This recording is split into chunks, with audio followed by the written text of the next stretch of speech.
This is the story of one man, one chef, and a city.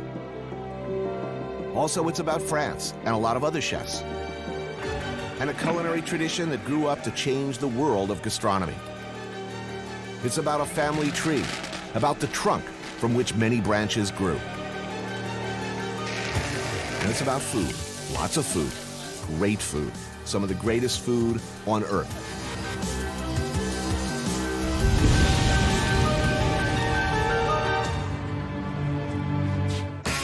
I took a walk through this beautiful world, felt the cool rain on my shoulder, found something good in this beautiful world. I felt the rain getting colder. Sha-la-la-la-la, sha-la-la-la-la-la, sha-la-la-la-la, sha-la-la-la-la-la.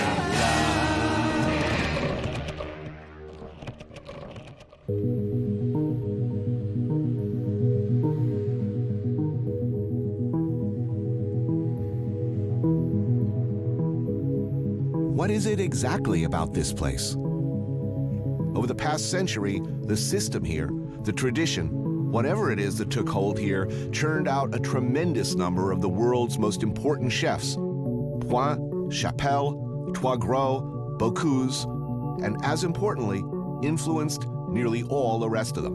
Why Lyon? Why is this such a gastronomic capital, though? I mean, why Bocuse here? Why Trois Gros here? Why all of these great chefs? Because Lyon is it's really positioned between the north and the south. Right. You are locked in between Burgundy and Rhone. Lyon, it's the second largest city in France, situated in the southeast of the country, midway between the Alps in the east and the Mediterranean to the south. This was also a bottleneck when cars became the mode of transportation. It goes right to the heart of the idea of the Michelin, driving the destination on the way to the... Completely.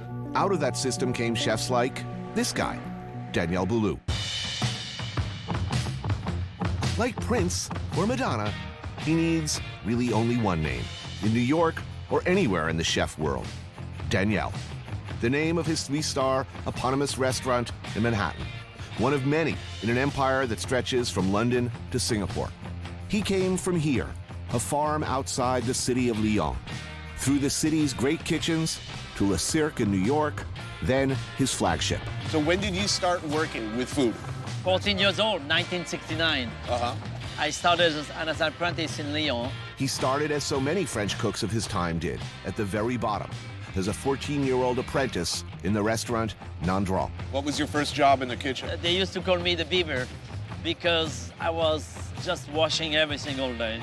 You know, they make you clean the vegetable, they make you carry all the boxes from the market. 14. You can't do that anymore, can you? I don't think you can make him work 12 hours a day. Right. And pay him maybe $1 a month, you know what I mean? That's, the good old days. yeah, well. Why Lyon? Why here? Look at the fundamentals, the things the Lyonnais think of as birthrights. The right, for instance, to eat delicious cured pork in unimaginably delicious forms. The art of charcuterie, Lyonnais can't live without it. Look at this. Terrine, pâté, sausages, rillettes. It's an art that's revered here and widely enjoyed. Monsieur Renaud. Bonjour, Merci. avec grand plaisir. Tony. Bonjour, monsieur. Tony, voilà. Tony. And few names garner more respect from aficionados of pig than Renaud. Alors, on hache le saucisson à cuire, là, en ce moment. 20 tons of saucisson just inside this room. The holiday are coming, and they're going mad with the production of saucisson. Right. In a relentlessly cold room, pork shoulder, belly, and fatback are fed in batches through a vertical chopper. A sprinkling of seasoning and spices. Almost comme ça.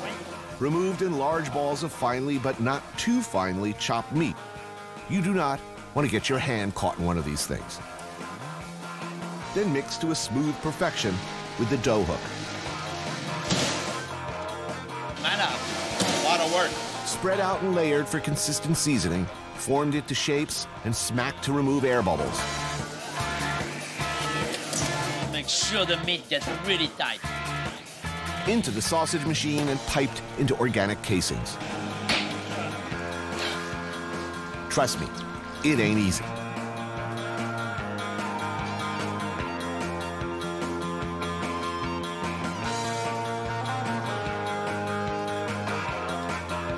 No, Anthony. Very light touch. Let's see there, wise guy. Come on, let's see this.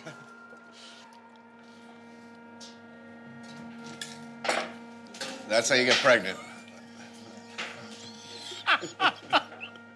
It's all in the knee. Yeah. Just release at the end. It's a serious workplace, but with production nearly done, this being France and all, it's time for a snack and some wine. Doing what I'm good at, eating. This is the saucisson à cuire. This is so good. Là, le sabaudet. Le vrai sabaudet, c'est ça. Sabaudet, another of Lyon's most famous sausages, is made primarily from pig's head, with pork belly, pork shoulder, brandy, nutmeg, and allspice mixed in for flavor. This always cooked, served hot? Yeah. Oh, man, that's good. That's what we're gonna eat with my father. Oh, yeah? I'm gonna get some here of the skin. Saucisson de Lyon, le vrai saucisson de Lyon. Voilà, peut-être un peu trop. He knows he does really good work. Huh? He knows how good his stuff is, you know? Cheers. Ah, nice. It's a beautiful day in Lyon. Yeah.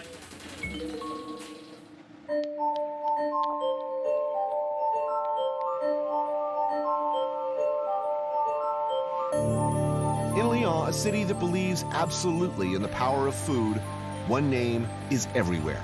A name that brought honor, attention, and millions of visitors to the city. Though there have been many chef heroes in the annals of gastronomy, in Lyon and even across France, one name stands above all others. Murals, bridges, markets, casual brasserie, the name of Monsieur Paul is everywhere. But one of his most enduring institutions is this, l'Institut Bouchons, one of the nation's great culinary schools.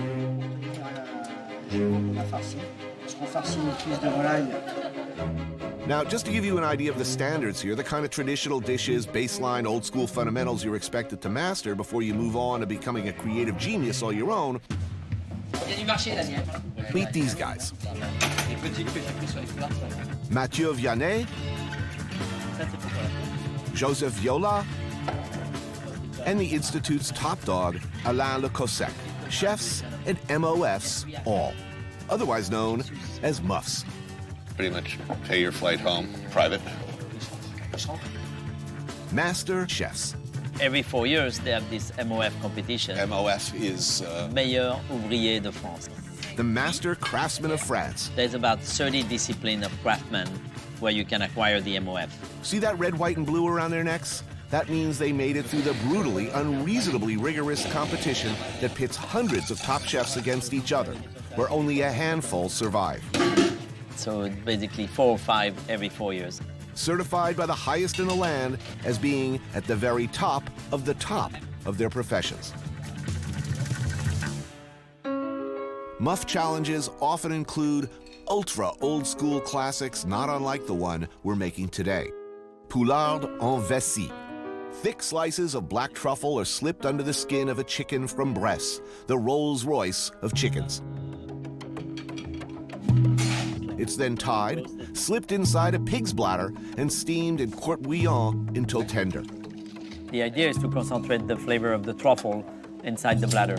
The dish they choose, it's always in reference to a chef of the past. And this was a dish La Mère Brasier was doing. The at times brutal world of the Michelin star kitchen looks much of the time like a boys' club.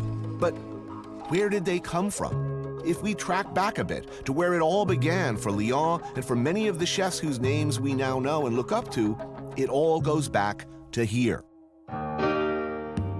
La Mère Brasier, the godmother, the original master, teacher, chef, force. 2 restaurants with 3 Michelin stars, an achievement no one, male or female, had ever attained, and for many years, Lyon's most famous chef. Her influence runs right through every kitchen that's come since, and her graduates carry on her recipes and her traditions. This was one of hers, a signature. For the next hour, you keep putting hot bouillon like this. The most miserable thing is when the bladder explodes. It's never a good thing when a bladder explodes. As the chicken cooks, the bladder starts to really expand. You have to talk to your bladder. I do all the time, believe me. Please hold up, please hold up. You're not here. People are looking. Wait till you get in between cars. A rather luxurious sauce of more, much more black truffle and generous amounts of foie gras and triple cream. Perfect. Nice milkshake.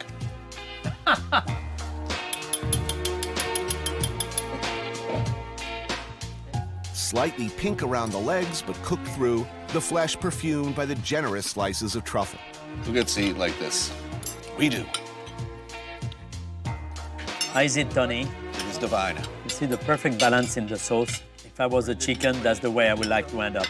Even if I weren't a chicken, I'd want to go like this. Dice surrounded by truffles and foie gras and fine wine. Bonté et merci.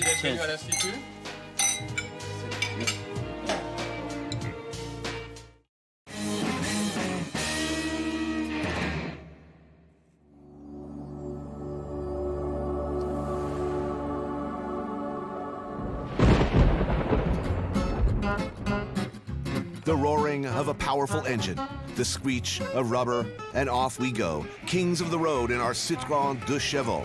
2 horsepower classic. No power steering, huh? No kidding. It's like a toy car. We're going back in time a bit, to the area where Danielle grew up, where life was very different from New York. Were you the misfit of the family? Rebellious or... I was quite rebellious. My parents were talking to me about the idea of taking over the farm. As the oldest son, that would have been the logical thing. Right. And, But the farmer's life was not for you. No. He grew up in a true farm family. You milked the cows, tended the animals.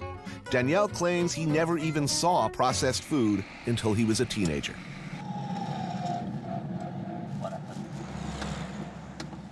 Oh.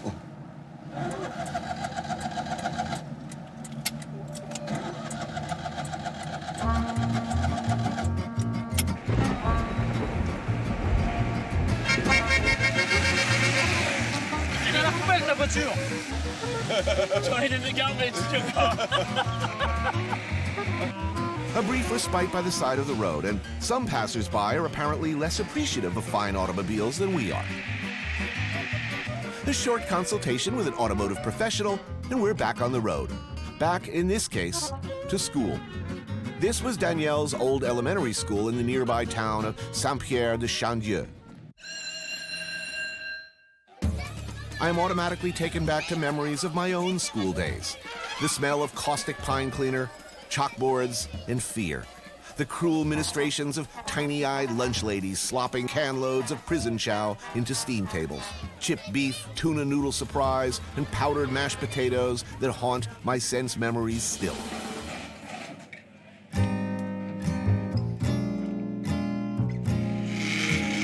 Pumpkin soup today with onion, nutmeg, and chicken stock, but basic good pumpkin soup. This is Marie, head chef, cook, host, and server for 320 hungry and very discriminating French school children ages 3 to 12. On the menu prix today, a pumpkin soup, a fresh blanquette de poisson with white wine, vanilla, and shallot, served with homemade couscous, and a sauce supreme. This is a very sophisticated meal for children. That's a nice meal. I was a little shit in school, frankly. Yeah. And like a lot of the other students, we were like, I want pizza, pizza, pizza. Are the children here open to variety? Oui, beaucoup. Enfin, ils aiment bien, ils mangent très bien. You want to make sure that they always get a little challenged by how the food looks, then the smell, and also the taste after. I think she has a very strict budget. In the USA, greatest country in the world, no doubt, we spend an average of $2.75 per student for public school lunch.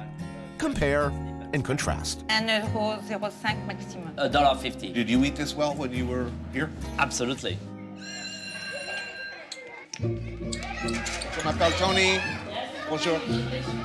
Bonjour. Bonjour, Daniel. Ça va? The kids attack their food like hungry trenchermen, wiping out 3 servings in the time it takes me to eat 1. I guess they like it. It's good. Delicious. Well, yeah, this is good. I tell you, I don't think my chef in New York will do better. I love they cook with wine, too. You're going to jail for that in the States. Exactly, I'm making the sauce. Crap, these kids eat fast. But look how fast this kid eats. Turn your head, they'll eat your soup right out of your plate.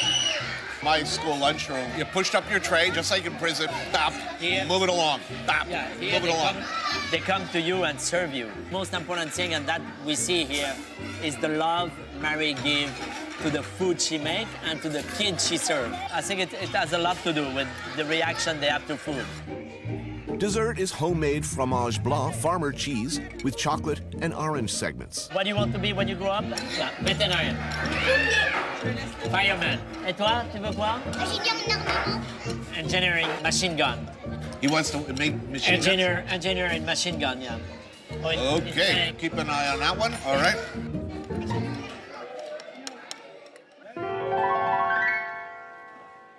For a dope fiend, feeding the monkey means finding and sticking with heroin. For one poor guy, it's this: French food, in particular, Lyonnais food. The cautionary tale of Bill Buford. Writer, editor, literary lion with a perfectly good job as fiction editor at the prestigious New Yorker magazine. At the undignified age of 53, he pretty much pulled up stakes, put his whole past life on hold, and defected to France to learn how to cook. What happened to you anyway, Buford? You used to have a good job. You hang out a couple of nights with Batali, and then next thing you know, you're living in France. It's true. And cooking. I discovered a whole world that the rest of the world didn't seem to know about. Just a very compressed, intense, lifelong learned expertise and knowledge of food.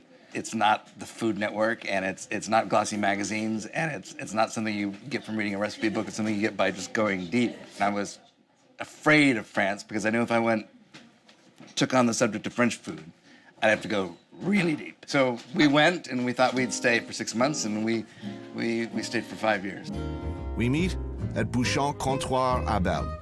A Bouchon is a uniquely Lyonnais institution, a casual, laid-back kind of a pub/bistro with a limited, usually old-school menu and always an unpretentious vibe. People come here to unwind, to relax, and to eat with abandon.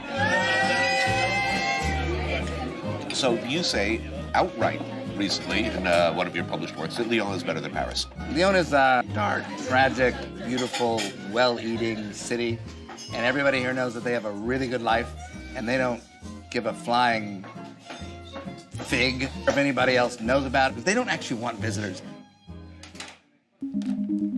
If you were to pick one iconic dish to represent the Bouchons Lyonnais, it would have to be the quenelle brochet. And not particularly fabulous river fish, pike, folded into a light dough like pâte choux until fluffy and airy but still rich, adrift in a rich, creamy, almost bisque-like Nantua sauce made with crayfish, creme fraiche, white wine, and a splash of brandy. Pretty amazing for really one of the world's less wonderful fish. It's kind of a nice mix of France and Italy. Cheers. Cheers, Guys, gentlemen. good to see you. What a treat to meet together in Lyon.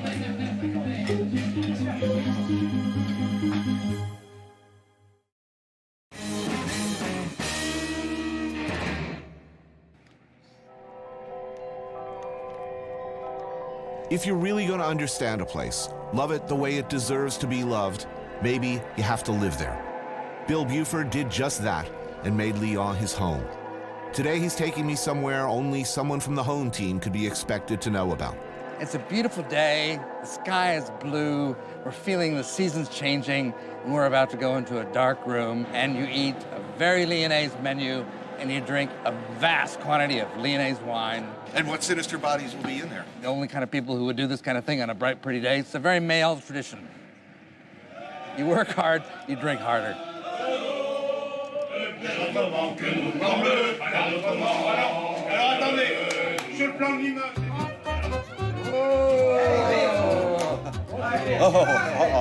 Don't be afraid. Don't be afraid.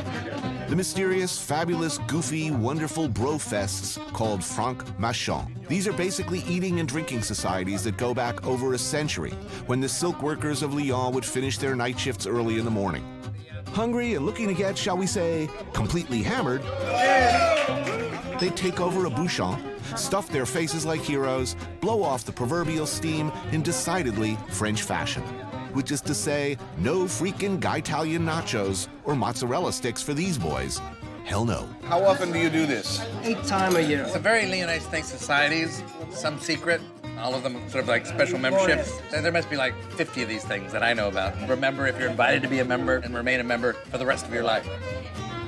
The food is invariably deliciously dinosauric, and heavy yet always glorious classics like blanquette de veau, the slow, slowly stewed neck and shoulder pieces of veal with mushrooms served over rice. Hunks of bread and wine, local Beaujolais of course, and lots of it. Santé. Santé. Santé. No woman. That's all. No politics, no religion. And it works. For 50 years. Yes. Do women have Machon, their own organizations? Yes. There are. So somewhere on the other side of town, there are a lot of women sitting around drinking wine, eating blanquette, and bitching about the men. Uh-oh. And then there will be, yes, singing, and no doubt the telling of lusty jokes, followed by serious official business.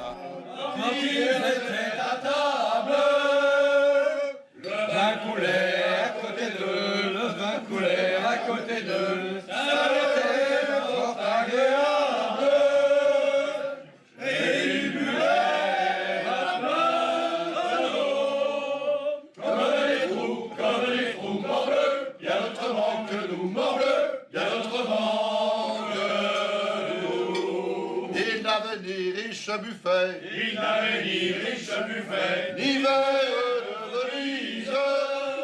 Et il buvait à tonneau. Comme les fous, mon bleu, bien autrement que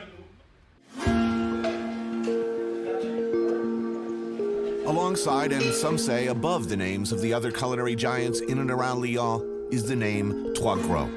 Started by the visionary brothers Jean and Pierre, Maison Trois Gros received 3 Michelin stars in 1968 and sparked a dynasty of culinary excellence that continues today with Pierre's son Michel and his son César. My dream was always to put Maison Trois Gros on my resume. It's my first day chez Trois Gros. Anthony, bonjour. Bonjour. Comment allez-vous? Très bien. Many have called Maison Trois Gros the best restaurant in the world, and in the 60s, the brothers Pierre and Jean were early, important, and fundamental innovators of what came to be known as Nouvelle Cuisine. Behold one of their breakout classics, one of the truly game-changing, timeless, most influential dishes in history.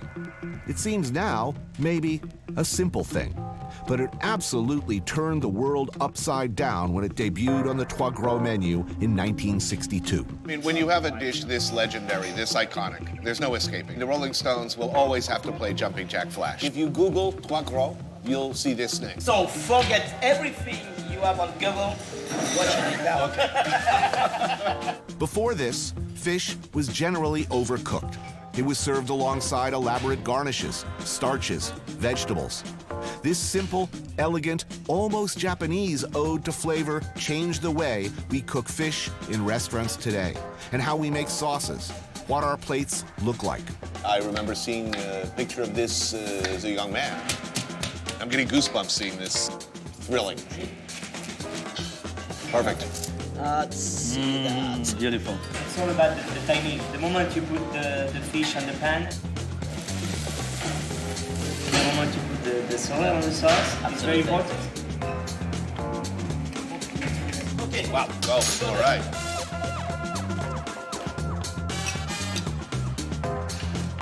Then, from now to you in the dining room, it will take about 1 minute. Right. So, the 1 minute is the time to have it perfect. Because it's cooking all the way. Look at the cuisson. Oh, perfect. It's a perfect dish. Sinful and delicious. It's really one of the great ideas of the 20th century. Sensual. Sexy.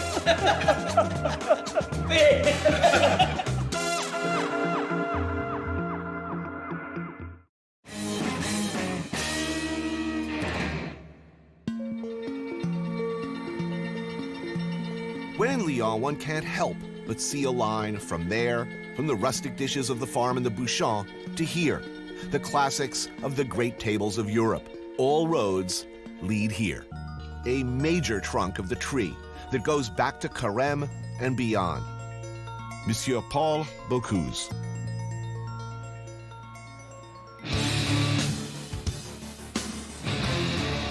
The brigade, the way it is done and has always been done since Escoffier instituted a military-style hierarchy into the kitchen, where the only acceptable response to any question or any command is "Oui, chef." This is the Special Forces, the SAS of cooking. And these cooks live to avoid, under any circumstances, disappointing their comrades, the hierarchy, or Monsieur Paul. Danielle worked here, and so have many, many who have gone on to run their own celebrated kitchens. Hello, comment ça va? Vous allez bien? In the 70s, as a young wannabe cook, I managed to lay hands on a French copy of Paul Bocuse's classic cookbook, La Cuisine de Marché. And I gaped with wonder at the photos, struggled to translate the descriptions of dishes so fantastic I was quite sure I'd never, ever in my life cook, much less eat. Paul.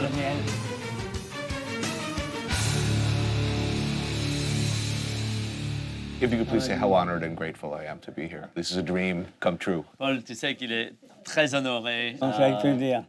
Over the years, how many great chefs have come through this restaurant and gone on to open great restaurants? Beaucoup. Oui. C'est pas, mais pas mal. Ce qui est formidable, il y en a un peu dans le monde entier. Je dis quand je voyage, j'en trouve toujours un. You always have a child somewhere around the world because everywhere he goes around the world. But Bocuse, too, is and was a part of the system. He came up with his own cruel and terrifying masters, and their faces are here. L'histoire pour Paul, ses inspirations. Et... Fernand Point, the towering and intimidating figure behind La Pyramide. Out of his kitchens came such figures as Alain Chapelle, Michel Guérard, François Bise, Roger Verger, Georges Perrier, the brothers Trois Gros, and many more. This was all the gang of the Nouvelle Cuisine up there. The 60s in New York. And Paul and Michel Guérard. Every great chef I've ever met has nightmares. They're still a young man. They're back in a kitchen, and a chef is yelling at them. Who of his masters? Peut-être la mère Brasier. La mère Brasier. The woman. Really? Oui. La Mère Brasier. In the year 1946, at the ripe old age of 20, Monsieur Paul worked as an apprentice for Brasier. She was such a screamer. You say, you will fall on your ass. She was screaming so hard. Première levée She was the first up in the morning et dernière couchée. and the last one to go to bed. She will go to the market with 3 cooks in the back of the truck, and she will put a case of green beans or something, and the cook will be sitting down, making the beans not to waste time for the rest of the mise en place. Truly a terrifying figure. Truffle soup, Élysée. I can't tell you how many hours I stared at photos of this dish, how pathetically I tried to replicate it. Never, ever did I think I'd get to try it, much less like this. Loup en croûte feuilletée avec sauce choron. Sea bass with a tomato béarnaise sauce baked in a meticulously crafted millefeuille crust. This is a great moment. Ils ont que 3 caméras. Yeah, you only have 3 cameras? Or... The fish is filled with a delicate lobster mousse, chervil, and tarragon, then wrapped carefully in pastry. Notice, please, the careful and expert tableside carving and service. Nous, ça fait 50 ans qu'on fait les mêmes plats. He has been making the same thing for 50 years. Paul has an amazing respect for classic. A pot au feu, the peasant classic. Tony, get closer. You were totally sending me every one of those pictures, Yeah, by the way. Wow, look at that. This style of dish goes back long before cameras, but it's perfect. Is there a more perfect assortment of colors and textures? In this one, a somewhat more luxurious version. Beef shanks, flank steak, oxtail, veal shanks, chicken, marrow bones, beef ribs, leeks, carrots, turnips, fennel, and parsnips, all stewed long and at low temperature, then served with its own deeply rich broth. I think it's enough for the two of us. And then this. Oh my God. Messieurs, le lièvre à la royale. As if the chef had been listening to my deepest, darkest secret yearnings. The legendary lièvre à la royale, an almost completely disappeared, incredibly difficult preparation of wild hare. The animal is first slowly cooked, then coated by a sauce of its own minced heart, liver, and lungs that has been thickened with its own blood. After more than 6 hours of preparation, the hare is served as the chef prefers, whole, on the bone. The rich, glorious sauce finished with truffles and chartreuse, napped over and over until it coats like richest chocolate. Absolutely the lost ark of the covenant of cuisine ancienne. Everything great about cooking is encapsulated in this dish. We will continue all over the world to make cuisine of Paul, many generations to come. Forever. I will never eat like this again in my life. Chef, merci. J'étais très heureux de vous recevoir. The meal of my life. Today, I was treated to the greatest hits of a glorious and fabled career. For the first and probably the last time, I sat next to the great man himself, and Danielle and I were served a menu that chefs will look back on in 100 years and smile at appreciatively, sentimentally, respectfully.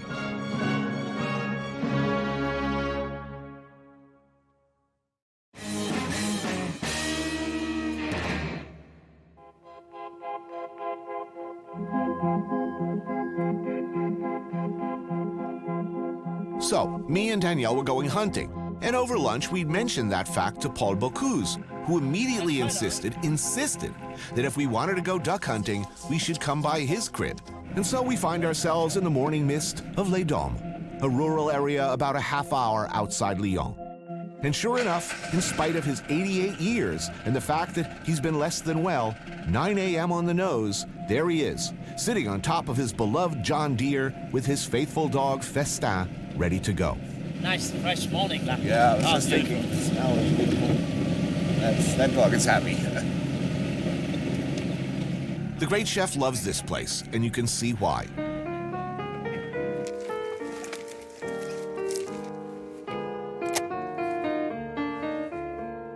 Monsieur Paul can't safely hunt, but he's happy to charge around flushing birds for us.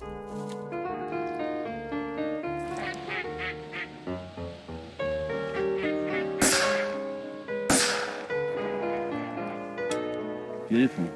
Yeah, it is beautiful. I could do this all day.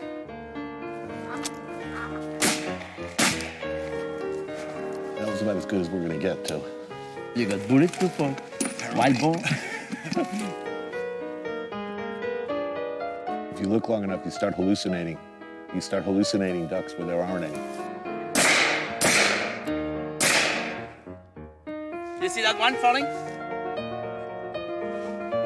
Okay, not a moment to waste. Quickly, a second shot.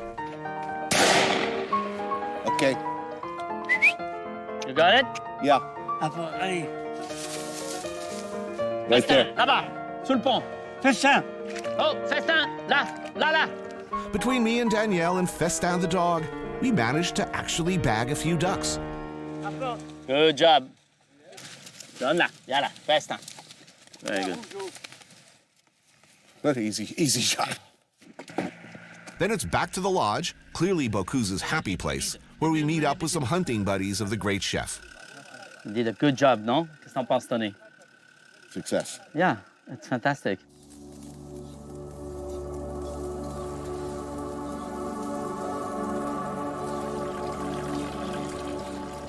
Is this the hunting lodge, the weekend getaway, hang out with the guys? That's where you come every day, almost. Hein? Tu viens pratiquement ici tous les jours. Un peu moins maintenant, mais autrement tout le temps.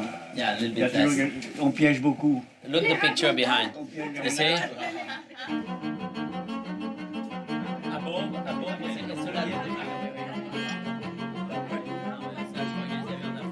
For tonight's meal, we pluck and roast some woodcocks over an open fire. Cook up some well-aged duck and pheasant. They made this at the Auberge Paul Bocuse. It's a Swiss star mashed potato here. Is it predominantly butter or predominantly potato?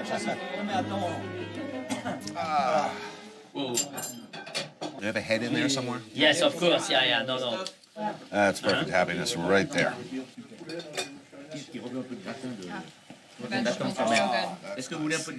My father used to say,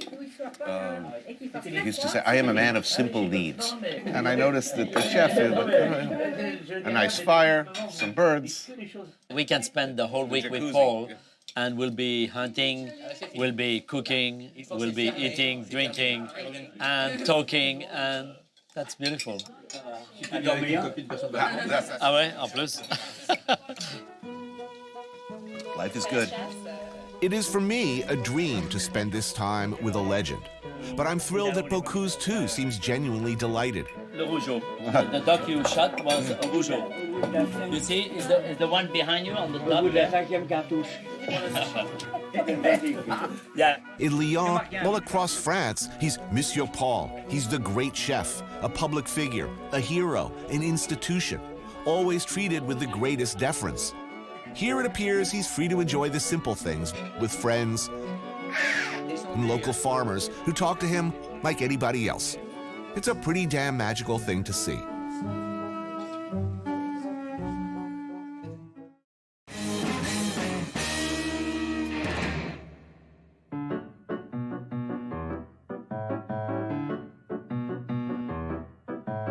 La lumière bleue des magasins. Daniel may be a 3-star Michelin chef, but like so many of his predecessors, he's basically a farm boy at heart. He grew up milking cows and doing farm work here on his family's spread. There is, it turns out, something of a restaurant tradition to build on. The house on his farm was once a small cafe as well, operated first by his grandparents and great-grandparents. The famous Café Boulou, it turns out, was not the first place to bear that name. They kept it about 80 years or 100 years, and then they closed it. Voilà. 5 minutes, et parfait. No. Meeting Daniel's dad, one begins to understand the roots of his perfectionism. Bien calculé, hein? Très bien calculé. His mom, dad, wife Catherine, and Danielle collaborate. Attends. Oui. With some debate. Il y a mais un petit peu au milieu encore. On a super old-school farmhouse classic. The sort of thing that good times, bad times, a family could make with stuff that's always readily available on the farm. Check this out. It's a hollowed-out pumpkin layered with toasted hunks of stale country bread, which Monsieur Boulou Sr. bakes himself. Nutmeg, grated Gruyere cheese, mushrooms, fresh cream from the cows, and the meat of the pumpkin. And a layer of bacon also. Homemade pancetta. Very good. Oh man, it's heavy. Ça, repasser. Oui, voilà. Attention, pas de salir. We made it. Is he concerned that the pumpkin's going to try to get out? Daniel's dad could be something of a Gallic MacGyver. You don't waste stuff around here, and he's a bit of an inventor anyway. How much would you pay for a machine like this? Look at this. An old washing machine turned still. What the hell is that? Regarde, une fois que c'est commencé, ça va. So underneath we have the grap, but to seal it so there is no air coming in, there's cement on top. It's not distilled yet, it's just fermented. Leftover grape solids from the winemaking process usually used to make liquor like grappa. Today, a different use.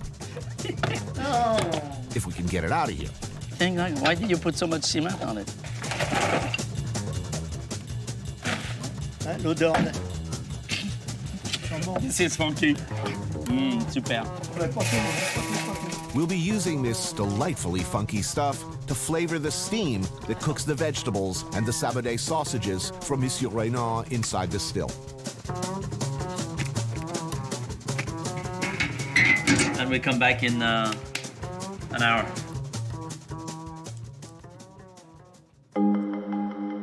At dusk, we settle for dinner. Oh la la! Oh, look at that. Here is the pumpkin. Incredible. Look at that. Wow. The pumpkin is amazing. We also have that great sabodé sausage from Monsieur Renaud. Oh, look at that. Whoa. Cabbage and potatoes, all steamed in the still. The flavor you get from the fermented grape, awesome. Yeah, it's awesome, huh? But good. So good. And if you know Daniel at all, he can't really help himself. He's popping up and down, serving everybody, making sure everything's just right. And sitting here with his family in the house he grew up in, you can see where it all comes from. Madame and Monsieur, their son, he's now gigantic international success. When he was a young man at 14 sneezing in the field, did they ever anticipate this? Du tout, No? No early indications of greatness? But I mean, there is a line, isn't there, from the farm and haute cuisine. They all reflect the region, hopefully. Yeah. But in the best case, they're interdependent. They come from each other. In fact, who cooks in the great restaurants? Well, farm boys, basically. Yeah. That's who always cook. My deepest thanks to your mother and your father. Thank you. Merci. Next time, my father make you drive the tractor.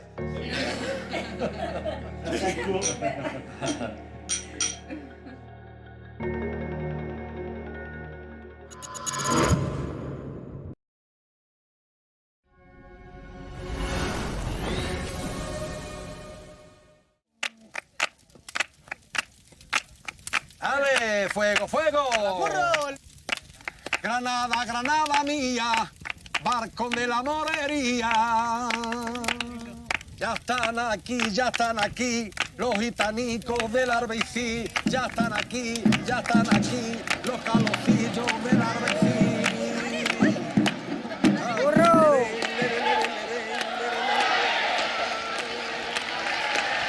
Ya están aquí, los gitanicos del I always feel slightly oppressed by beautiful vistas. You know what I mean? Granada mía.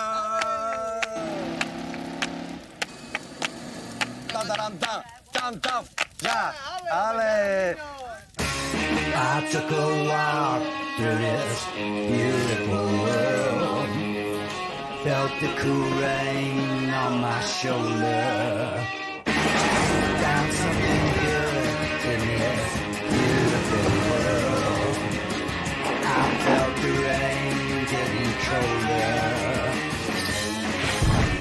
Sha la la la la, sha la la la la la, sha la la la la, sha la la la la la.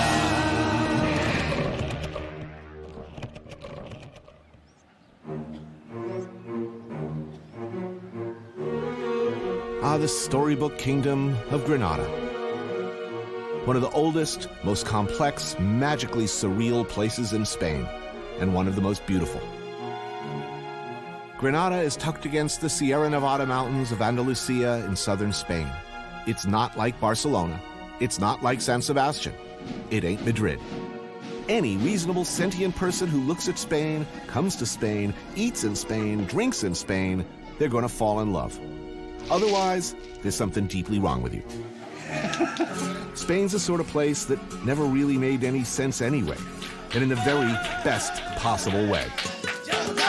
This is the country that gave us the Spanish Inquisition, also anarchy. This is where devout Catholicism mixes with surrealism, modernist cuisine with traditional tapas.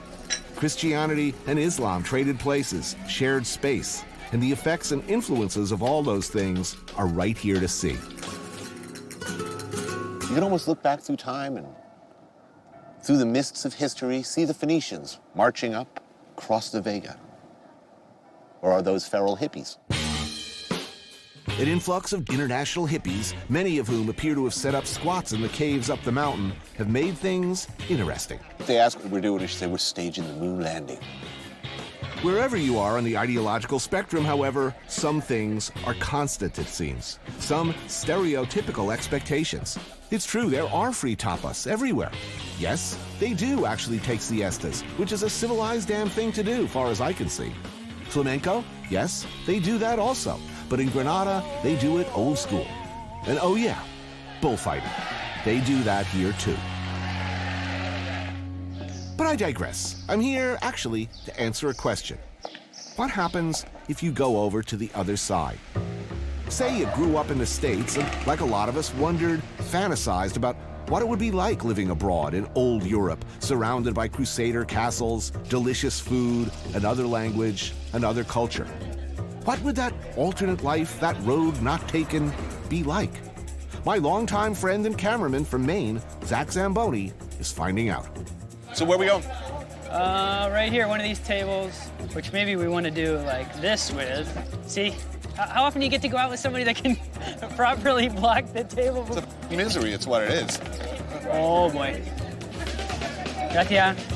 Yes, of course. Snails in an almond sauce, about as traditional and as delicious as it gets. That's a plate full of perfect happiness. Good tapa, huh? That's right, tapas come from here. And this is still one of the few places in Spain where they're free. All you have to do is keep drinking. You can sit here all day. Just ordering a couple of drinks and... Right. No rush. I plan on spending some time here. Red wine ordered, tripes to follow. Tender, spicy, delicious tripe. Sun, plaza, guts. Pretty fucking good. Hello. Hello. You're Yankees, no?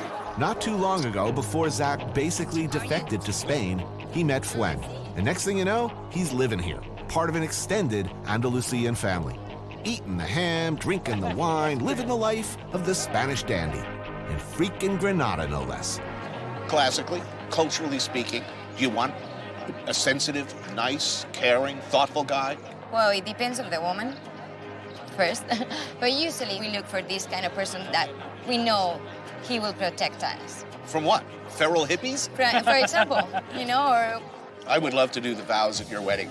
Do you, Zach Zamboni, swear to protect Gwen Sanchez from any attacks by feral cave-dwelling hippies who might attempt her to sell her jewelry or other things of little value? It's actually pretty cool. I figured now that Zach is marrying into a Spanish family, I can piggyback along for a bit. Suck up a little of the magic. Live a little bit of what has often been my dream, too. But if we can get weird for a second here, man. Oh boy. Some places, do they have an energy, man, about them? What are you saying, man? I don't want to get into metaphysics or, some places we go. You're gonna be living up in a cave. You keep talking like this. More wine.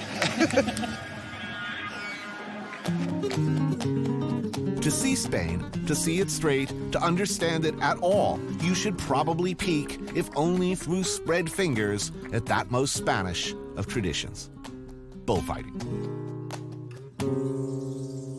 Meet Alfandi, one of Spain's most dashing and respected bullfighters.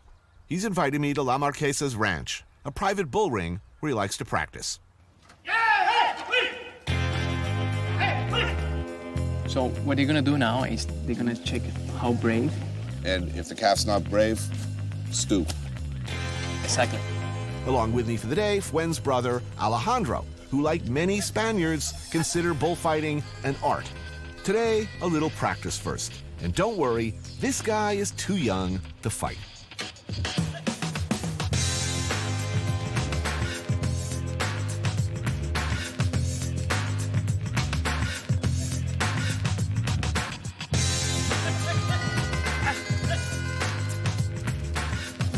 So this is the red cape, this is the most important cape, where they make all the art, all the poetry. Yeah, exactly. All that. Why the cape, not the map? Because it's moving. So that's important. That's important. You don't want to be moving. You don't want to be moving at all. It seems they get more attractive.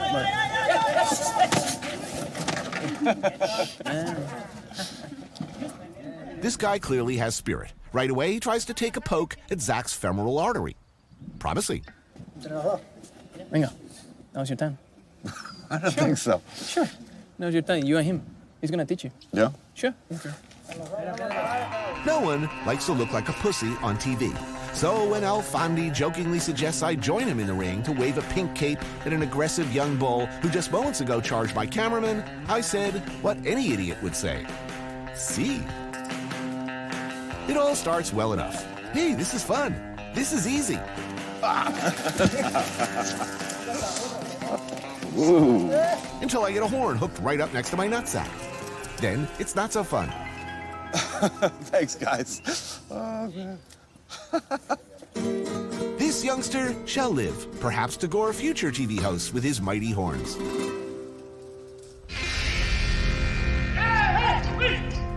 Now this is what a real bull looks like. This is a whole different thing. 500 freaking kilos of aggressive charging four-legged killdozer aiming at your meat and 2 veg.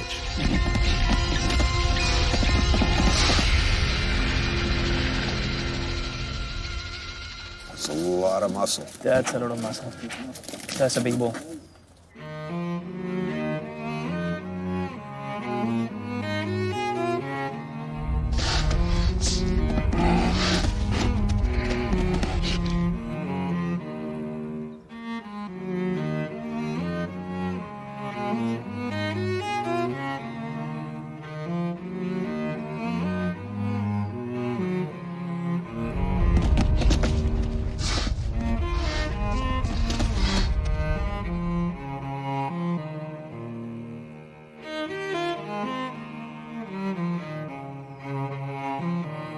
And no matter how big, how strong, how scary, for this intrepid reporter who's seen many animals die for his dinner, this part is never easy.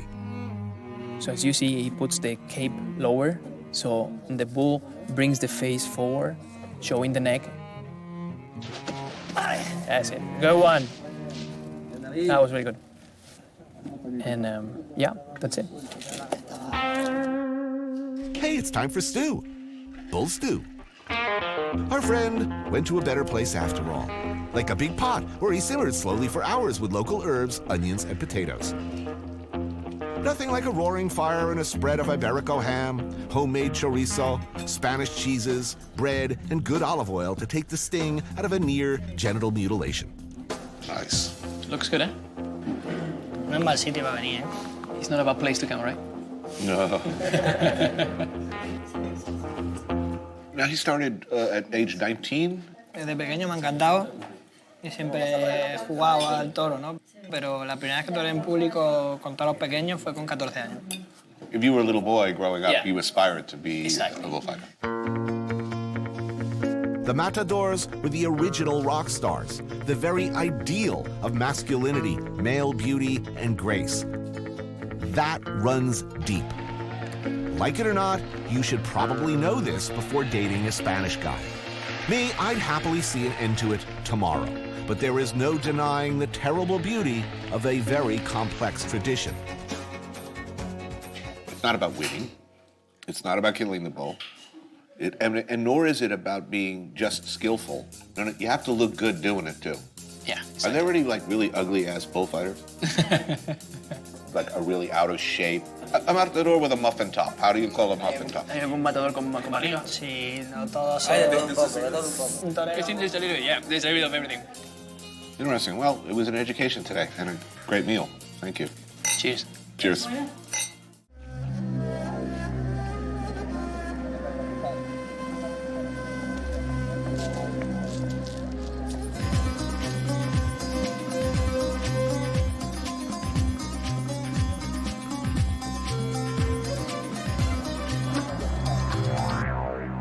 Holy Week, or Semana Santa as it's called, observed all over southern Spain with a seriousness and a fervor you might not see elsewhere.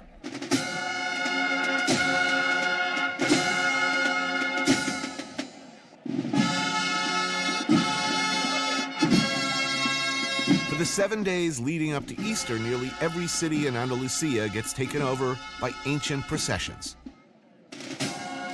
To an outsider, it's an impenetrable montage of confusing yet deeply evocative images. Figures in dark hoods loom up from every direction. Smoke pots of incense, candles, religious imagery, and the crowds. Flashes of Goya and Velázquez, dimly remembered impressions of the Inquisition.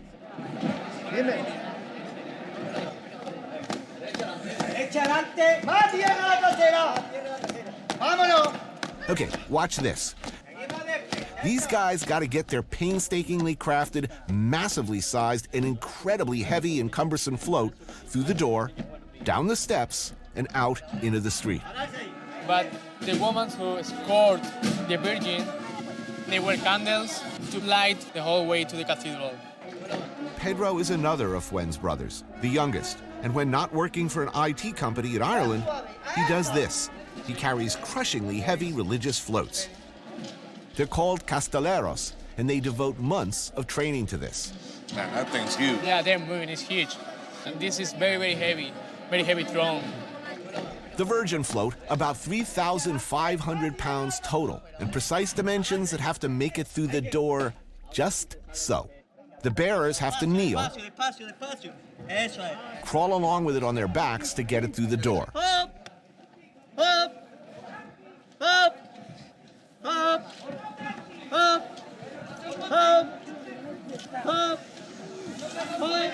And the main event. Ready, set, up.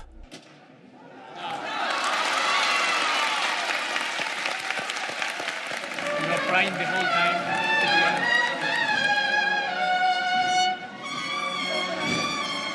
The music.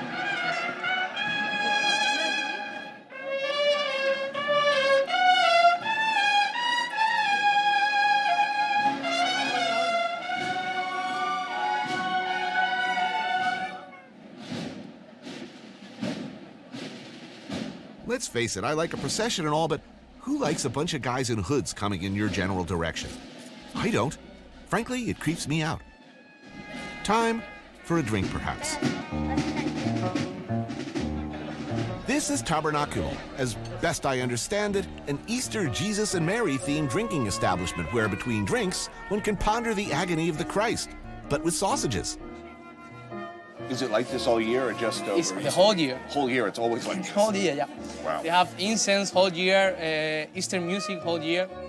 Now, is this a week for quiet contemplation and worship, or is this a party week, or both? Both of them. Throughout the course of the week, over 40-odd processions will creep slowly through these streets. There are different brotherhoods, each with their own sacred colors, crests, insignia, and so on. It's their medallions and particular Christ images that adorn the bar. And frankly, they're kind of bumming me out. Maybe it's just me, but when I'm getting a nice late morning buzz, I don't particularly want Jesus looking down at me from, like, everywhere. How drunk can you get here? Don't you feel like a little guilty, like getting really drunk here? Yeah, of course. Whoa, morcilla. Morcilla. This is one of my favorite things. This is your favorite Ever. thing? Yes. Try it. It's amazing. Gaze away disapprovingly all you like, Jeebus. I am happy now.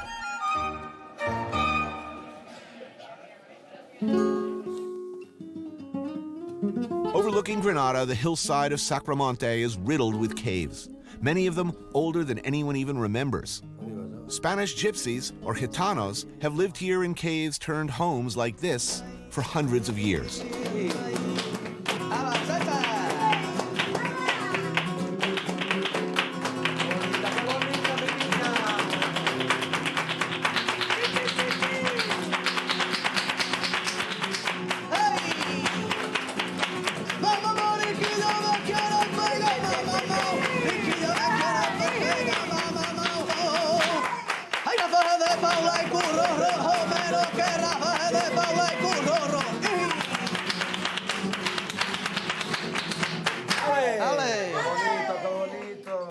They call this a juerga, an informal, intimate, and spontaneous performance, what jazz musicians might recognize as a jam session. This is it, Granada. The only place in the world where you get to see real flamenco in a cave. Alicia, like just about everyone in Granada, is an aficionado. Ale, esa guitarra buena granadina. Our host, Curro, is a poet, historian, and a patriarch of the Gitano community here, an icon of the flamenco world. Gitano, gypsy, traveler, Roma people, are more embraced by the culture here than most other places in Europe. Well, we have our own gypsies. Those are ours. Yeah, well, I can tell you 3 things that we do here.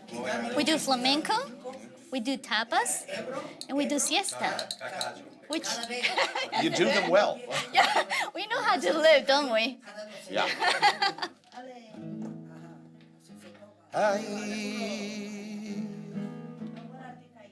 Ay, adiós Granada,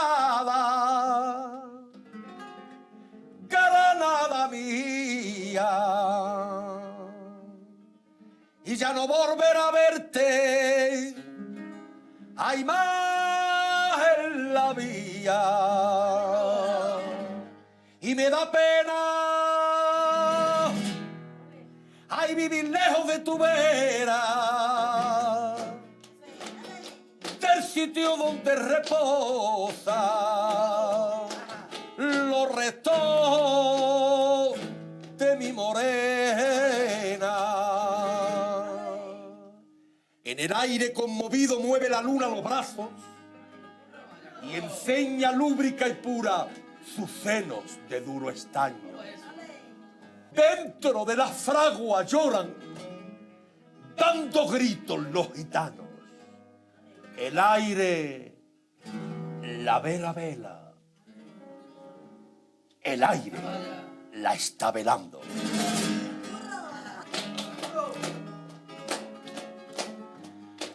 Y como quiere, gitana, que te quiera. ¡Ay! ¡Ay, ay, ay! ¡Ay, ay, tata! Y empuja al columpio, y empuja al columpio, y empuja al columpio más. Empuja al columpio, y empuja al columpio, y empuja al columpio más.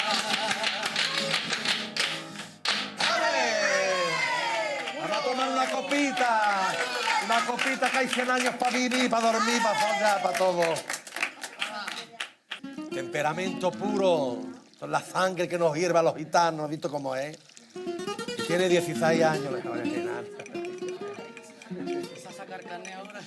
Hacemos una música que es de nuestra raíz. No se hacía preparado para echarlo a los espectáculos. Era una música que se cantaba dentro. Tanto en la pena como en el llanto, como en la alegría, nosotros cantamos. They dig deep for their material here. It means something. They're telling you something about themselves. What is the word? Duende. Duende. What is duende? I've heard it. What? Duende, el artista, llega a lo sublime. Is it an emotional state or a technical? No, tiene que ser pasión. Te queda en éxtasis. Entonces, pasa mucho cuando estás enamorado. Y es enamorado, pero no eres correspondido. Is unhappiness necessary for great art? Es necesaria para hacer un trabajo magnífico. Ooh, they didn't even have to think about that. Tienes que sufrir en ese momento. Luego también sale muy bien cuando estás agustico. And then you perform very well after a couple of this. Right. I may not have duende, but I have Valentine's. Viene el duende cachondo. Es un duende más cachondo. Cachondo. I know that expression. Wait a minute. Ew.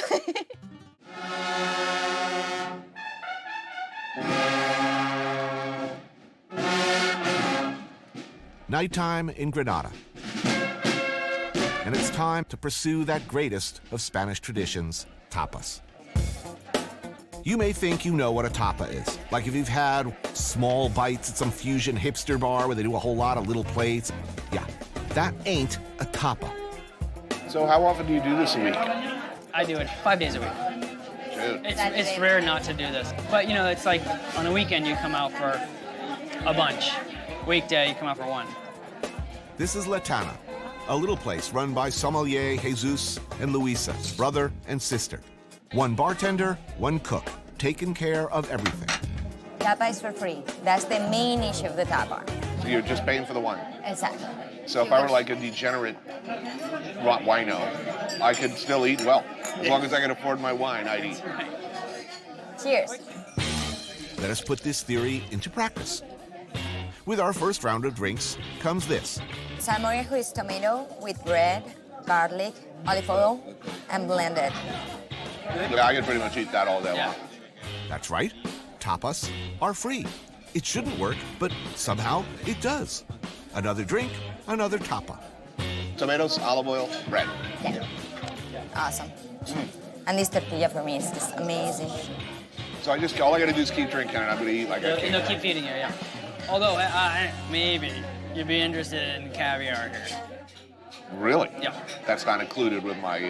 Well, that's another point of the tapas. Usually you have a few tapas and then, you know... You just gotta get hungry. Yeah, Exactly. you ask for a portion.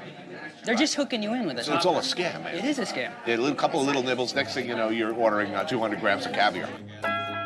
Caviar ain't free, my friend. Delicious, entirely sustainable Spanish caviar from farmed river sturgeon. It's fun that you can come into a place like this, get Branded tomato. Yeah, or Some high-test caviar.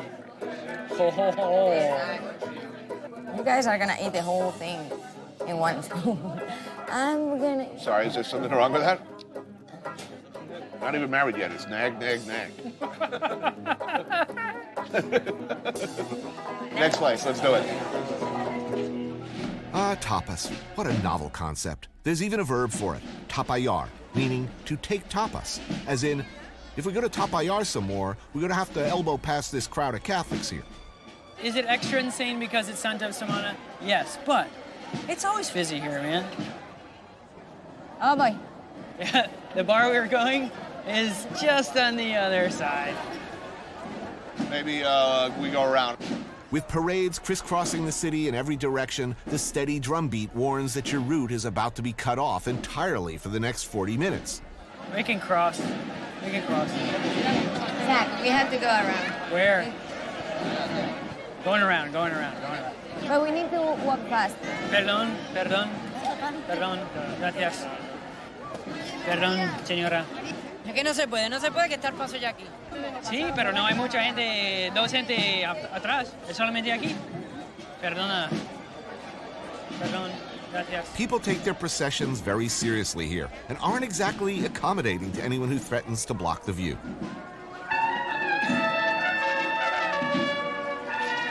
That was amazing. Right? Isn't that cool?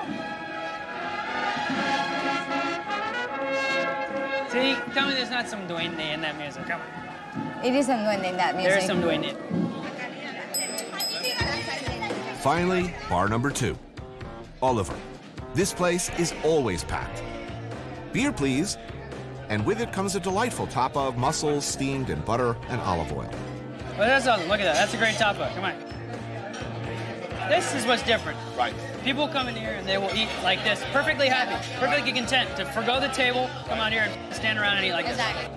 Gwen's glass of wine comes with fried eggplant and honey, which sounds to me like it's Moorish in origin.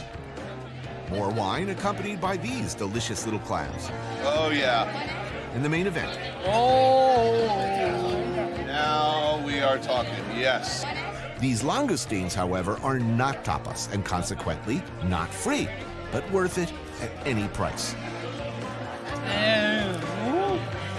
That's so totally awesome. Oh, we did good work here. Anything else, Tony? Should we go on? Now let's move on. All right. Let's move on. As this death march of tapas continues, things start to get a little weird. This is the story of my life. He doesn't do this at home, does he? No, thank God. So now I understand what you feel. Well, Yes. Every Good. day. Finally. A little empathy. I do like the increasingly meta aspect of this show. I should really be live streaming. Now we can really be interesting. Finally, Bar Gallardo, just making it before closing. Now let's be honest, we've had a lot to eat and drink at this point. Some restraint needs to be shown. Little fried fishies? You don't want Dude, if you want pretty to eat things? okay, fried fish. Little ones. Little ones. Then we're done. And cheese. But instead, 3 more beers, 3 more tapas. Cheese, bocarones, little fried smelts, and chuletitas, baby lamb chops. These are super good. These are super good. See, I'm uncomfortable. The idea of something for nothing. Right. It's not something for nothing. It's It's all... $3 for a glass of wine. It's something for nothing. Yeah, but if somebody can get the math right in the U.S., this will take off. No, never. Really? We will never have tapas culture in America. Ever. Really? Ever. You're looking to change the entire day from the minute you get up in the morning in America, nap in the afternoon. Are you out of your mind? I want to be able to go down, walk to my bar. I want to have a little beer. Yeah, I want a golden unicorn that shits money. Both of those scenarios are equally likely. Every storybook kingdom needs a castle. Granada, it's got a good one. The Alhambra, one of the most enchanted, inscrutable, maddeningly beautiful structures ever created by man. Built on top of 9th century fortifications by the Nasrid dynasty and added to as history unfolded through wars and tragedy and invasion and conquest. On the outside, it's very bare. All you see is these tiny windows. Right. And it's projecting impenetrability. But then you come in here. Zach has gone, well, let's call it what it is, a bit mad about the place. The details, and there are a lot of them, can obsess a man. Plus, he's a cinematographer, so you can understand, once you start to really look around, how that might get a grip on a guy whose profession is the intricate play between light and darkness. My theory is that they're trying to weave nature, calligraphy, symbols. These are all inscriptions within here. Inscriptions turned into graphics. Right, because in Islamic art, you're not to depict works of God. Yes, but what you can depict, and this is what this entire place is geometric systems. Yes.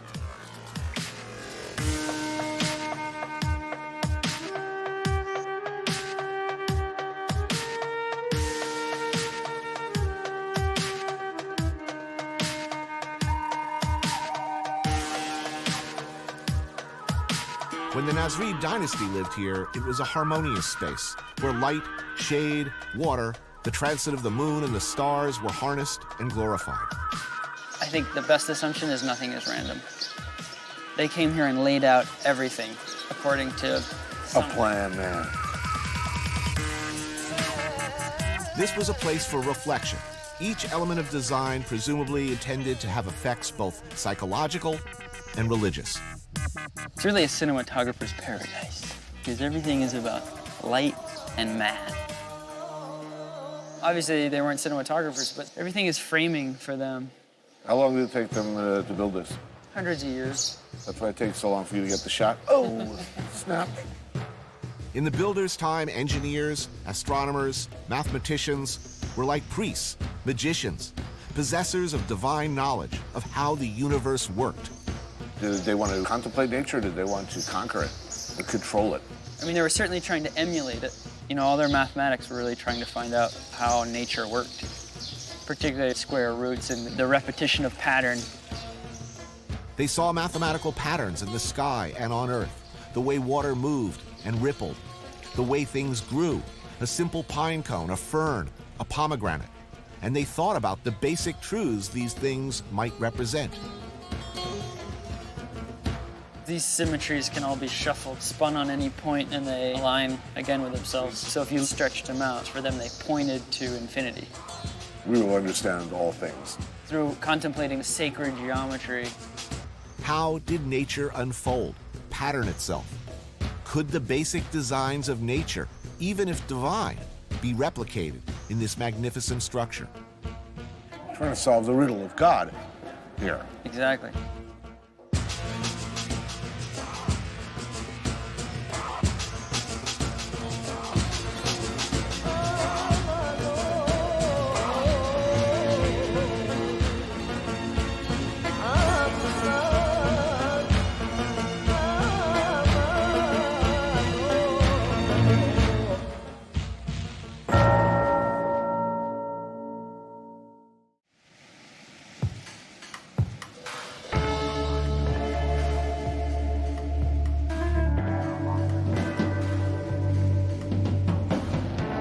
Hour's drive from Granada, the Mediterranean. Unlike much of Spain's coastline ruined by real estate speculators and overdevelopment, the coast around here in Almeria is largely unspoiled. I'm on my way to a moraga, a tradition in these parts, best described as the local version of a beach barbecue.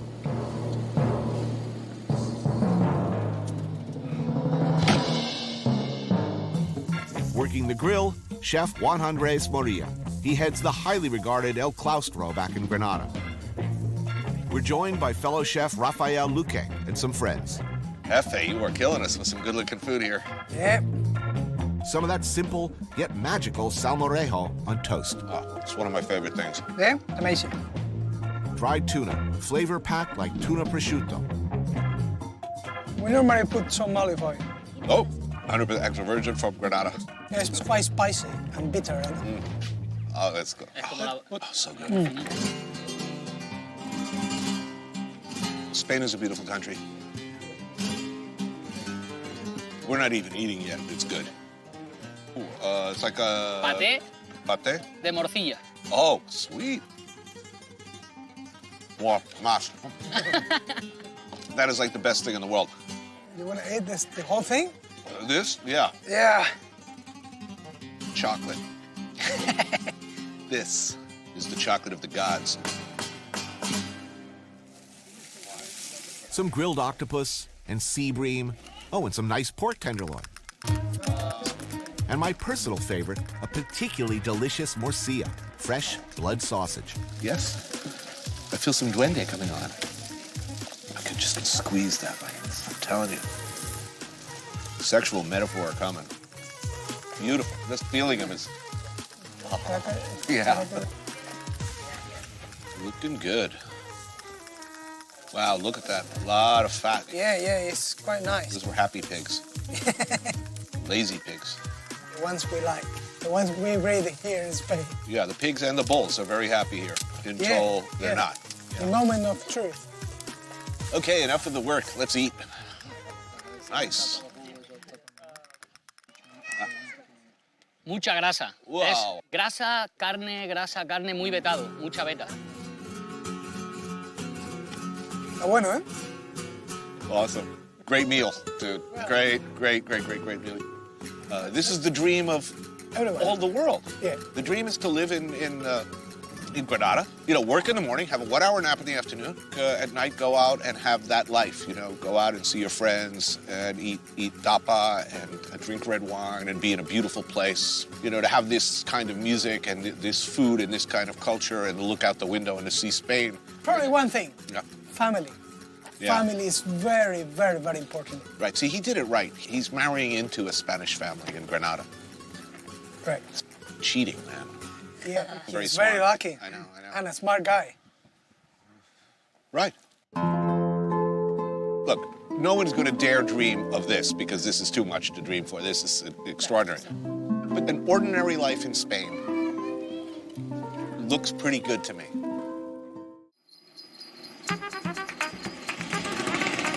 The new swinging Zamboni lifestyle. Rise early, like 9 a.m., then it's down to the corner coffee shop for a café con leche on Basel. Maybe a small breakfast like toast with tomato, pan y tomate. No more than that. Light, simple, because there will be a lot more eating and drinking today, and you want to be ready. By 2 p.m., he's made his way back uphill to Mom's place. Every day, I come here for lunch. Este es nuestro momento cerveza. And I walk in, and she says, get us 2 beers. So I'll get 2 beers from the fridge and watch her cook. No, es que mira, espera. Salud. Everybody's home for Easter. Maria Jose, Zach's soon-to-be mother-in-law, and Eloy, that's Dad, plus Alejandro and Pedro, the soon-to-be brothers-in-law, who you've already met. What this nice family doesn't realize is they aren't just gaining a son, but also an annoying, half-drunk, and extremely hungry Uncle Tony. And I know what happens here. Yeah, so let's, okay. Jamón. Sitting there, ready to be carved. En España hay un refrán que dice que las buenas inyecciones son chorizo y jamones. But you know that Zach had to prove us that he was able to cut the ham before he proposed to my sister. I think that's a completely reasonable policy. Eventually, the appropriate hour for lunch approaches. So, not to embarrass you publicly, but the Maine is not exactly the Mediterranean of America. Let's put it that way. How is he adapting to the Spanish lifestyle? I mean, let's face it, he's a Maine He's more boy. Spanish than me. Really? Yeah. At the beginning, the first week, he was like, oh, I don't understand how you guys can take siesta. Week after, I need a siesta. It's interesting to see how you made the transition. Cheers. Cheers. Esto es un remojón granaíno. Se toma en Semana Santa, sobre todo en Granada. First up, this. Bacalao salad. Salt cod, egg, black olives, oranges, tomatoes, dressed in olive oil. Remember, this is Holy Week, Maria Jose is preparing recipes that go back through the family so far that nobody knows exactly where they even came from. Migas, another iconic dish of Andalusia, informally referred to as the shepherd's lunch as the story goes, born as a way to use old hard bread and combine all the week's leftovers. I'm told that every household in Spain has a variation. What changes is what you put on it. Today, it's sardines, cod, chorizo, melon, and peppers. Oh man, that's a lot of good stuff in one bowl. Yeah. So how often do you eat this well? Every lunch is like this. Every lunch every in your day life. that I'm here. But lunch is Big. Big lunch. Siesta, seguro. Luego siesta. But you can't, I used to try to resist siesta, and you can't do it here. Society will not accept you not taking a siesta. But that's the flow of life here. That sort of begs the question then. While I'm busy hating you for your life, how often are you getting drunk a day? Twice. 1.5. I don't get drunk any day. Veces estoy borracho? No. No es normal. Él no se emborracha ahí solo. That is so Spanish, by the way. To be like, everybody would have a very distinct opinion and it'd be completely different. It's like, Es this is a típico. fact. And someone would go and say, well, whatever.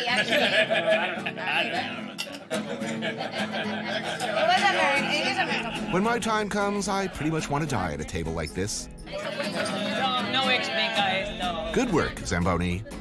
Good work.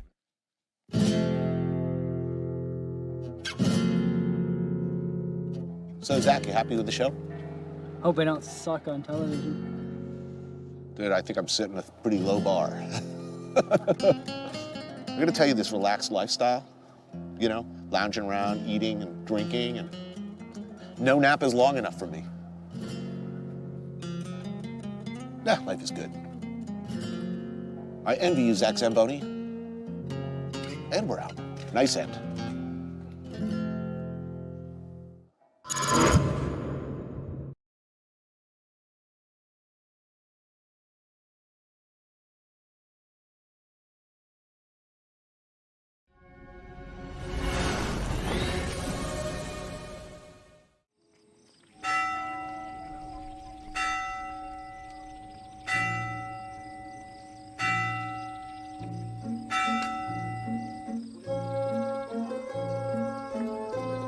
We go up this beautiful mountain, this incredible town. It goes back to the 12th century.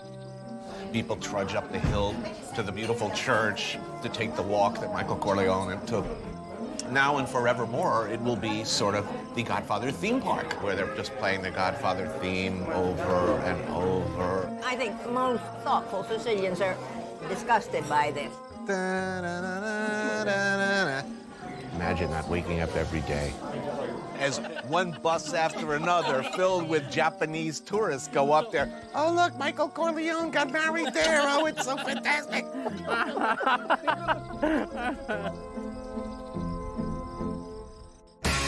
I took a walk through this beautiful world. Felt the cool rain on my shoulder. Found something good in this beautiful world. I felt the rain getting colder. Sha la la la la, sha la la la la la, sha la la la la, sha la la la la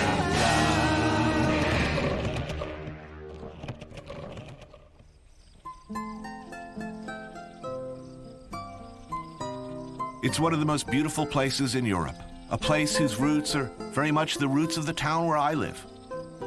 But somehow I've never been able to get it right. To tell the story, any story, of Sicily. It's the biggest island in the Mediterranean. Two main towns are Palermo and Catania on opposite sides. I've done a show in Palermo before.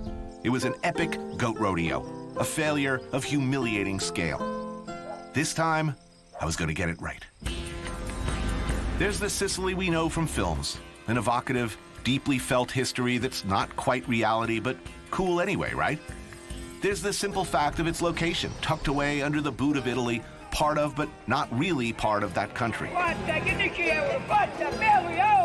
Its own language, culture, its own history of Norman, Arab, Spanish, Roman, Turkish, Egyptian interlopers, all leaving their mark and their influence.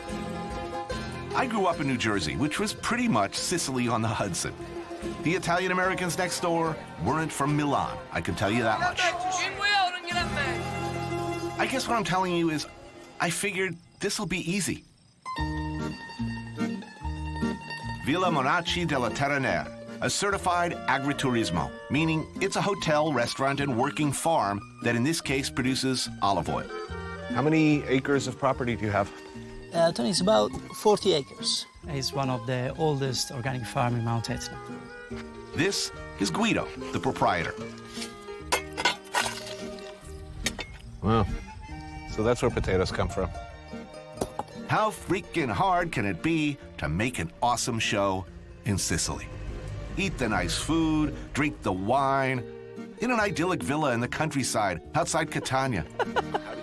How low impact can it get? So the plan was, we go fishing. We get some fresh octopus, maybe some cuttlefish, explore the bounty of the surrounding waters, all while working on our tans. With a local chef, fisherman, man of the sea. He's experienced. He knows where to get it good.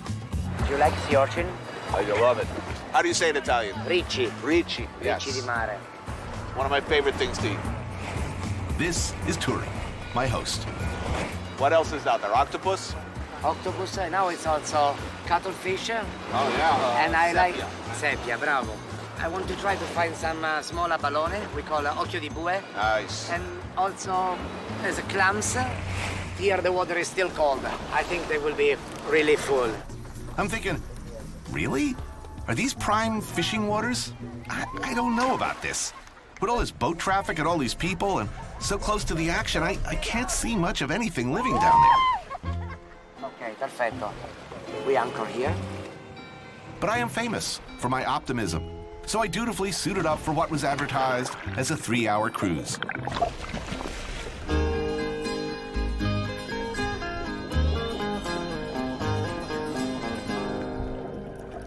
So I get in the water and I'm paddling around and splash. Suddenly, there's a dead sea creature sinking slowly to the seabed in front of me. Are they kidding me? I'm thinking, can this be happening? Splash, there's another one. Another rigor mortis, half-frozen freaking octopus. But it goes on. One dead cuttlefish, deceased octopus, frozen sea urchin after another. Splash, splash, splash. Each specimen drops among the rocks or along the seafloor to be heroically discovered by Turi moments later and proudly shown off to camera. Like I'm not actually watching as his confederate in the next boat over hurls them into the water, one after another.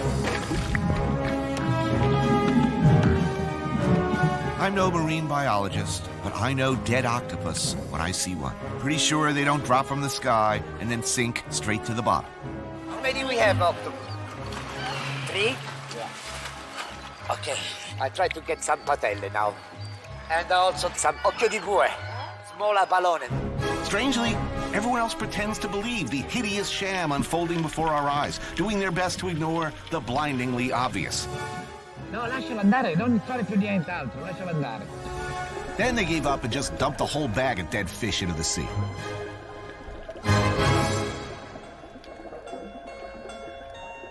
Sei colori, eh? At this point, I begin desperately looking for signs of life, hoping that one of them would stir, become revived. I'm frantically swimming around the bottom littered with dead things, looking for one that's still twitching so I can hold it up to the camera and end this misery. But no, my shame will be absolute. For some reason, I feel something snap, and I slide quickly into a spiral of near hysterical depression. Is this what it's come to, I'm thinking, as another dead squid narrowly misses my head? Almost a decade later, back in the same country, and I'm still desperately staging fishing scenes, seeding the oceans with supermarket seafood, complicit in a shameful, shameful incident of fakery. But there I was, bobbing listlessly in the water, dead sea life sinking to the bottom all around me. you gotta be pretty immune to the world to not see some kind of obvious metaphor.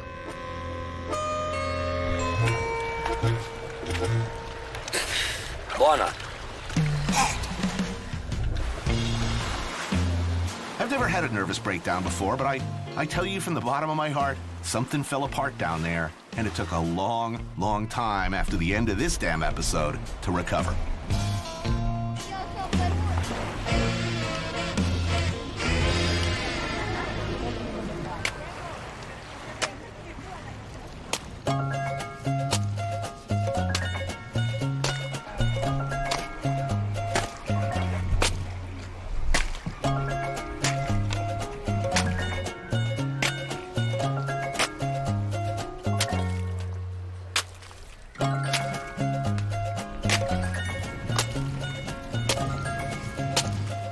If I do longer, we don't need to boil. We'll be ready without it. Ma che fai? Lo sto rompendo tutto così diventa morbido. Vedi? Ora la pulisco. Adesso se lo mangiano i pesci. Chi lo mangia questo? Io. Sono preso. Io voglio la mela. Io. Quello dai a me. Io voglio la Raw clams, abalone, and a heartwarming beach scene surrounded by a gaggle of curious and hungry kids. It was, at this point, about the only possible way for Turi to redeem himself. Chi vuole l'ultimo? Io. You'll notice I'm not there. I'm sitting in a nearby cafe, pounding one Negroni after another in a smoldering, miserable rage. Our evening meal will be at Turi's place, Osteria Nero d'Avola, which is just up the hill in Termina. But by the time dinner rolls around, I'm ripped to the... Did I mention it's my birthday?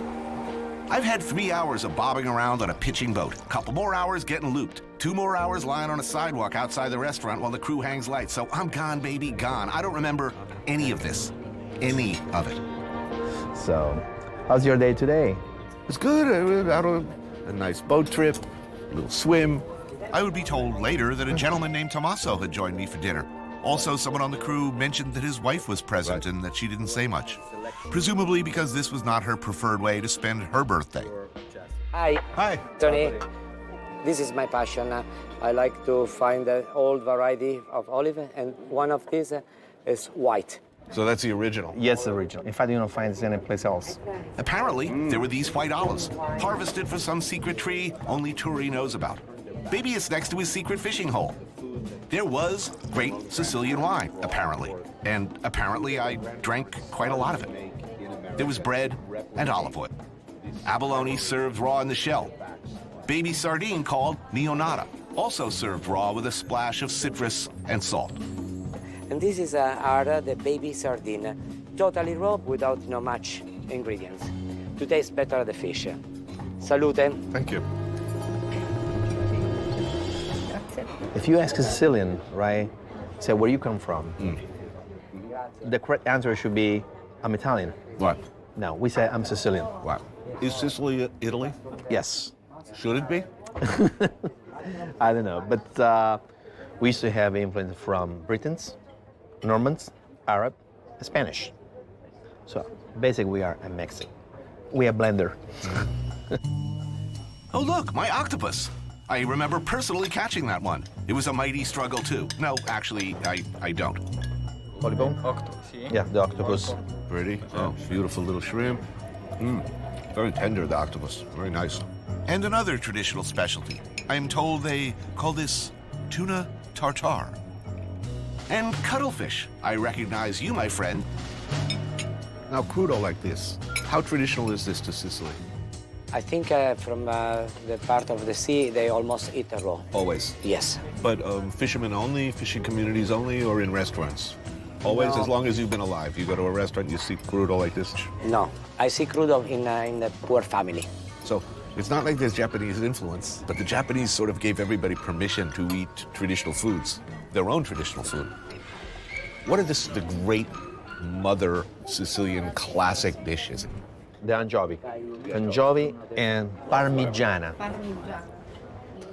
Pasta con le sarde. Okay, that's. I think this is for me. With the sardine. Yeah, but it's an explosion of flour because this plate that it's Arab, born in a period when Sicily was very poor. This I like. I even remember it. Pasta al finocchietta. Actually a true Sicilian classic made with fennel, pine nuts, saffron, and anchovy. Served alongside some sardines that have been curing in chestnuts and salt for days, then lightly fried in oil. We have to use our hand. We have to use a hand to eat the fish. No problem. I must have slunk back to bed somehow, collapsed into a sodden, drunken heap of self-loathing. I would ordinarily have turned on the porn channel and maybe loaded up on prescription meds. But there's no TV at the Agriturismo.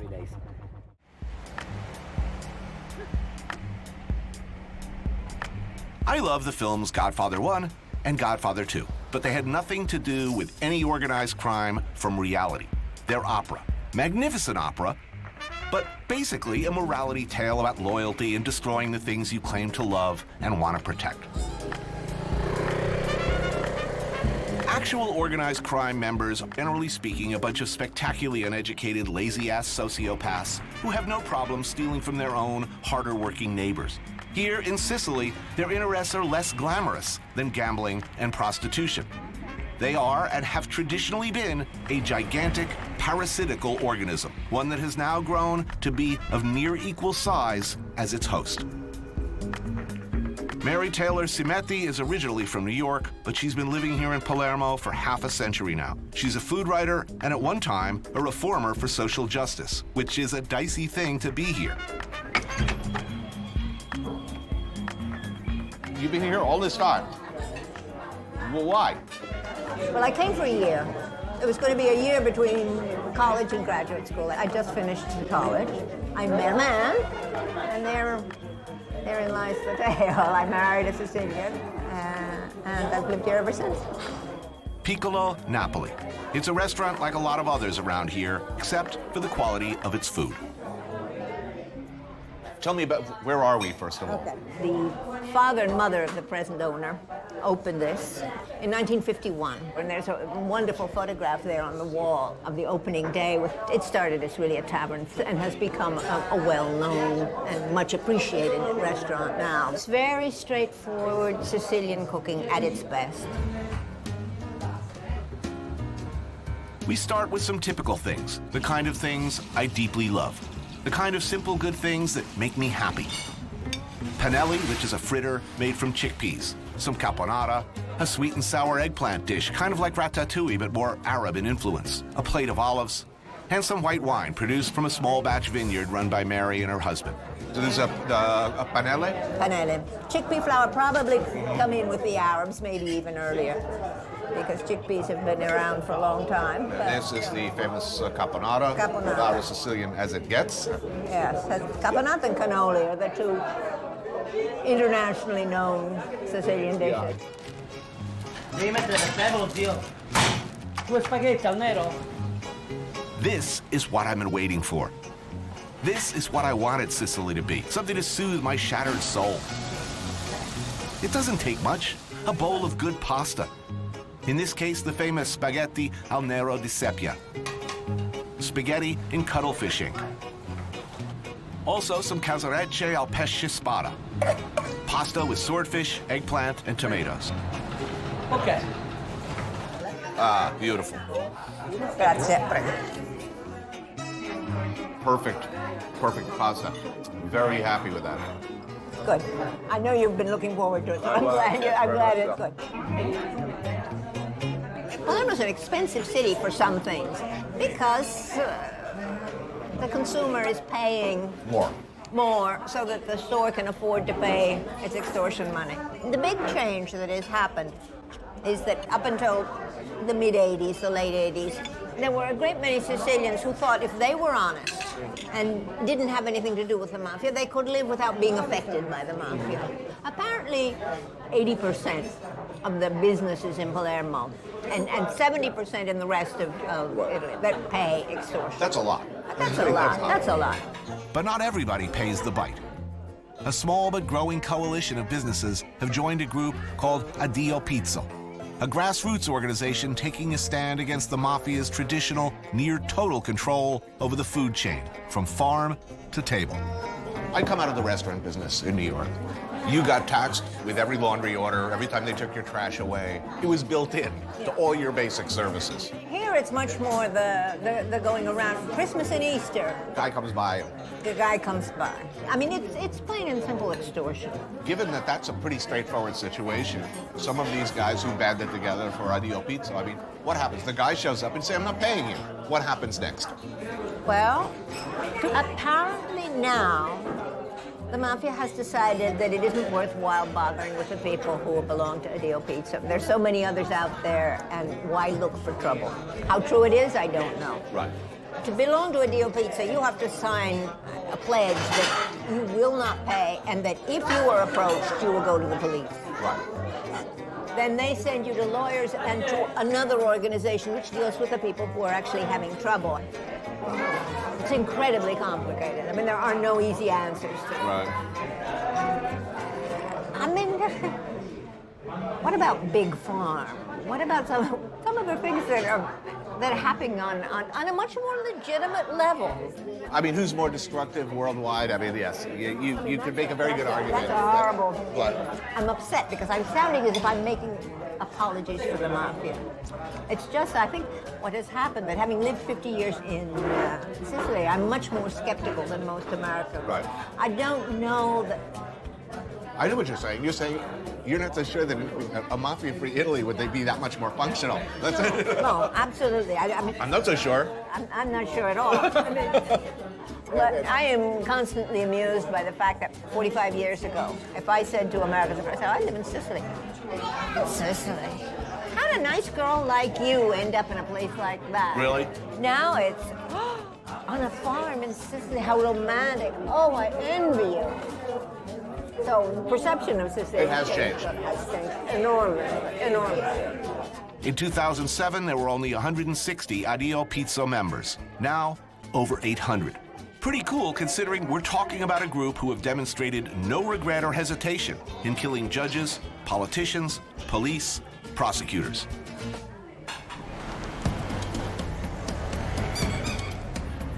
Back to Catania. And when you're talking late-night dining options, you're talking one thing. The enticing smell of smoke wafting through the streets, a smell that's enticingly equine. I smell Rainbow Dash. Oh, no! Vai, Piana, vai. Yes, yes. Yes! Anthony and Marco, a couple of Sicilians and aficionados of Macelleria Aquinas. This is Via Plebiscito and San Cristoforo. It's one of the older side, famous, for all families of mafia, that grows in crime organization here. Then nowadays seems, yeah.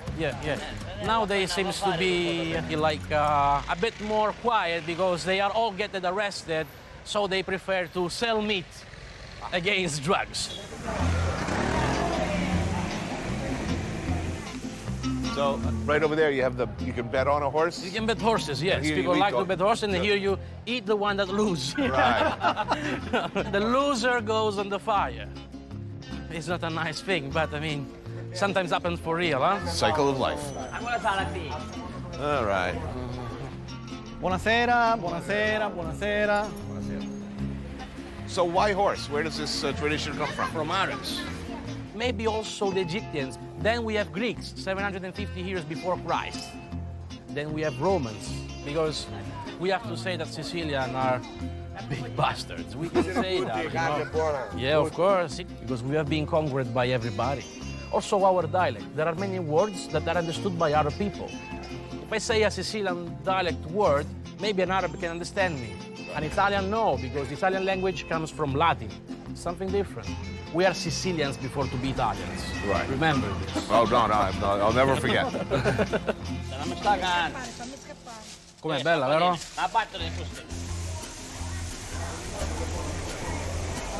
Look, that's the patterned side of the meat. It's yellow, it's not white. When it's yellow, means that this horse has been breeded eating fresh grass. Pronti? Procediamo? Procediamo con le mani? Vai, poi te le faccio lavare le mani. Perfetto, ok. Like this. Tear and go. Yeah. Ma ti vergogno. You like the taste? It's good. It's a bit sweet, huh? Simple, huh? You don't need nothing. Horse meat, basically, it's loved by quite everybody here, you know? Sì, polpette. We can have also meatballs. Anthony, we can have also horse meatball. Well, as you wish, man. Whatever. Okay. Whatever. I'll try anything. It's a mix of different things, you know? Scrambled bread, Parmesan cheese, pecorino, right? Parsley, eggs, and of course, horse. Horse. That is very tasty. Let's put it this way. When my daughter asks me for a pony, I'm bringing her here, pointing at that grill and saying, here's your pony.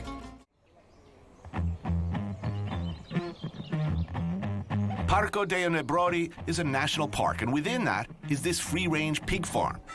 They breed these special heritage pigs there, the black boar of Nebrodi. Combination of wild Sicilian boar and domesticated swine, thought to have been brought here from Spain long ago, this breed of pig is raising the profile of the pig here. Smell of shit everywhere, eh? Look, they hear now the noise of the car. They will arrive. Fantastic. Like any good-tasting, high-quality pig, the secret is largely, what were they fed? How did they live?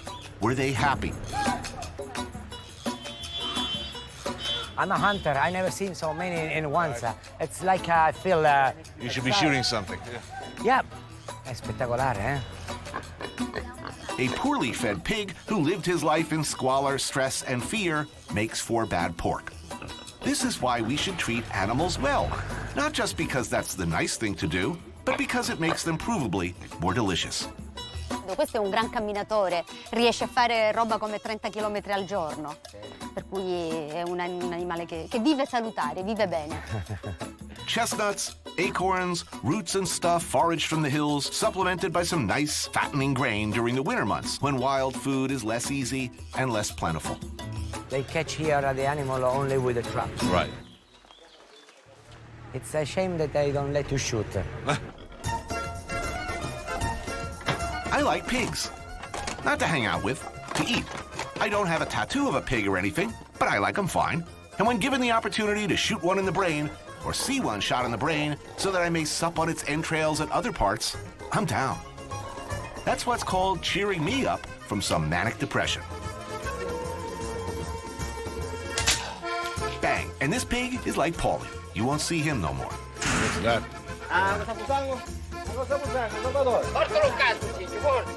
Even with the brain dead, the heart still goes on beating, sort of like, pick a Kardashian.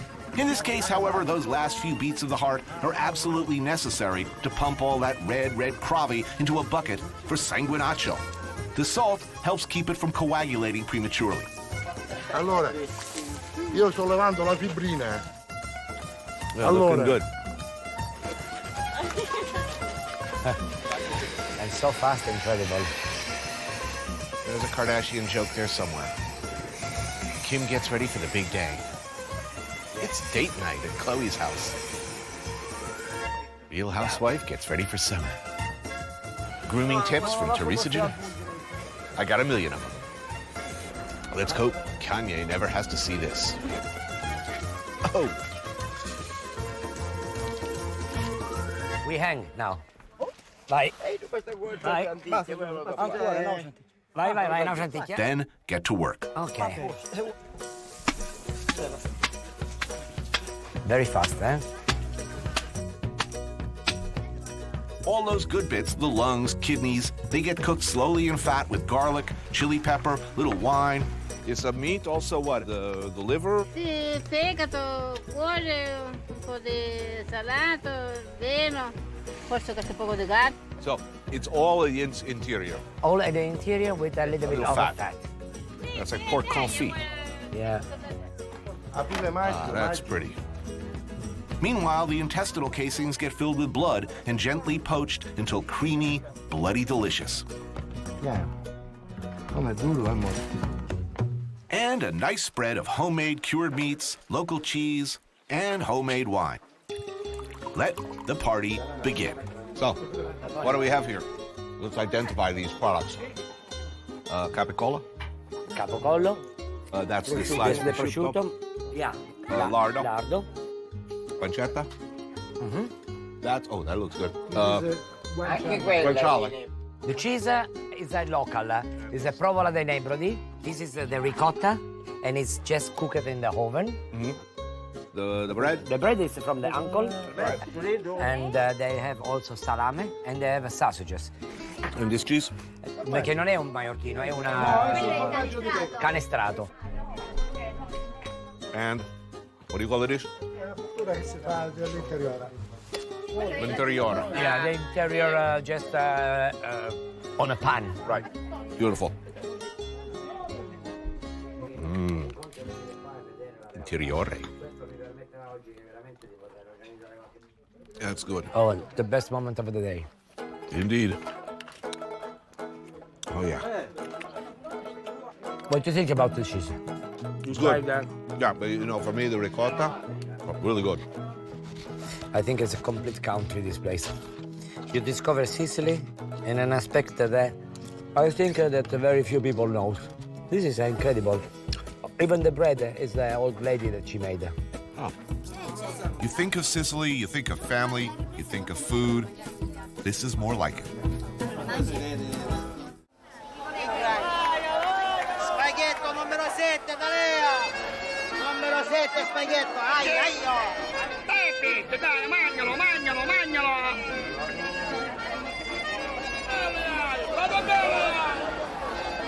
We'll stop here for the shrimp. Catania, the early morning market. It's been going on for longer than America's had a country. It's old, I tells you.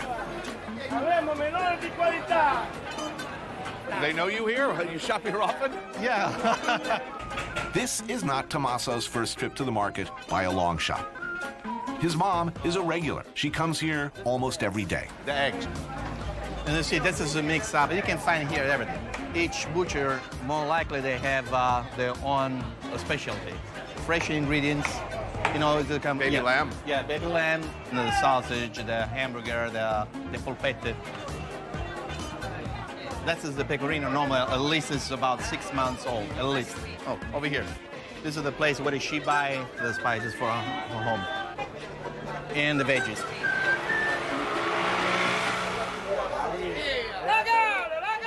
This is what the market is best known for: seafood. Buongiorno, caro. This one is one of the biggest resellers that we have in the fish market. You can see also the variety. Yeah. We consider the tuna like a pig. We don't throw away anything. See, this is typical. You can find all in here. Oh, those are the tiny, tiny little clams, Right, yeah? yes. This is another thing as well. Oh, whelks. In Sicilian, they're called mucuni. You can see the shrimp normally still alive. So I see cuttlefish, sepia, baby... Yeah, baby sardine. Swordfish. I'm joining Tommaso for lunch today. Mom's cooking, so we gotta do some shopping. Shirley. Oh, buongiorno. Buongiorno, come stiamo combinando questo gambero? They look beautiful. Yeah, the color is beautiful. And buongiorno. Come here. So we'll go have a little crudo today. So the shrimp and baby sardine. Grazie. Buona giornata. After you. What do you want to try? Blood sausage? Sanguinaccio. Sanguinaccio, allora. Allora, un pezzettino per assaggiare. Just blood? No onion, no spice, nothing. A little, what do you know, a little salt? Condiscelo tutto, poco poco. A little pepper? Sì. Ben salt. Okay. Now you squeeze it? No. The right way, yeah.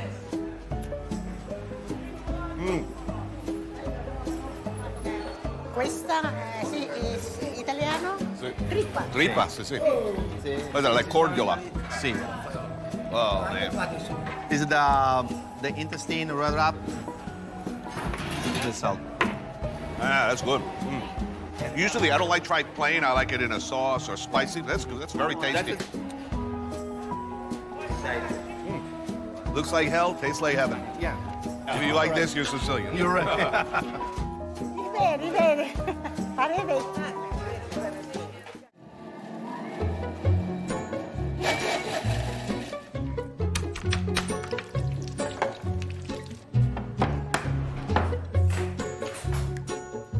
I don't have any grandparents. My mom, I guess she cooks, but the last time she ever invited me for dinner was like 1972. So given that tragic, dysfunctional, too much information kind of history, is it any mystery why I'm always on the lookout for grandma? Anybody's grandma will do. Hell, I've been known to cruise rural state highways, looking for hitchhiking grannies to abduct, so they'll cook for me. And given my fragile emotional state, it makes perfect sense that I've dragooned Tommaso's mom into making me a nice lunch. Is that heartwarming or like creepy and sad? Hey. It smells good in here. Let's go open wine in the meantime. All right. No, cheers. Chin. You need any help chopping parsleys? Ah, perfect. For lunch, we got the shrimp and sardines from earlier at the market. But first, this. Let's grab one. It's like arancini, but with a hollowed-out potato filled with cheese, breaded, and fried. Ooh, delicious. Basically, what we do to finish the potatoes ready and fill with all the cheese. Yes. The dip in the eggs to seal the potato. Right. And then the crumb bread and fried. My mother used to cook for everybody, even if it was midnight. My parents' house was the focus of my friends. Right. So when you have to do something where you want to share some time all together and they have dinner, so my mother's cooking for everybody. Because the problem here is that when she cooks, even if she knows that's only for 5 people, she cooking for 10. Just in case.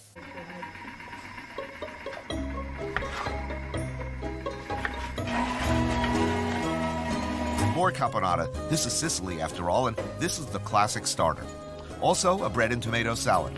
Would you like to try something? That's old school. We toasted the bread, make it a little bit harder. And normally we do with bread at least 2 days here, two days old. Right. It's really good. Really, really good. That's Sicily right there. Right, yes. Fresh shrimp sauteed in garlic, butter, and herbs. I've noticed over time, as I travel around the world, that every great and enlightened culture, when they were confronted with a shrimp or a prawn, right away. That is the way you see if it's fresh or not. Yeah. So, typical day, when you were 15 years old, what did you eat for lunch? We'll never missing pasta for lunch. Pasta and meat or pasta Yes, and fish? And fish. Of course, something locally. Basically, you have to go right behind the corner to find your products. So whatever we can produce in Sicily, that's what we choose to buy. Watch this, you're gonna zip the bone right out. Out comes all the bone. Who needs a knife? Sardines filleted neatly, sauteed in garlic and oil, a little red pepper. That's a beautiful thing, right there. Botticelli, gliel'hai messo? Look, I'll tell you, in another 2 hours here, I'll be speaking Italian. Well, I'll be speaking Sicilian. Freddo no buono, caldo sì. Yes, you have to eat it hot. This is very nice. Yeah, really, if you don't like this, there's really no hope for you. Ah, Tommaso, diglielo, chi è che non ti piace fare queste cose? Che non ti è piaciuto? There's something that you don't like it? Everything is fantastic. Tell her because she... I'm so happy. This was a delicious meal to eat in this beautiful home with some really good home-cooked food. Grazie.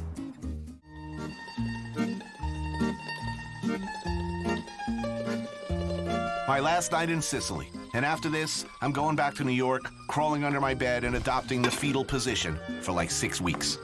Can I cut some vegetables?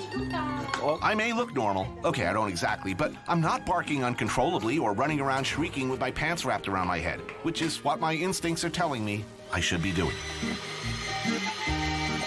To me, one of life's great joys is cheese. No, I'm eating cheese, which makes me happy, always.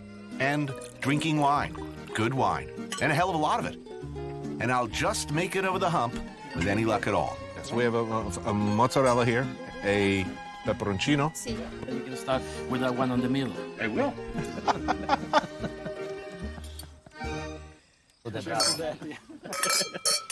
Turi joins me for a final meal along with Antonio, Guido, and Guido's girlfriend, Ada. This is an agriturismo. This is not a concept that exists in America, but it is a concept that should exist. Okay, now please explain what it is. Agriturismo is an hotel linked to the territory. You have to use local product, local recipe. Penne with sun-dried tomatoes, zucchini, all from the farm. Oh man, that looks good.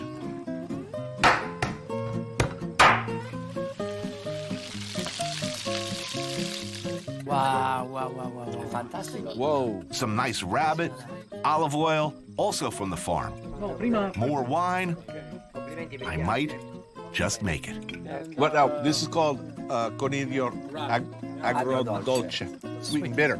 If you talk about Italy as a whole, it is the most interesting aspect of Italian cuisine. I mean, not just gastronomically, but philosophically, because it is a philosophical thing. Life is too good. I need a little bitterness to remind myself of the eternal tragedy of our existence.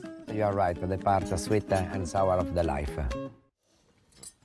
One final attempt before I go to extract something meaningful on what it means to be Sicilian. What's wrong with these people in the north?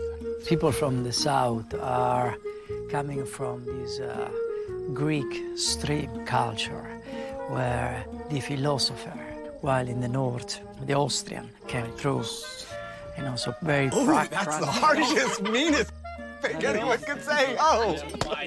Very practical people, and figured out that the last century, the three best writers in Italy are from Sicily. Because they consider us just like a weight when there are problems. Right. But finally, on summer, they all come here to make vegans. It's a good thing for us, you know? In the end, it all comes back to the Godfather. We go up this beautiful mountain.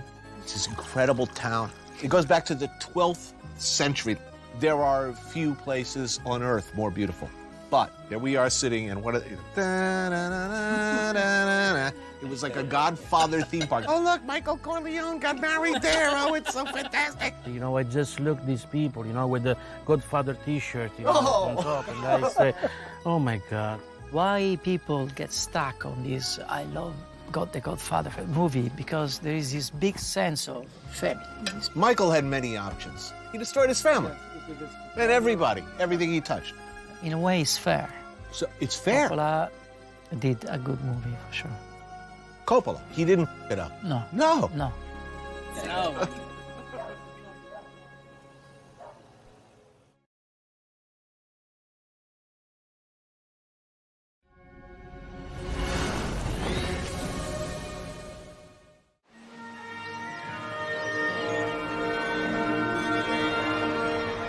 It's your first time to Denmark? I gotta be honest, I usually try to avoid clean, orderly countries without massive social problems. I'm here for you, man. If you're not the poster boy for the entire country, you should be. We go, no? Yes, let's go. Yeah.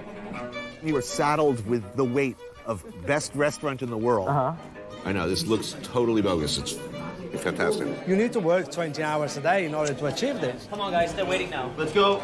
It's so much less about, ooh, you know? It's about bang. And it's tan, elements, thoughts, elements. What places have you been you can compare to Roma? No place.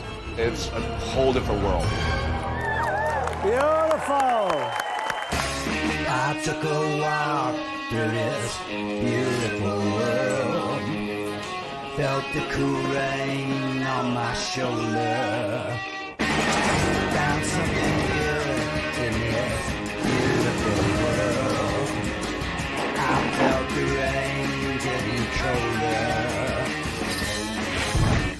Sha la la la la, sha la la la la la, sha la la la la, sha la la la la la.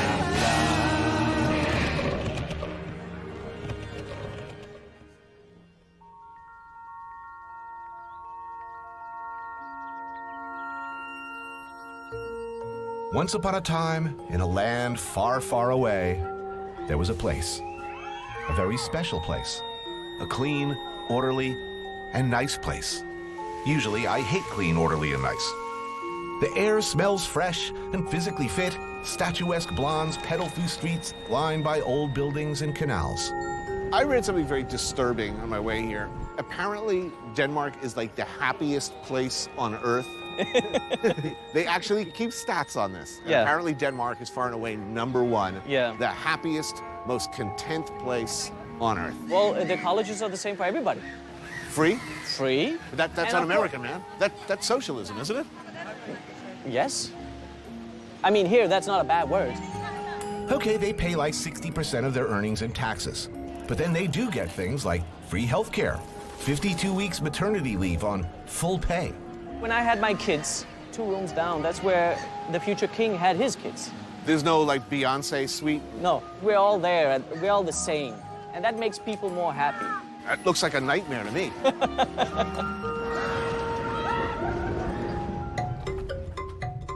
By the way, it would be helpful to point out this show is not about Denmark. It's not about Copenhagen. I'm here for one man. Food this way. All right. And one restaurant. And then we can start. Yes, chef. 2 scalps go up? Yes, chef. 3 scalps going up? Yes, chef. Go, go, go, go, go. Noma is the place where Rene Redzepi pretty much changed the whole world of gastronomy. Let's go. 2 baskets, please. Yes. For 3 years in a row, it was named the world's best restaurant by a jury of chefs and food writers who presumably know such things. Come on with those 2. They're sitting waiting. Come on. Wow. Nordic coconuts, also at the same time as a little bouquet of flowers. Danish coconut. Cheers to that. Cheers. And so, the question, how does this nice, down-to-earth guy rise to the top of the food world, all while presenting things that no one could possibly think would taste that good? Let's have a bite of flowers.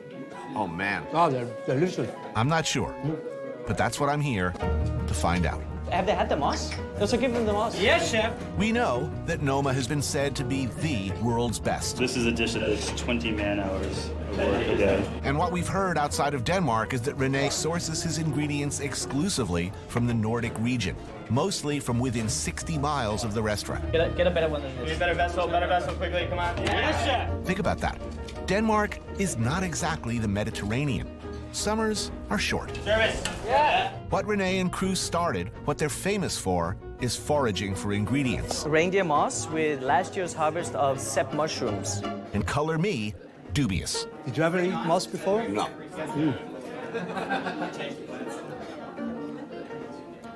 That is incredible. Wow. There's no way that this is going to look convincingly delicious on TV, but it is really delicious. Alessandro Porcelli is Italian, living in Denmark. He worked at Noma before starting Cook It Raw, the roaming Boy Scout camp for the world's best chefs. I met Rene in 2004. Basically, the restaurant was just open. 4 on 6. Yeah. 10 years after Noma's inception, Rene is arguably the most famous Dane since Hamlet. And so, it's happily ever after, right? Not quite. And it's funny that all this happened actually in Copenhagen. You have all these rules about the Jante law, you know, where you have these guidelines where you never brag about yourselves. It's all understated. The law of Jante, which discourages attention-seeking, is part and parcel of living in Denmark.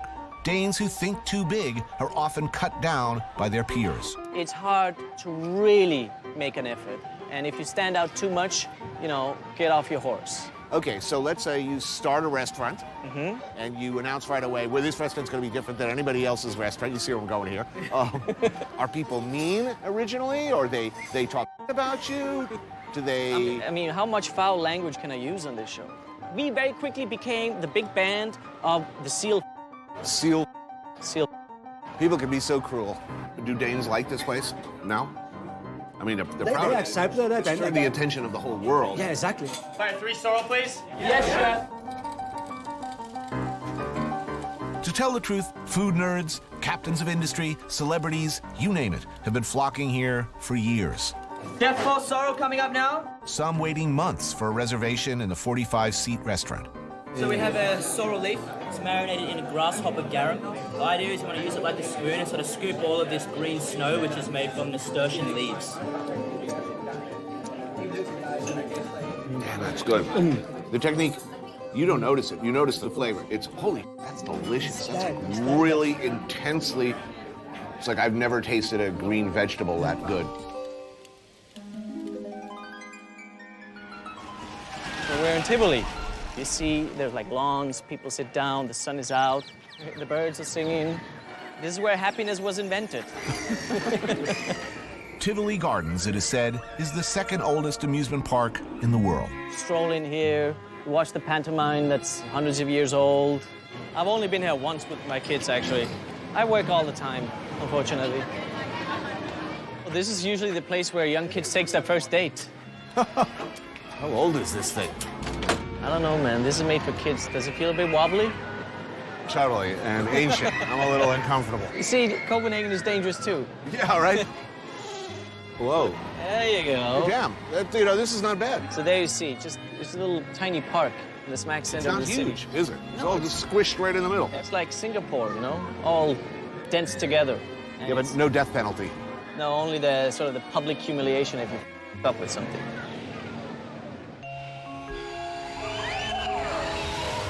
Oh, here we go. Firearms, apparently, it's okay here. You know, I've actually never fired a firearm in my life. Really? And I've never driven a car. You've never driven a car? I've never driven a car. Okay, this is good. This will be empowering. This could change your whole life. Yes. Every time you fire, you need to reload. This important. You don't need to tell him he's American. All right. So is this a competition? Call it what you like. All right. Blow it up.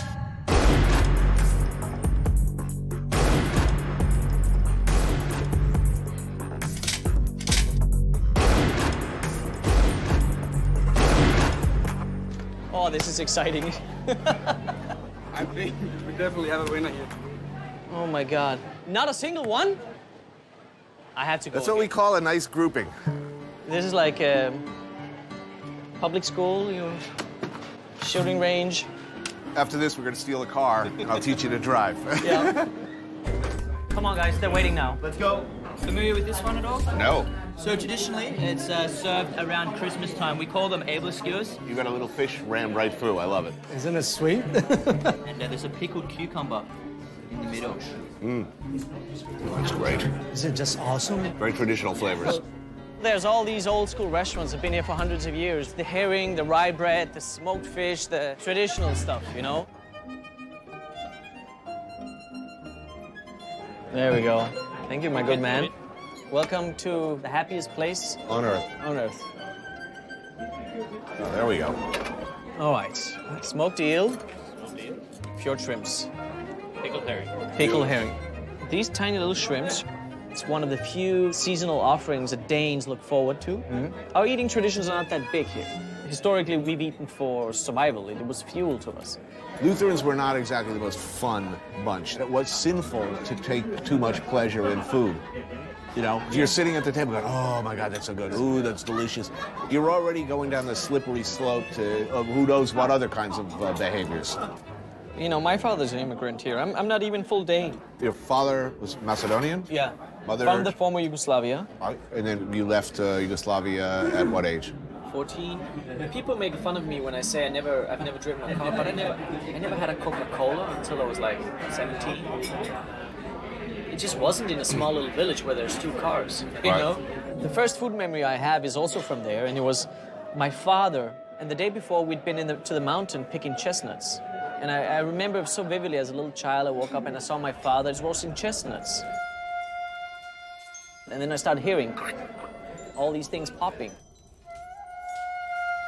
20 minutes later, they were in a bowl, and my aunt, she poured milk that she'd just taken from the cow, and we had that for breakfast.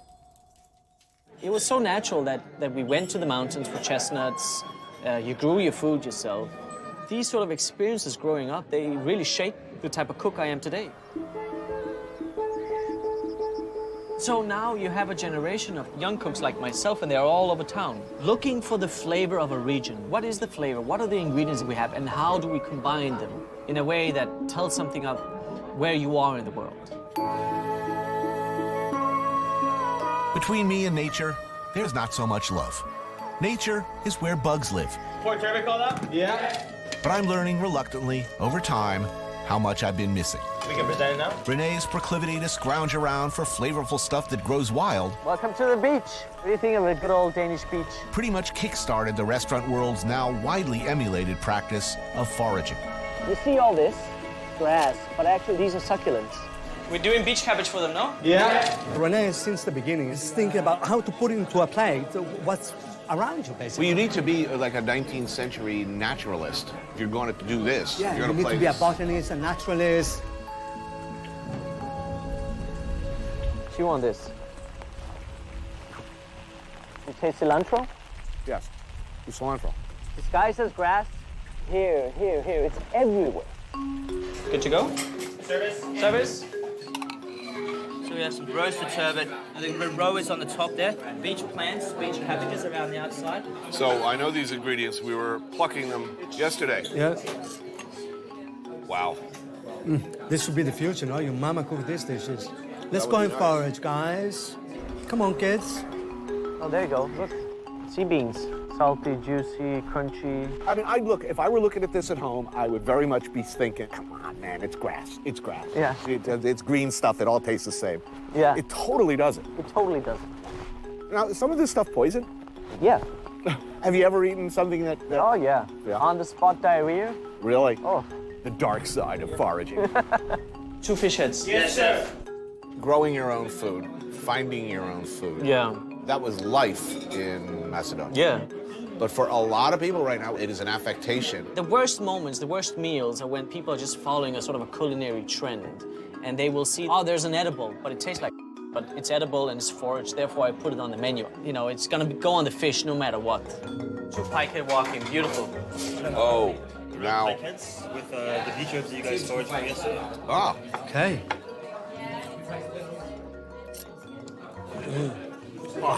And you just pick off every little bit.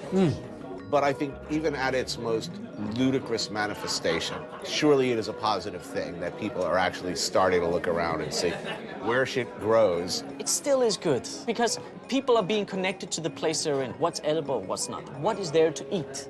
Oh, here we go. Jackpot. This is a mustard, beach mustard. In 3 weeks, this is gone. New things come out. So this is our bread serving. It's a sourdough bread that's made with a Swedish grain called ulen. And this is a cow's milk butter that has not been churned all the way. It's called virgin butter. Oh, God. This is amazing, huh? Butter like this, where you can pretty much taste what the cow ate. You know, anybody who's milked a cow, this is a flavor of childhood. Fact is, there aren't a lot of people left where I come from, who milked a cow. And that's what is becoming more important to what these guys are doing. It's the relationship also that they have with the farmers, the relationship we have with the soil. So this is Søren's farm, but we always say our farm. We feel like it's our place. Søren is Renee's primary supplier of farmed meat and vegetables. Look at the soil here. You see all the mussel shells? Yeah. These are shellfish because this used to be marshland. Like Renee, he's not your ordinary Dane, and his farm is unlike the others around here. This used to be monoculture.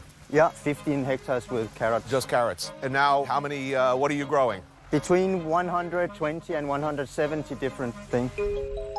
True, there are tractors and rows where potatoes and carrots grow. But much of what's happening here is a mix of wild and cultivated.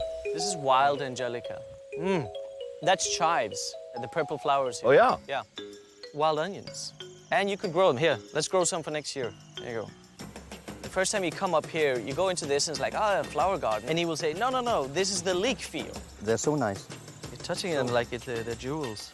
They are jewels. Let's grab a bunch of these for lunch, no?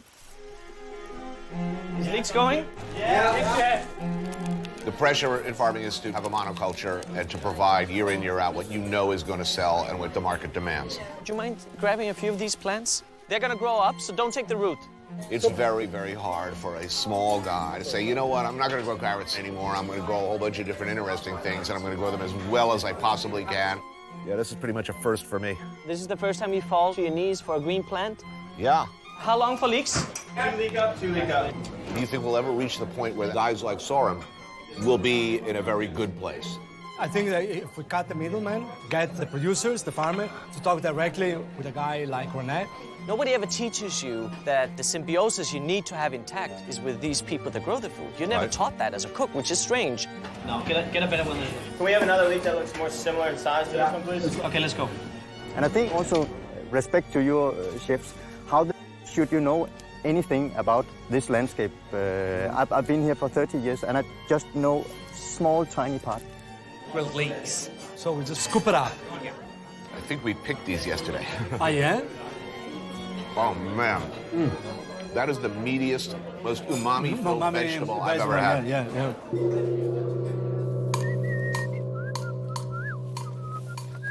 Maybe we'll cook this for lunch, spice with the tartare. Chop that up, the freshly slaughtered meat from one of Søren's cows. Hi. Hey, what else? The asparagus? Yes, let's do that. I'm hungry, man. 2 asparagus, Carla? Yeah. Asparagus, beautiful. Let's go.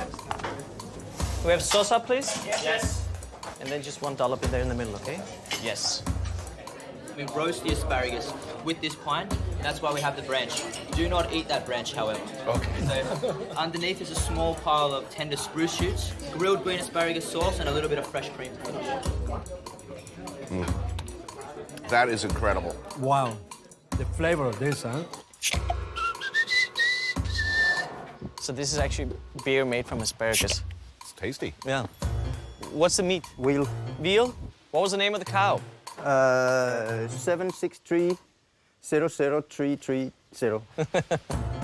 Chef, do you want to do the tartare? What are you thinking? Just hack up the meat? Hack up the meat. Ooh, it already looks good. I'm gonna go on the asparagus and on the leeks. Clean them up, grill them. A little sun lotion on these guys. Søren, do you want to do a potato salad? Yeah. What should we put on the tartare? Wild onions. Bit of this horseradish. That's the chives, chive flowers. Okay, a little salt on the leek and a little cheese? Yes. That's the angelica. Take all these flowers and we mix that in. Some vinegar. Elderflower vinaigrette for the grilled asparagus. A few eggs from my mother's 3 birds. Done. Didn't take us 10 minutes, but we have 4 courses. This is like 3 Michelin stars, chef. Oh, yeah. Oh, man. Perfect. Look at that. Wow. Wow, wow, wow. And that egg. What an egg. Yeah. Do you eat like this all the time? I bring my kids up here. All the staff comes here often. This becomes your reference frame for how fresh an asparagus should be. Just harvest, just cooked, just eaten. I mean, I think a place like this, in addition to being the best restaurant in the world and whatever else, it offers a real possibility. There is food around that, with a little effort or a lot of effort, you can make into something really delicious. There is the hard thing, yeah? Just the way that people think about food. Not just the 35 people that can afford to come and eat here in Noma. Thank you for joining. Thank you, chef. It's magnificent, yeah. Magnificent. Look, there are always going to be some people out there who hate the very idea of your existence. Yeah. From the very minute they even think about you.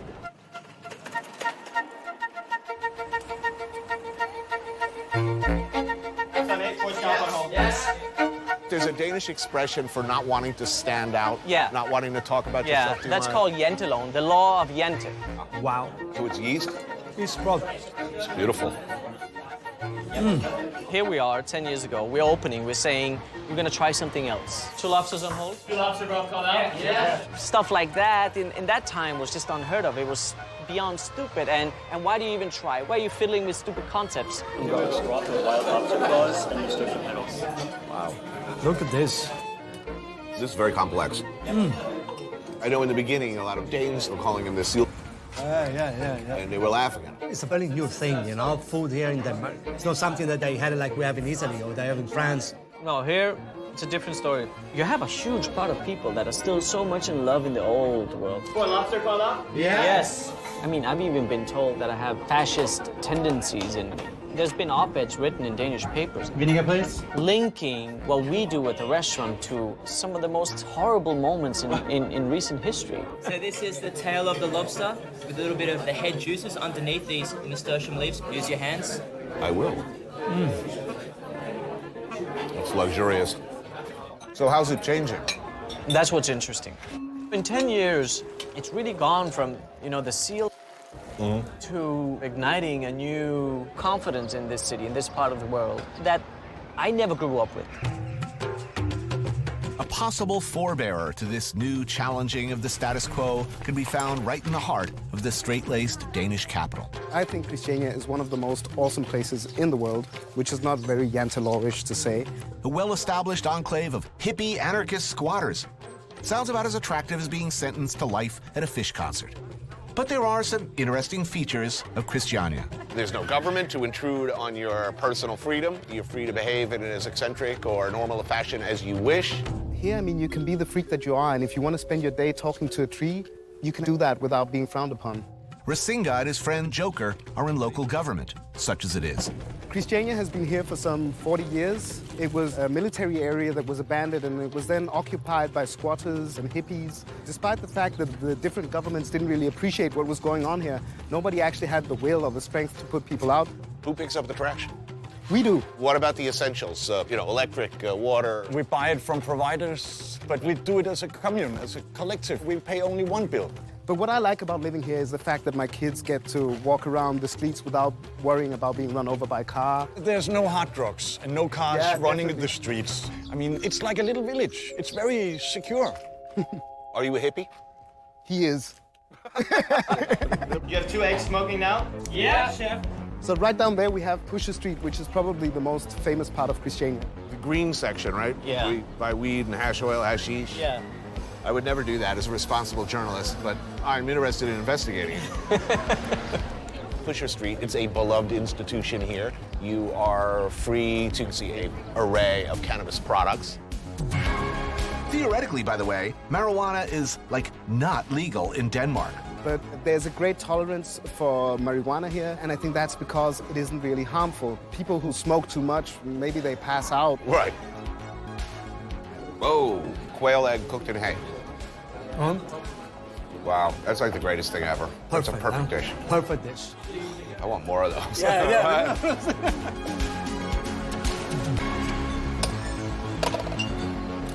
So here you go. Thank you. So there's nobody in charge. I'm in charge. Yeah. The only problem is everybody else is too. Yeah. It seems utopian. We have the same problems as anybody, but we try to solve them in a different way. And one of the ways we try to solve this sort of challenges is by embracing people as much as we can and trying to make space as much as we can. Do we have 2 peas ready for table 4? Can I go with that now? Yes. Extraordinary. I was reading something you wrote that's very un-American in its concept, which is don't be afraid to fail. Yeah. When we did this dish, to us, it was a very big moment because we burnt it by mistake. And then we thought, okay, it's a mistake. Let's see what happens. And we cooked it. And then we had a new paste, a new sort of spice for us. That's indescribably delicious. All cookbooks, particularly American cookbooks, are written from the point of view that if you only follow this recipe, it will turn out great. You're safe. This is what we try to talk about every day in the kitchen with the cooks on Saturday night projects. Apparently, this is when you invite members of your crew to put up a new dish for comment. After each grueling work week concludes, cooks from every level of the brigade stay late to submit their newest culinary ideas. Everybody's in on this? Everybody's in on it. This could be a very uncomfortable, you're hanging it out. This forum is about failure, so yes. All right, let's see what you got. Luke, go for it. At no point in my career would I have wanted to subject myself to this kind of mass scrutiny. No, but watch, it's not bad, huh? It's not bad. It can be bad. I mean... What do you have for us, chef? A fermented apple tea. This one I did with razor clam and some chamomile as well. There's this lamb's tongue, cooked for 10 hours at 70 degrees. Kohlrabi, just fermented with water and 2% salt. And this is sea buckthorn juice with brown butter. So what we have here, sep ice cream with some barley. Mushroom ice cream and fermented barley sauce. Yes. I think the lamb's tongue is a great ingredient. Personally, I'm not getting what the kohlrabi brought to the party. The razor clams are a bit sweet, and with this broth, it's quite sweet, so it becomes very one-dimensional. Why can't you do that for your next project? Dry salt versus brine salt. She uses elements that I would never use in a dessert, and it tastes good. I like it. Given a choice between a traditional dessert and this, I would be very, very, very, very happy with this. Other was delicious. Really delicious. Thank you. Who's next?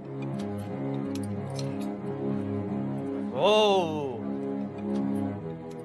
So here I have a dish of strawberries and cream. I decided to go out my bike and see what I could get. So all the flowers that are here, the lady let me pick them in her garden. So I have strawberries that are pickled in rose vinegar and a creme fraiche at the base that's been infused with burnt roses and rose pollen. Do we just clap or?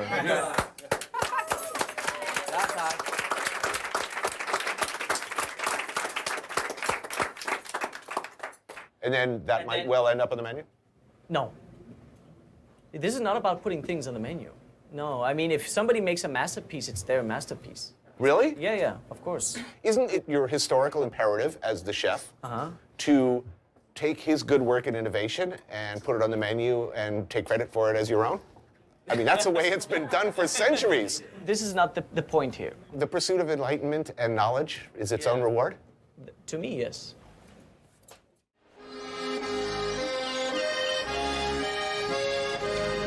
Table 4. It's being cleared. Let's start dressing. Yeah. They're waiting. Yes, chef. Come on, come on. Yes. I mean, now I travel a lot and I meet chefs and say, you know, I want to be #1 in the world. And I was in Mexico, now, Yucatan. They don't even know how to make a tortilla. They don't even know what a tortilla is made of. They kind of lose touch with what tradition is. That looks good, man. Merci, chef. It's good for you to try this, the herring, the rye bread, the smoked fish, the traditional stuff, you know? Because when you grow up as a cook here, you think of this as old-fashioned. You don't see it as an inspiration for your future endeavors as a cook. All right, fellas. The next thing we serve you is flatbread. Very traditional here. And we spice ours with shoots of spruce and oak tree. This is amazing. Amazing. Damn, that's good. Sophistication, but it's something that is so down to earth flavor-wise. No doubt about it. That's like both really classic and totally new.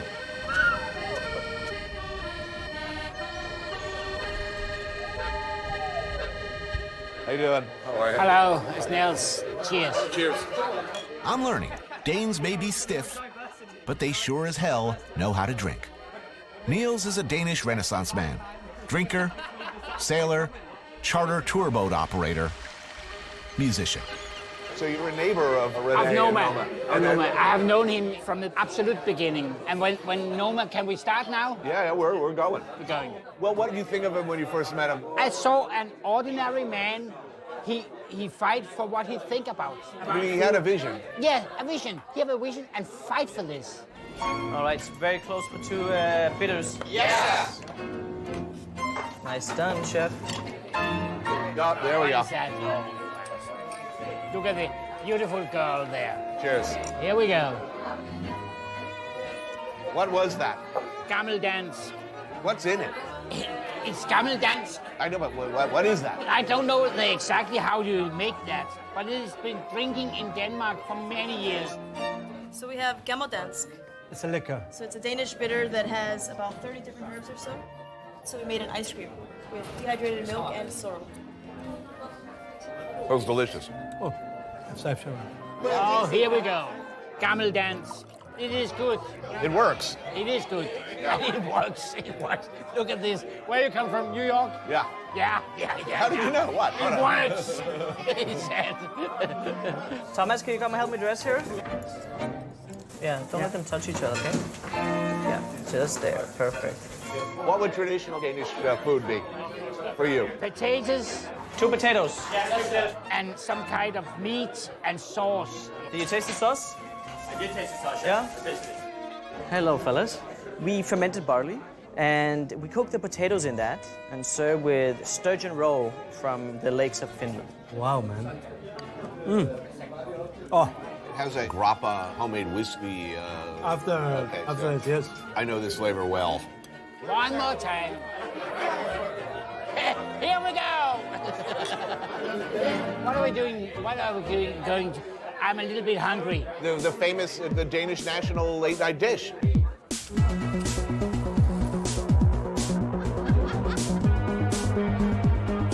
John's hot dog? Yes. I'll have the deluxe. Yeah.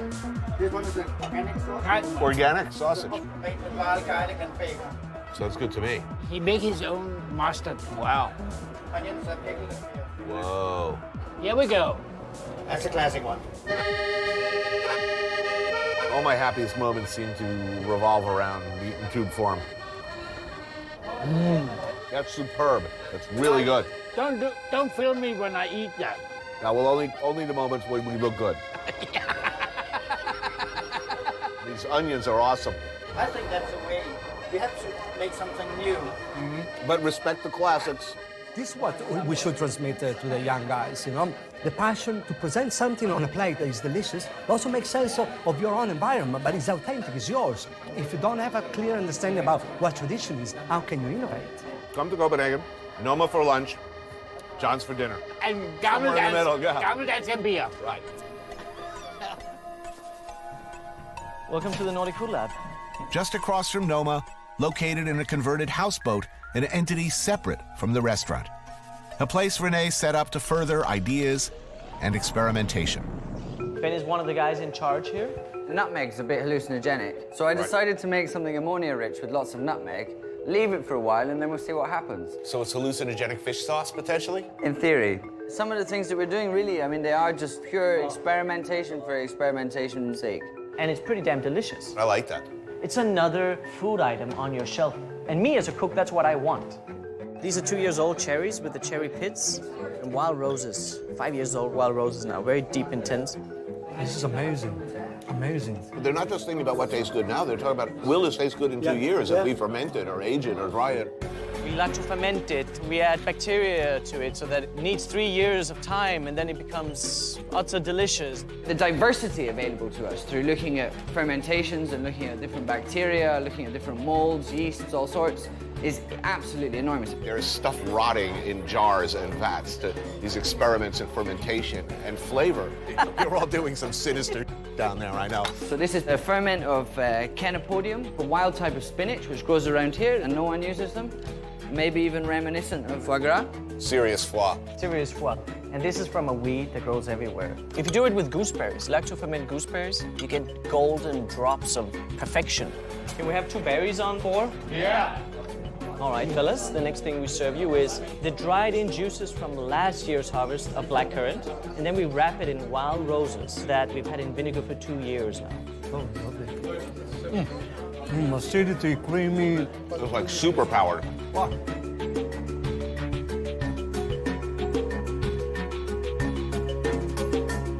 I need to ask about this. You need to ask about this. Well, this is pretty interesting. This is born out of a desire to study mummification.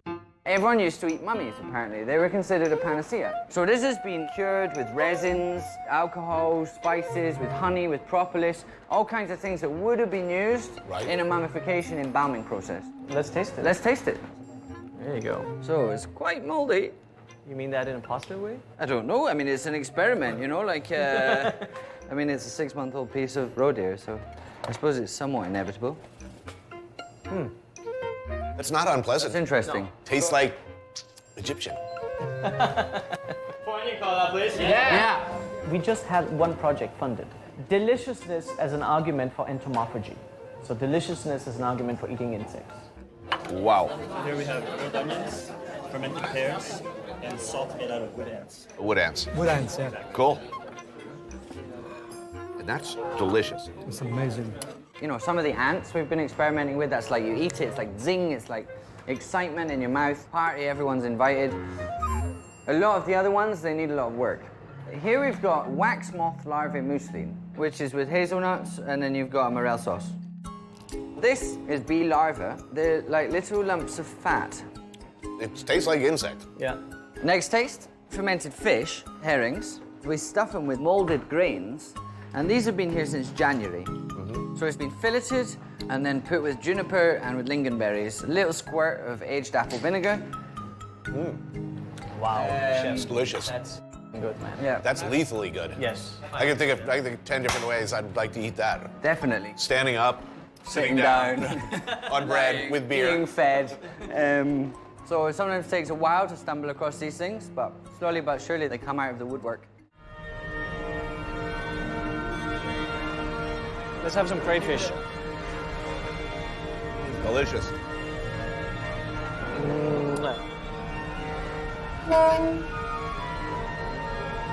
Cheers, guys. Cheers, guys. Cheers. Skål. Midsummer. Midsummer's Day. Longest day of the year.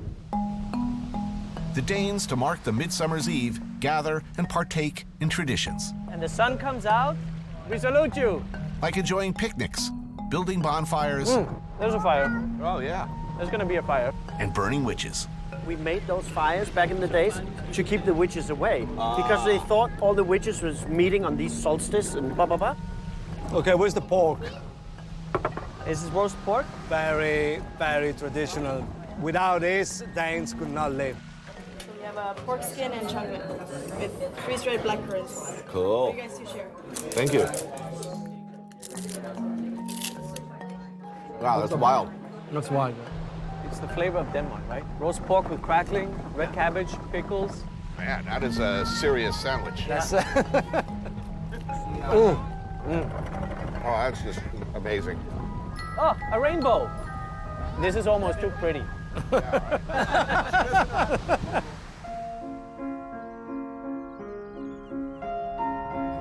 And there you go. Oh. Super cool, huh? Why don't we have the strawberries? The triple cream, huh? It's delicious, man. Yeah. So we have a wild blueberry dessert. So this is a sandwich, one for each of you, and the first of the wild strawberries. Oh, beautiful. Look at this. Like a picnic in the park, yeah? Wow. So the Midsummer Day in Denmark. Wow. Look at the witch. Burn, witch, burn. Vi elsker vort land, når den senede jul tænder stjerner i træet, glans i hvert øje. How's it, guys? You done? Terrific, thank you. Unbelievable. Look, I've eaten a lot of great restaurants around the world, and there was still a little part of me that was saying, you know, this is going to be bull. The guy is out in the field yanking weeds out of the ground. I really didn't expect it to be as good as it was. It was delicious. It was amazingly delicious for me. Amazing. Yes, I thought it was amazing. It's not just about coming up with the greatest concept, it's just assembling what is out there in a new and beautiful, authentic and delicious way. He has single-handedly transformed everybody's understanding of Nordic cuisines. Where all the dishes, they tell a little bit of a story, you know, of the land, the tradition. But always delicious. Always delicious first. He may be an ordinary guy, grounded, comes from a poor family, but he has big dreams. He wants to change the world. Yeah, and we can change it. Never forget that. We can do that.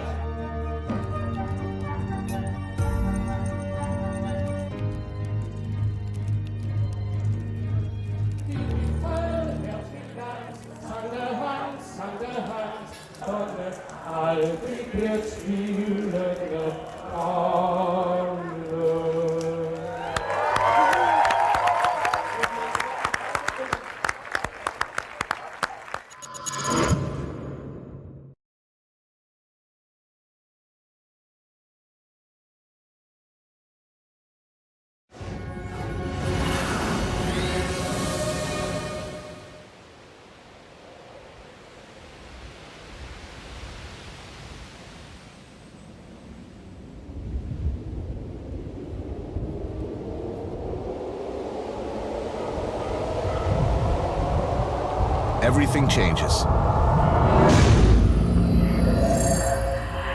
Nothing changes at all.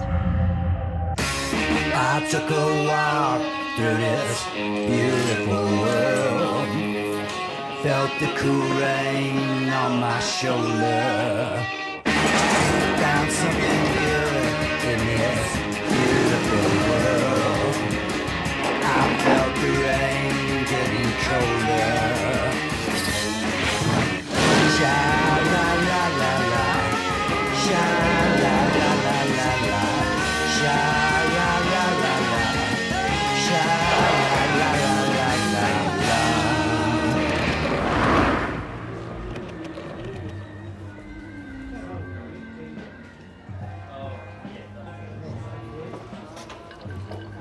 Drinking at 4:30 in the afternoon.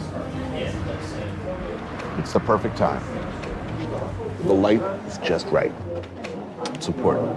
Also, it's not too crowded. It's quiet. Man can have a drink, a pint, in a dignified fashion, free of care.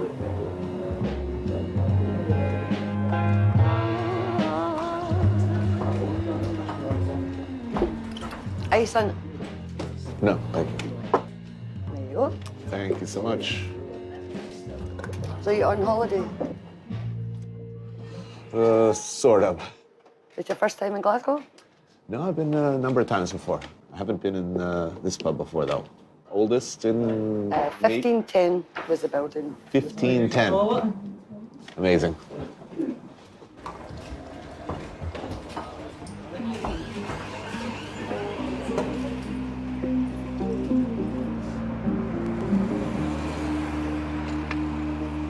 From my very first time,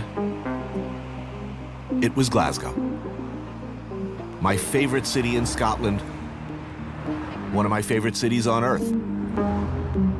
I was going to say one of my favorite cities in Europe, but is Glasgow Europe? I don't think so. It feels somehow older than that.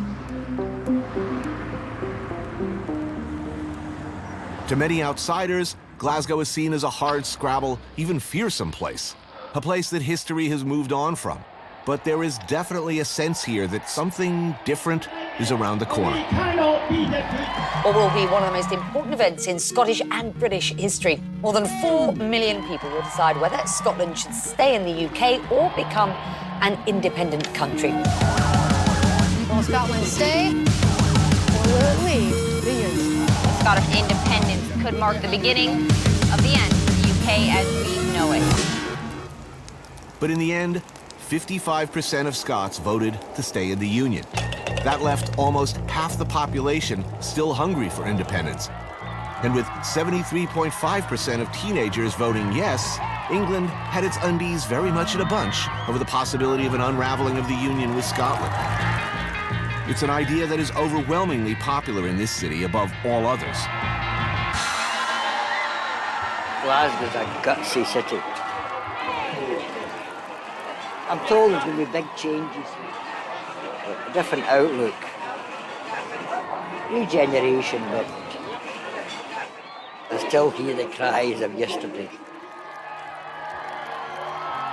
Why does the possibility of independence have such a powerful hold on Glasgow? The past. Glasgow has long endured, among other things, a reputation for being the most violent area in the UK. It's a familiar cycle, analogous in many ways to what we see elsewhere. Hard times, disappearing manufacturing base, unemployment, a general sense of apathy that the government can't or won't fix what's broken. That in the corridors of power in London, in Edinburgh, they just don't give a shit about Glasgow. Especially Glasgow's east side. Like a lot of cities, like most cities in fact, Glasgow is divided. The River Clyde divides the north and south sides, but the bigger, more tangible divide is between east and west. The west, things are expected to be, well, nice. Nice cars, nice families, all the nice stuff that affluence supposedly brings. East side, that's where you grow up hard, where things are rougher, where you've got, according to popular legend, to fight to live every day. In Scotland, if you're a young boy in Scotland and you're 9 or 10 and you're coming home from school and a big guy beats you up and you run home to your mum crying, you know what she'll do? She'll give you a cuddle and then she'll tell you to get back out there and get him. Don't let anybody ever do that to you. And if you need to get a stick, get a stick. If you need a brick, get a brick. Don't let anybody do it to you. That's what we do. And it makes us dangerous enemies, or resourceful enemies, but it also makes us very loyal allies. Detective John Carnishan, 38 years on the job, much of it as murder police on the east side. He's seen it all. Confronted with violent hooliganism, the traditional approach has always been to get out there and bust some heads, make some stats, put up some numbers, lock up some perpetrators. But after decades of dealing with generation after generation of violence, much of it gang-related, he took an unusual and controversial new tactic. Along with a colleague, John established a special unit within the Strathclyde Police called the Violence Reduction Unit, and focused their efforts on the social problems that he felt led directly to violent crime.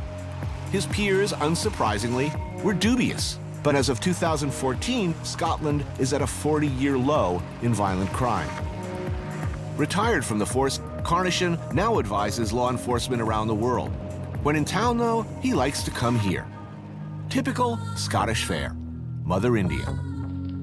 For a lamb curry simmered in spicy tomato gravy, served with traditional Scottish naan bread. I knew Glasgow was traditionally a tough town. I've always seen Glasgow as a warm, welcoming place. It's always been one of my favorite places in this part of the world to visit. So do you think the town's reputation is deserved, or is this a... No. I mean, in terms of the level of violence, the facts are the facts. That's there.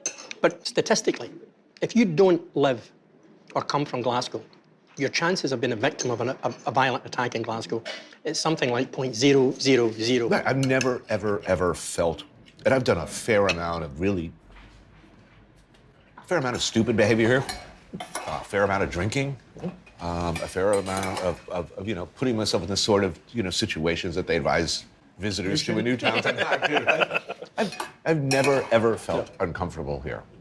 On the other hand, I could be wrong in that after a few drinks, I noticed that I don't understand anyone. So they could be making various threats of violence to me at the bar, and I could just be smiling and nodding.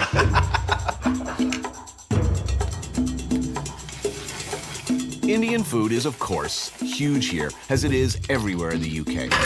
You could venture a guess that it's the cold, damp, and often dreary weather that causes the heart to yearn for spicy food from hotter climates. But it's more likely it began with the trade routes established by the East India Company in the 17th century and returning sailors, and that whole take over India thing. All I can say is pass the Rogan Josh. So, how do you reduce violence? I mean, traditionally, we just need more police. Get out there, crack some skulls, throw some more people in jail, and problem solved. Yep. I'd say a good number of Americans probably still believe that very much. We're very fond of throwing people in prison. To suggest otherwise would be seen as coddling criminals. Absolutely, and it was the same here. We weren't making a blind bit of difference to the levels of violence. We started to think about it in an entirely different way. Violence is a public health issue. We all have the capacity for violence. People learn how not to be violent. And that's why early years is important, because things that happen then will affect their whole life course about how they make decisions about themselves and how they judge risk. No matter how good the police service is, it will just contain and manage the problem. It won't make it better. First of all, it's not what I'd expect to hear from, you know, somebody who spent, 38 years with murder police, presumably busting heads and arresting people, that we should hug these little bastards. Yeah, more, absolutely. Yeah. That we should make them feel like they're worth something. I mean, I get it. I believe it. Absolutely. But everything you've been saying is no way to run for office in my country.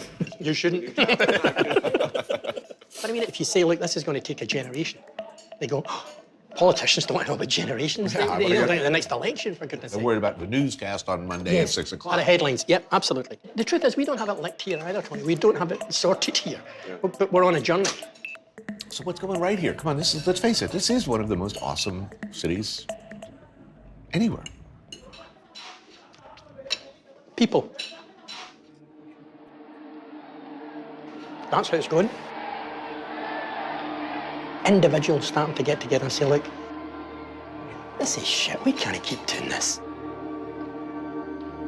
Let's try something different.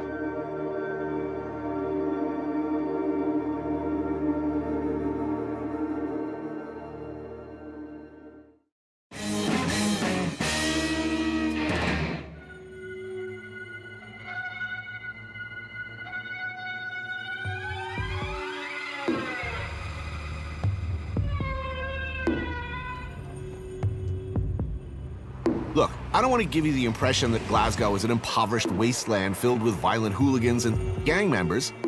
an impression shared by many candy-ass Europeans for sure, and a reputation that many Glaswegians are only too happy to perpetuate. Let's face it, Detroit or New Orleans, most American cities make this town look like Club Med by comparison.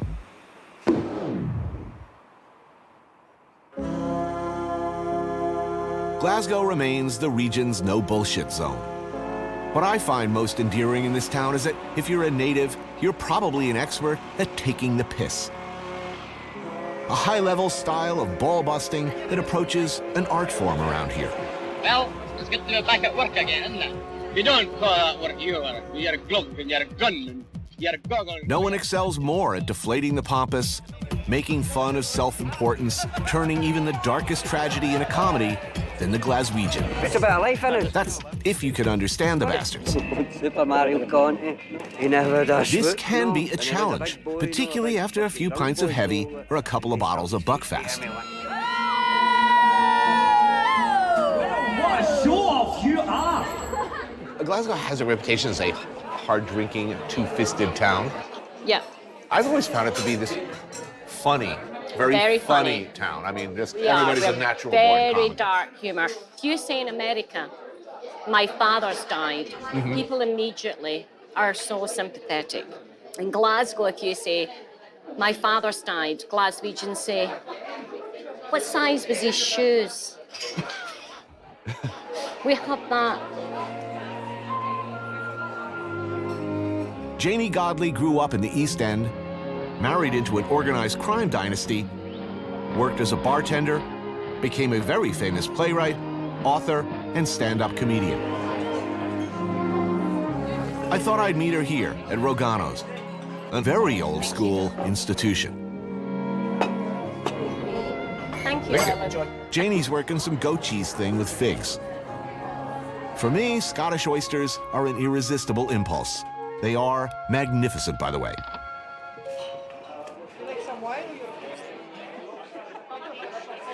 What a lot of people abroad don't understand is the women are the backbone of many of the communities because the men were always drunk and working in the shipyards and dying young. And that still exists, Tony. The age expectancy is still 55. In Fallujah, Iraq, it's 65. Wow, it's a pretty extraordinary thing. Yeah, I know. There's still a lot of crime, there's still drugs, there's still a lot of alcohol problems. But I think the fact that we are a bit shit helps us because we had the Commonwealth Games here and I love that everybody tried not to shout in the street and swear and sell stolen goods in public. I love that they all had this covert operation of let's be nice for a week. I love that.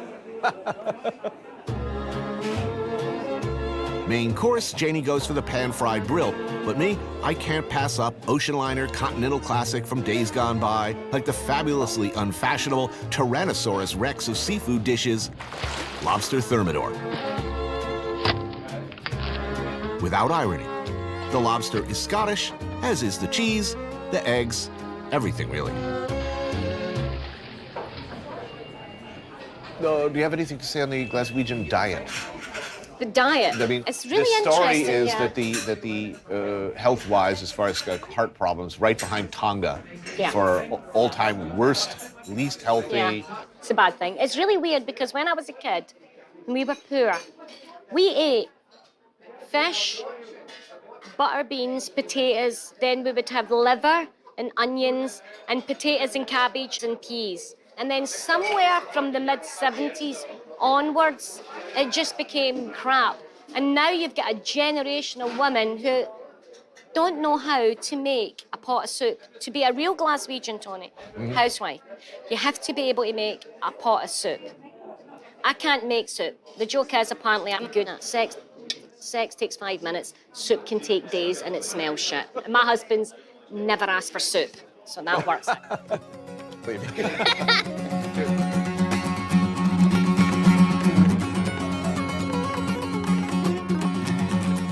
There's a terrific music scene in Glasgow. The pubs are among the finest anywhere. They say Glaswegians have more fun at a funeral than people in Edinburgh have at a wedding. That does invite, from time to time, admittedly, a fair amount of knuckle-headed behaviors. If you're looking for a beer and a beating, Glasgow will happily provide it.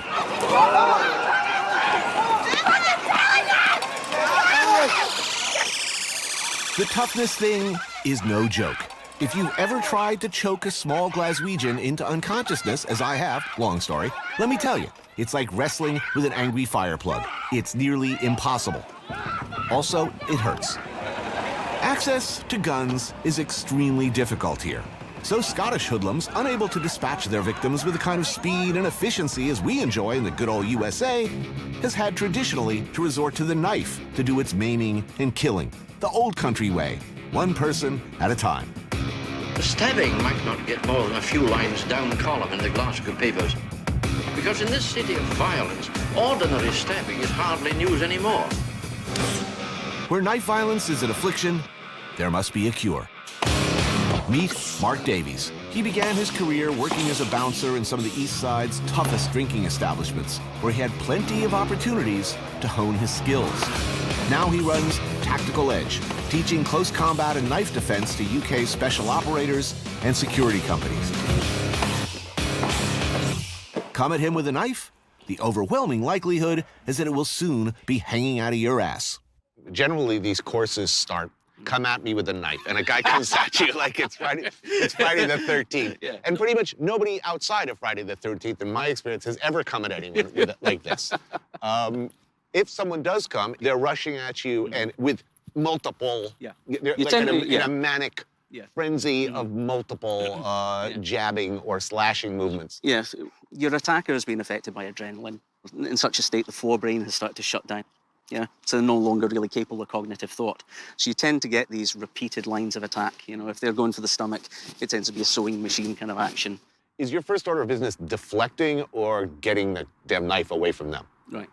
I'm either going to gain control of the weapon or go to a returning blade technique where I gain control of the weapon and return it to sender.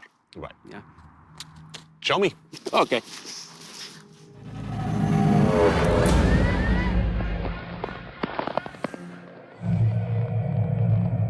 The thing about knife defense is there's no magic bullet. Any technique can fail. Any technique can go wrong.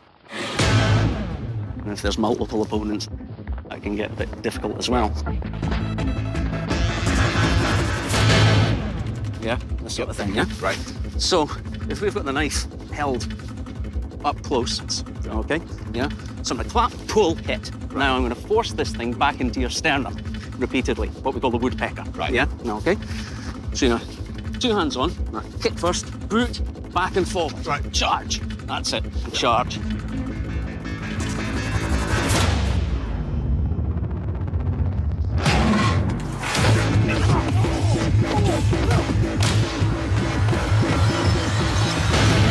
So, ATM mugging. Okay.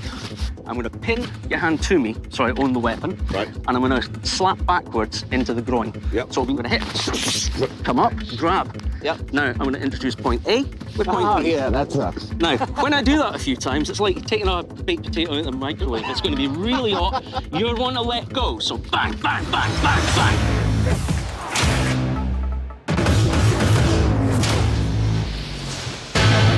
Okay, it's a little bit more close in and surreptitious, so everybody doesn't see it, yeah?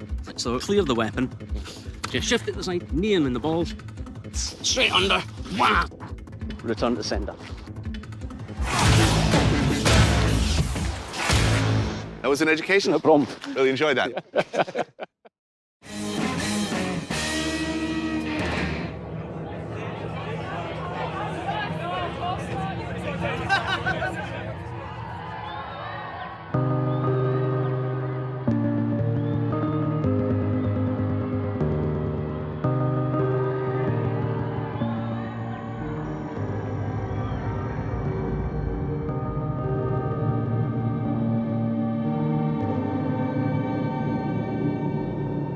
Last night in Glasgow, and enough with the deeper issues.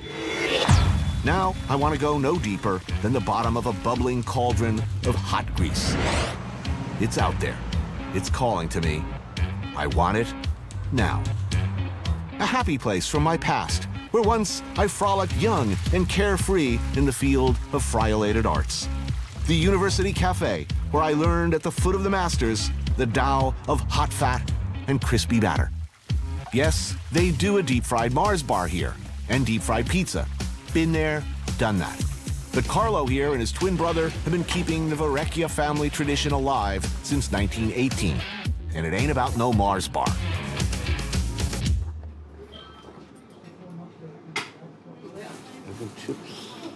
I'm tempted to just go completely nuts for all of the things that I like pie, beans, and chips. Like, I don't even know what kind of pie, but I want it. The macaroni and cheese is tempting. Haggis I'm doing. Couldn't resist that. Cheese Beano, I don't even know what that is, but I kind of want it. Ooh, sausage roll. I do like a good sausage. I order the fish and chips and some haggis. Haddock, battered and floating adrift in a sea of mysterious, life-giving oil. The accumulated flavors of many magical things as it bobs like Noah's Ark, bringing life in all its infinite variety. Deep-fried haggis, my personal favorite. Sinister sheep parts, in tube form in this case.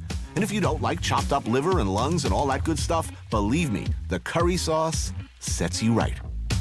The combination of French fries or chips in the local dialect with curry sauce and with cheese is perhaps a bro too far. Guy Fieri in a kilt. But what the hey? I'm pretty sure God is against this. Oh, yeah, definitely. Oh.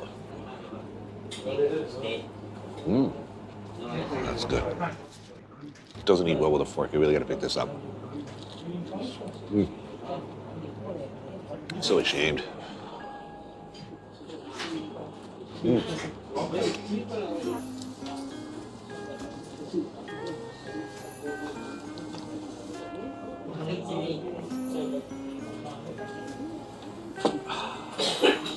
Oh yeah, clean living.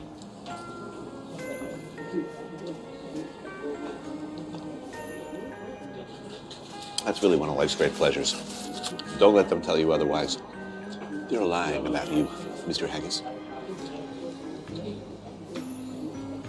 There was no more unfairly reviled food on earth than haggis.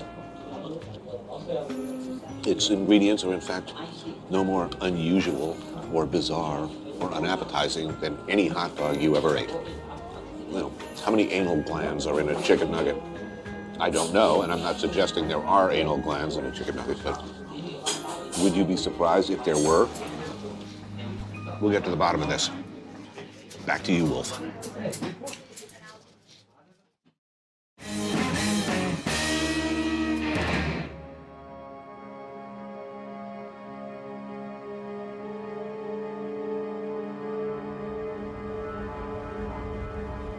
Heading north out of Glasgow, Scotland quickly becomes something else.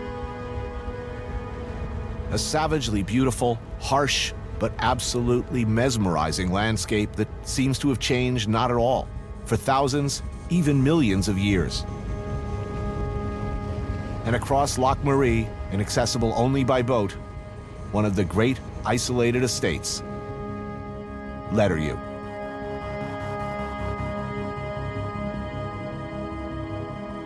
It's the favorite retreat of my friend, Adrian Gill. More widely known as A.A. Gill, he's the much-feared and widely followed restaurant critic for the London Sunday Times. A regular columnist for a spectrum of magazines, author, traveler, and one of the finest essayists of our time. Letteryu, as it stands today, was built as a shooting lodge. Deer stalking like they do here is something from another era. But it persists in places like this, which both protect and cull deer populations. If you are, like us, of course, two murderous aristocrats looking to put some venison on the table, you need help. Professional help. And estates like Letteryu come with a stalker. Stephen Miller has been working here for 8 seasons now, both protecting the animals who live on it and helping people like us in the arduous and delicate task of sneaking up on them. We would, as gentlemen of leisure, require a cook. And Adrian has recommended the supremely well-suited Fiona Cullinane, who excels at this kind of Scottish traditional game cookery. For dinner, it's grouse, shot, then hung until the already funky game bird gets pleasingly ripe. The birds are rubbed inside and out with salt and pepper, some fresh thyme jammed in the cavity. Browned in the pan, plenty of butter to baste with. In traditional game bird cookery of the British Isles, bread sauce is a must. We don't do this in America, but here, it's essential. Basically, it's milk, simmered with flavoring agent like an onion piqué, nutmeg, and bay leaf, then thickened with raspings of bread. Grouse barded with bacon, then roasted in the oven. Nicely rare to medium rare, they're removed to rest and the pan deglazed with red wine, game stock is added, and the sauce reduced. Topped with watercress alongside some parsnips and beetroot. So explain what we're eating, because this is as classic as it gets, right? And this is specifically Scottish. This is a grouse, which is the only truly wild game bird in Britain. They're the most highly prized as a sporting bird. They're the most difficult to shoot, but more importantly, they're the most prized to eat. And this bread sauce thing, what is that? Bread sauce, which is, so you really have to grow up here to love this. It's like pottage. It's a sops. Mm-hmm. It's a very old dish, but it goes very well with the grouse. They're a very gamey meat. It's a very grown-up taste that is slightly repellent, mm-hmm. but it is within that it is particularly alluring. Right. And there is something also sexual about it that people Right. don't often talk about. Right. So good. I went to a vegetarian school. My parents sent me to a vegetarian boarding school. And so for 9 years, the year after I left, I was a vegetarian. 9 years as a vegetarian? That's unthinkable to me. And then I decided not to be. And I made the decision that if I was going to eat meat again, that I had to be prepared to do the whole business. Right. You got to be accountable. For all of it. So I started getting fish with the guts in and gutting them, and then you go, and then in the end, someone says, "Well, come and you want to eat it, come and kill it." And you go, "Well, then I have to do that as well." And when I started doing it, it was like coming home.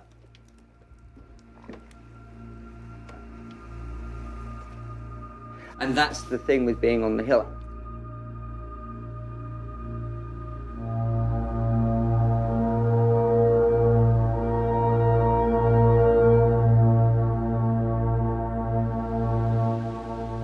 Until the 19th century, the Scottish Highlands were seen by many as a mysterious, hostile, and dangerous land.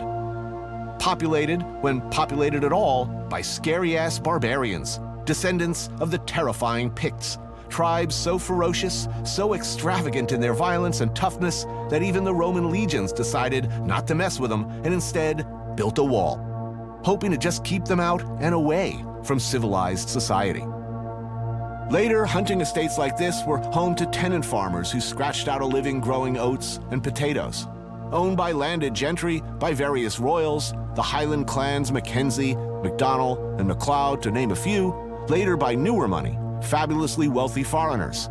Today, around half the land in Scotland is owned by fewer than 500 people.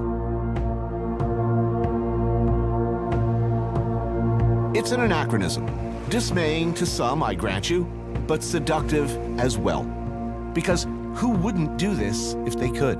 Enjoy this kind of rugged solitude from the comfort of a warm, inviting 17th century lodge.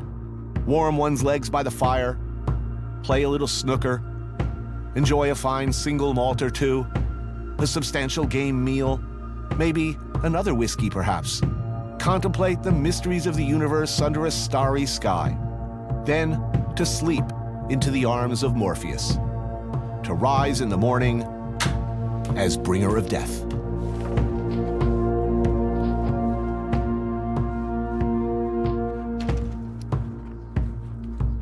Stephen and Adrian keep calling it the hill, but that ain't no hill I ever seen. It's a behemoth, an endless range of behemoths. One mountain giving way to a moor, giving way to another mountain, then more, then more. There might be a hill somewhere in there, but it's probably between mountains after a 5-mile uphill walk. And though I am, to be modest, in the best shape of my life of late, it's a daunting hike. The climb gradual, then steep. The footing ranging from rocky to spongy and wet. Mile after mile. Me trying to look cool, make it seem like this is nothing unusual. But really, I'm dying.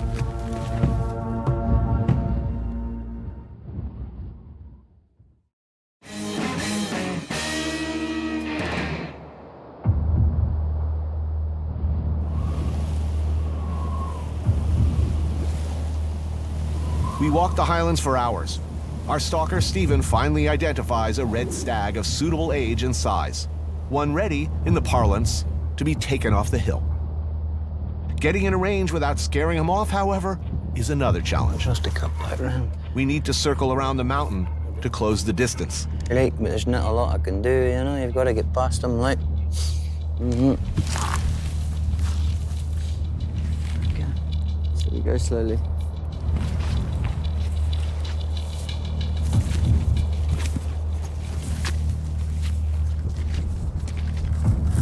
Pretend we're hikers at the moment. Yeah, so you've got a bobble hat.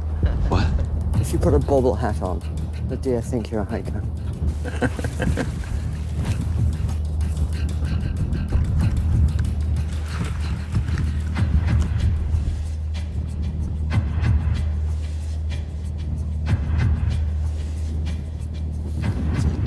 Just in front into the...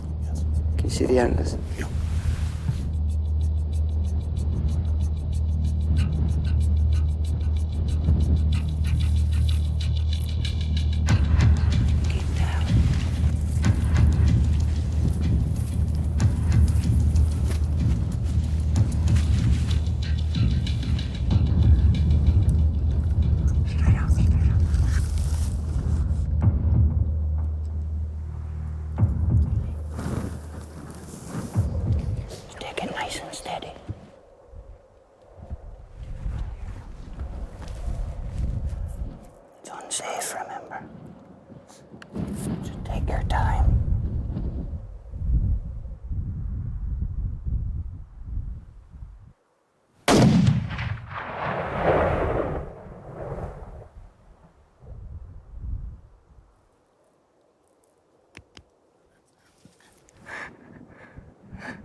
That's a nice stag. 10 points. Is that good? He was never going to get any better. Do you want to use your knife? Yeah.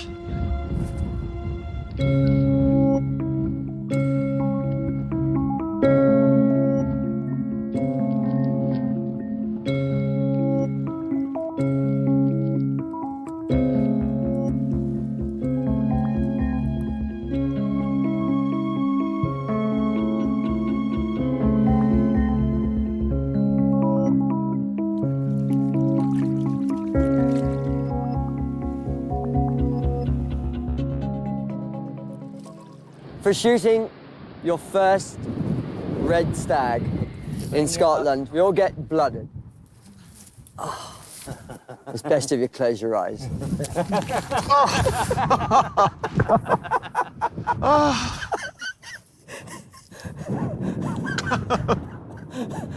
Oh, okay.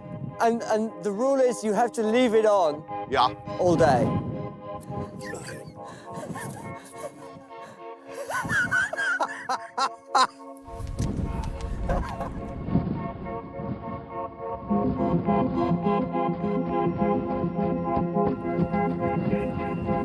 How's it going, chaps? As getting vehicles up here would be both difficult and destructive, the estate has maintained the tradition of using Highland ponies to retrieve the stalked deer. They're bred to be strong and trained to do this work. They'll likely make it back sooner than we will. Thanks, chaps. We'll catch you later on at some point. See ya. Good boy, Stroop.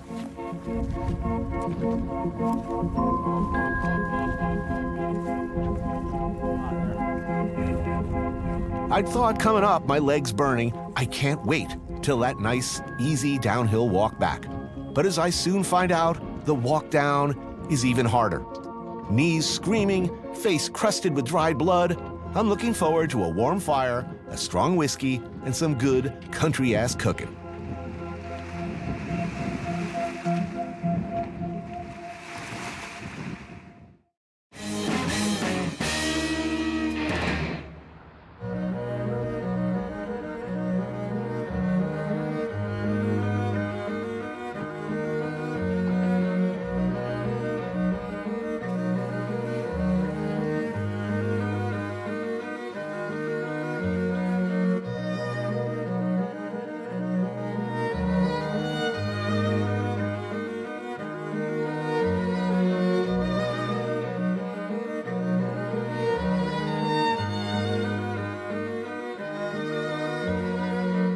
So what do you fancy with the venison?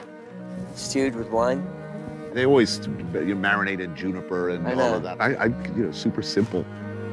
Okay, we'll do that.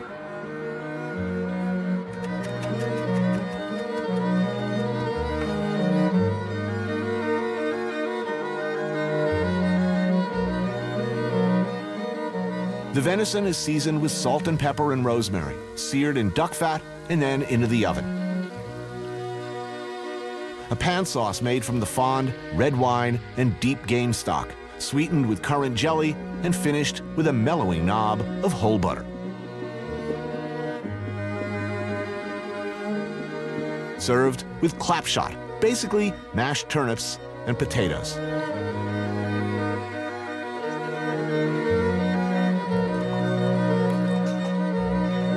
That's it, that's the end of the season.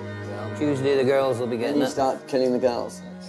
You have to traditionally wear the zipper mask or the leather mask to do that, and you send them notes beforehand saying, "I'm watching you. I know where you live."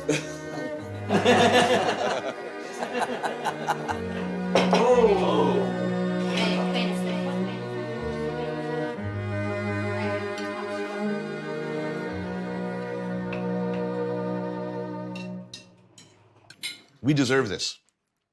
Oh, we've worked for it, huh? Yeah.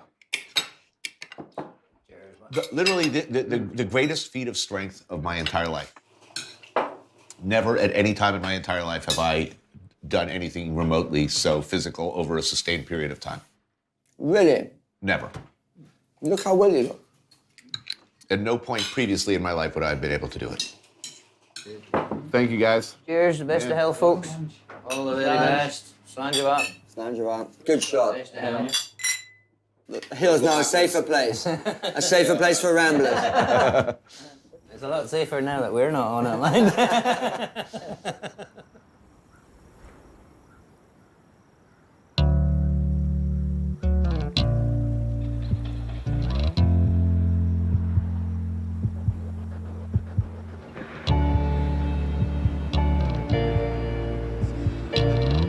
I came to Scotland this time to shoot an animal in the heart, to take part, to be fully culpable in a practice nearly as old as these hills.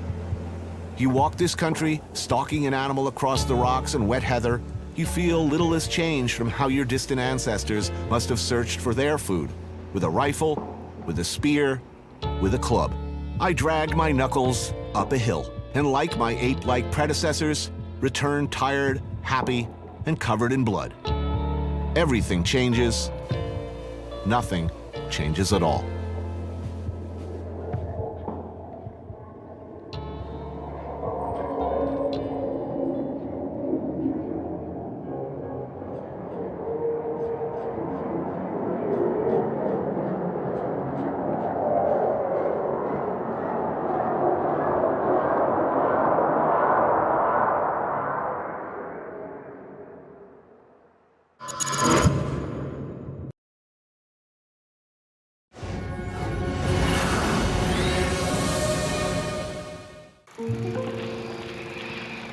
I didn't even think about death. But shooting actually those Russian tanks, going through there, they can shoot me. Anybody who had a camera was shot immediately by a Russian soldier. At that time, I didn't think about that. But I felt that I had to photograph it. You were alive and holding a camera at a very important time in history. You had to think, I'm doing something important. It's very easy to make beautiful pictures, but pictures which mean something with what's in it. But that's a totally different story. I took a walk through this beautiful world, felt the cool rain on my shoulder, found something good in this beautiful world. I felt the rain getting colder. Sha-la-la-la-la, sha-la-la-la-la-la, sha-la-la-la-la, sha-la-la-la-la-la.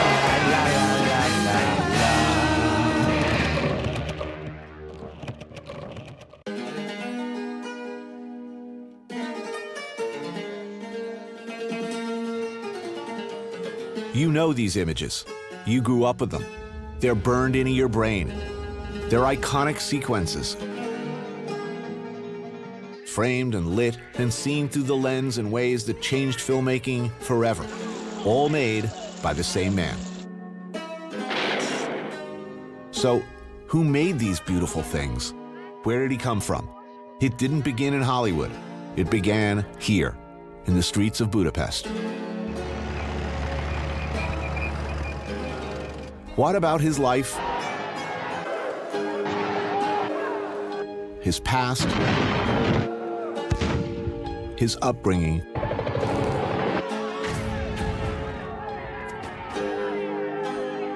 led him again and again to look through a piece of glass and make images like these. But first, some context. And schnitzel. Did I mention schnitzel?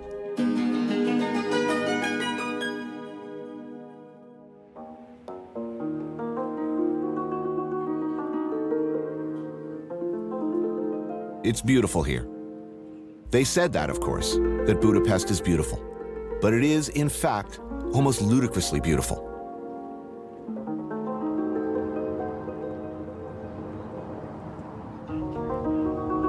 A riot of gorgeous architectural styles, palaces, grand public spaces, former mansions of various princelings, the remains of a long-gone empire, still here.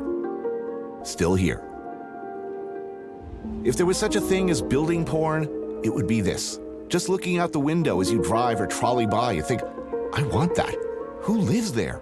Who lived there? What's it like inside? And where did they go?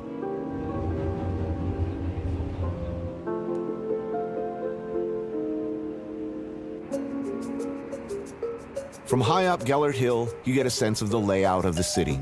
Divided, split by the Danube River, Buda on one side, Pest on the other. Hungary's capital, literally divided in two. Historically a crossroads of Eastern and Western worlds. Which is which now? Which is Buda and which is Pest? We are in Buda. If you can look down, you're always in Buda. Okay. If you look up to something, then you're in Pest.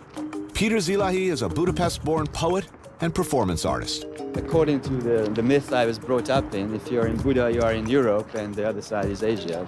This was the border of the Roman Empire originally. This big river. Right here. Yeah. Why didn't they cross? The other side is flat. It's hard to defend, and there were all these tribes that were like really vicious and not as civilized as the Romans believed. They've all been here. The Celts, the Romans, Mongols, the Ottoman Turks, all had their way or tried. All left their mark to one extent or another.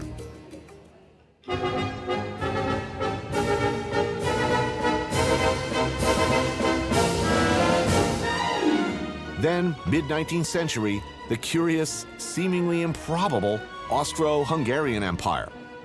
This is when the city came into its own, fueled by untold wealth, accumulated power, and ambition. Architecturally, intellectually, a great city. one of the world's greatest.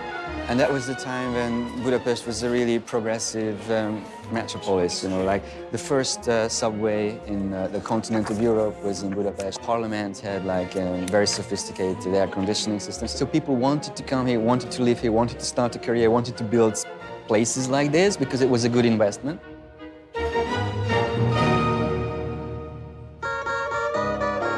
The New York Cafe is one of the last remnants of a society where artists and writers were valued citizens, regardless of financial means. When this cafe was built, there were more than 500 cafes in this neighborhood.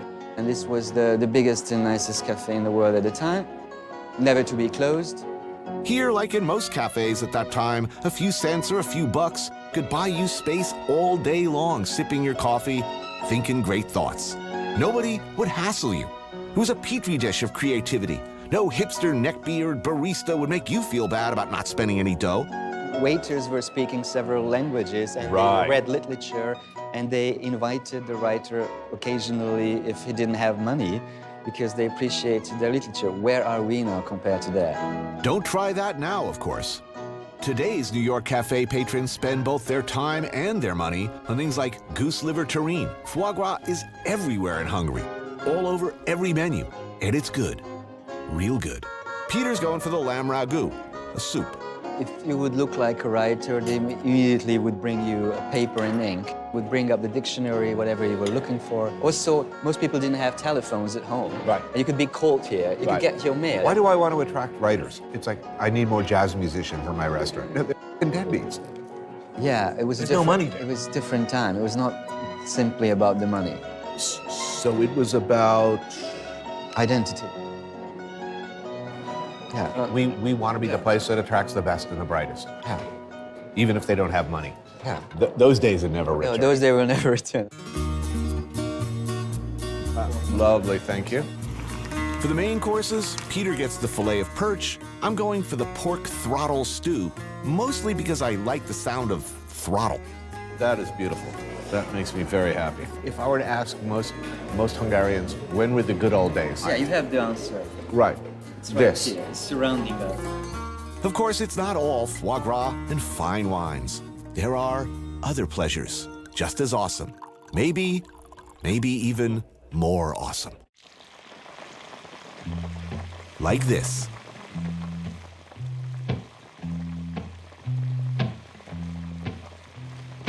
Plesharda, a smoky, chilly, working-class joint run by István Babel for the last 25 years. And for obvious reasons, beloved by locals. It's been a long time coming, my friend. And here's why. Look at this. A golden brown pancake heaped with chicken livers, covered, nay, drowned with a rich, deeply satisfying sauce of bone marrow. I gotta tell you, this is great. Now, some of you have noticed and complained that I don't really describe food anymore on the show. That's a deliberate strategy on my part, actually. It's really a lot like writing porn. After you've used the same adjectives over and over, like, you know, the penthouse letters. Look at it. There's chicken livers, it's bone marrow, it's paprika, it's a delicious pancake. Is it gonna make your life better at all if I describe exactly how while smacking my lips annoyingly? No. It's good. Venison stew, delicious. And then this. This. Good. Holy. Really? Good. Lord, Jeebus. This I need a photo of. Put a human hand next to it. That's just truly terrifying. Who eats that? Behold the massiveness, the surfboard size, fried to order in a pan to only the highest standards, schnitzel of justice. Ride that baby all the way home. Yeah. Oh, that's good. Deeply textured pork flavor with hints of 3-day-old fryer grease. If a big wave came, I could surf this thing back to my hotel. I kid you not. This is a testament to a great culture. Also gout, but who's counting? Actually, I might be able to get through this thing. Do I get a t-shirt if I finish this? Or my picture on the wall?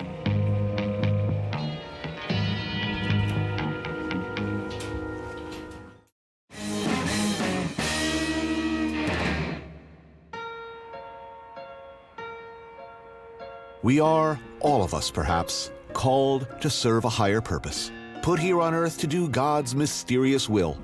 Daniel Mate is here for this, to spread the gospel of meat, Hungarian meat-related wisdom in all its delicious, delicious variety. Like St. Francis of Assisi, he wanders the earth doing good works. In this case, highlighting the ancient arts of butchery, sausage making, and the preparation of many of the Lord's creatures, as he himself would no doubt like to see them prepared.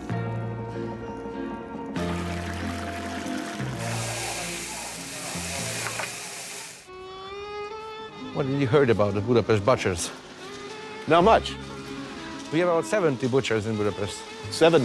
Yeah, in which you can find a small corner with hot meat and roasted meats and so on and so on. It's very... Wherever you are, you can, in 5 minutes walk, you can find a butcher when you can eat something. And on this particular corner, Belvaroshi Disnotoros, one of Daniel's favorites. So, you're not a butcher. You're not in the food business. No. What do you do? I'm an economist. You're an economist. As I understand it, you go from butcher shop to butcher shop investigating because old-school butchers. Why do you do that? Because I really like it. And someone in 2011, I saw that I'm not alone with this. So Right. we should make a fan club. And then I started to write them on Facebook. And nearly 10,000 likes on Facebook, and they are active. It's so unusual that there are so many, because in France, Germany, in the States, the old school butchers who know how to do all of these things, they're disappearing. You know, their kids aren't doing it. It's not easy to be a butcher nowadays in Hungary, but with this catering function, right? Doing prepared food. Yeah, they try to save themselves. Yes, there are many boutique cuts of meat available, as one would expect from a master butcher. But then there's this, a field of dreams, a landscape of braised and fried and cured delights that seem, under glass, to go on forever. A good Hungarian butcher shop, they should be able to cut meat, cure meat, make sausage, and cook preparations as well. Yeah. Look at that, there he goes. So beautiful. I mean, there's no comparison with a supermarket. Plus, you could ask them, what's good today? Today, oh look, what great timing. They're making one of my favorites, blood sausage. You have to say it in English because I can't. Paprika. It's paprika. Oregano? No, then. Thyme? Marjoram. Marjoram. Allspice. Here comes the rice. Okay. Here comes the blood. And here comes the blood. Beautiful. So good. Salt. And the sugar. I don't understand why. It makes flavors pop. Beautiful. Season and right into the tube. Dick jokes coming. Stand by for dick jokes.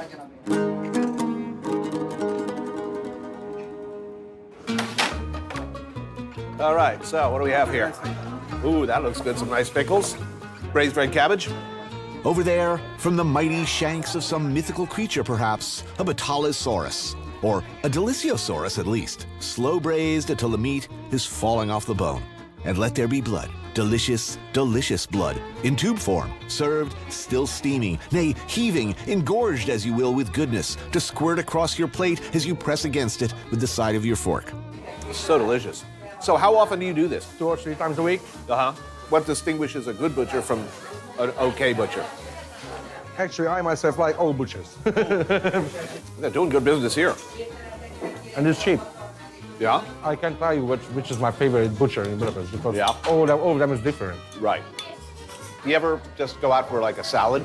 No, I'm kidding. I kid.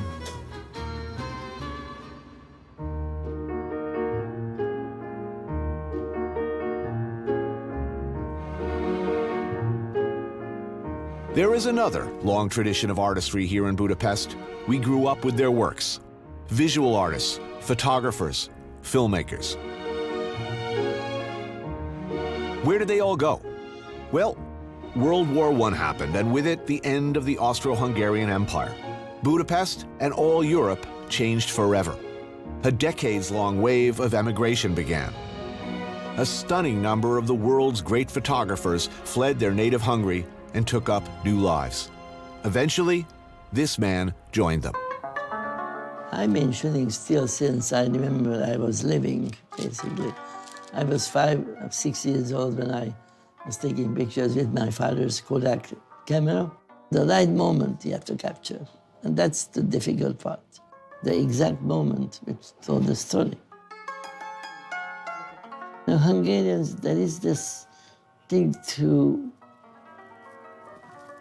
excel. My father was not really an artist. He was a soccer player, a very good one. He said, son, whatever you do, you have to be the best at it. First, not second, you have to be first. Because otherwise it's not worth it.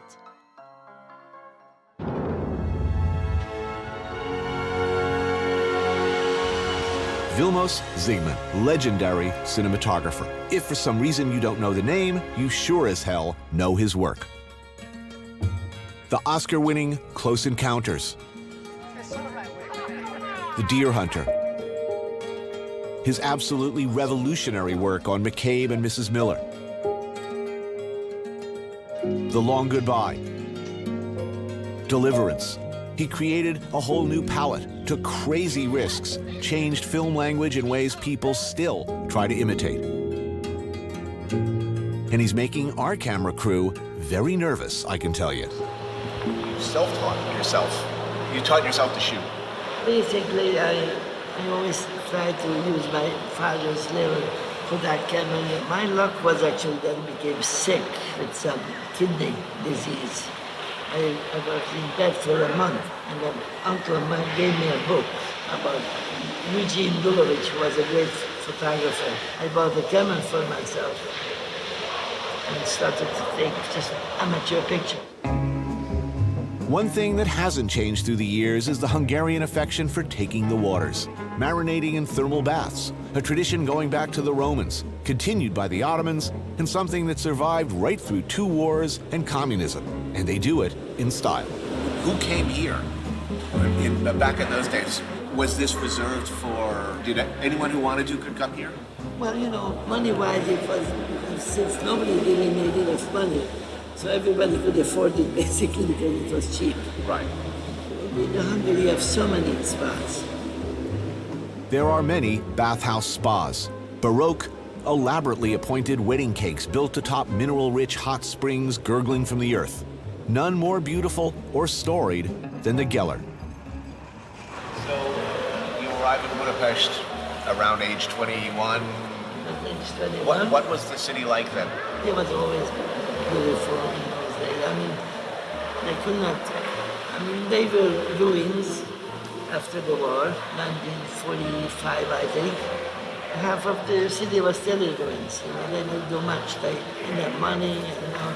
When you first moved here to go to film school, what was your average day like other than your studies? What did you do for fun back then? What were your options?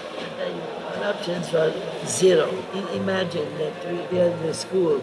There were very little help from the government, very little money. It was good enough to have breakfast and lunch, or breakfast for dinner. You had to skip one lunch if I wanted to buy a pair of socks. So we were very, very poor. But I must say that under this whole 4 years, this is probably my happiest part of my life under communism, because I was learning cinematography. So I fell in love immediately. In fact, some of Vilmos's most powerful and world-changing footage occurred around this time, before leaving Hungary, as a film student during the outbreak of revolution. But we'll get to that later.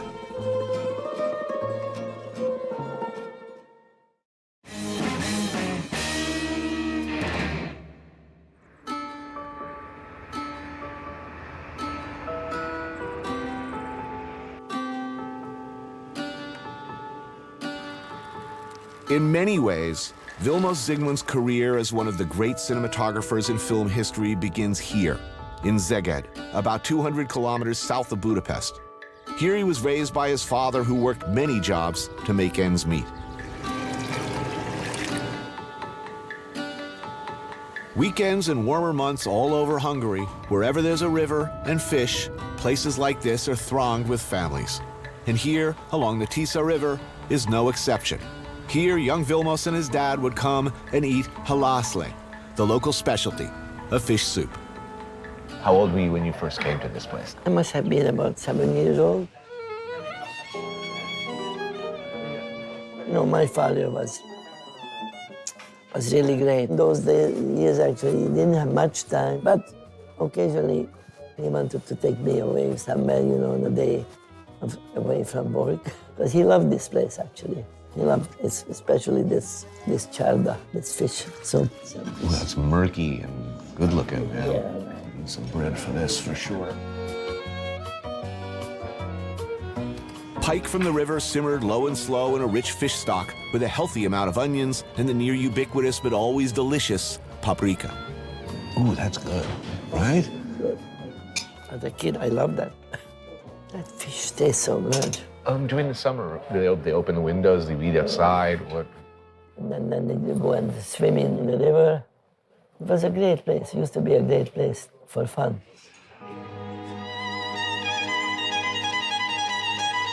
And you know, at night, we used to come here at night when the gypsies were playing music. And I loved that, actually. I always loved gypsy music. They were playing Hungarian songs. I had a very happy childhood. It was good times until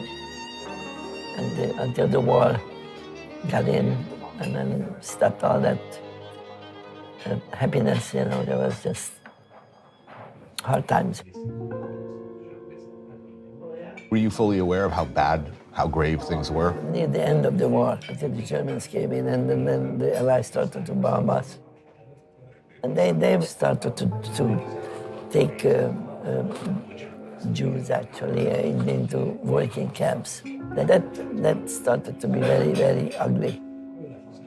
For people of your generation who grew up, these were incredibly insecure times. Psychologically, what do you think that teaches you as far as a worldview? Do you become more adaptable? Do you become more suspicious? Do you become more cynical? It's about survival, actually. We want to survive as Hungarians, to preserve our identity as Hungarians. That's what we did, and survived. He saw a lot as a young boy, as he would later as an adult. In 1944, German tanks rolled into Hungary. His country was now in the hands of a foreign power, and not for the last time.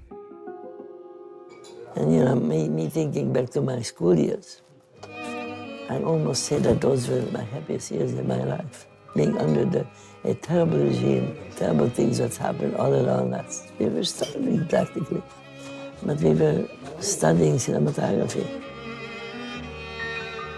Being in a film school was like an island in the craziness. I grew up in New Jersey. My family was sentimental about beautiful pictures, a beautiful script. We saw every film you ever shot and talked about them at the dinner table. These were important. This has got to look pretty close to the way it did in the old days, yeah? Oh, yeah. It didn't change much. Through it all, for Vilmos, there was this place, however, a very special place for a boy growing up during wartime, the movie house, where he saw his first films. So what memorable films did you see in this theater? Das Strapitz-Hülsensekt, der Wiener Schnitzel mit der Lagerwerten und das Sauerkraut. My probably best experience that I had in my life, I was in Hungary, see Chaplin's The Dictator. Democracy stunk. Democracy is fragrant. Liberty stunk. Liberty is odious. Free sprechen stunk. Freedom of speech is objectionable. A great experience, you know. Chaplin did such a great job, you know. Some films, of course, resonated more than others. The power of the visual image intensified maybe by what was going on just outside that dark room. Films could be inspiring. They could also be dangerous. They were so magic to me. I mean, they still are. To go to a film, especially a dangerous one that was just where the subject matter and the content was different, and to see that, it just, oh my God, what do I do with my life now after seeing this? This theater, by the way, is now named in his honor.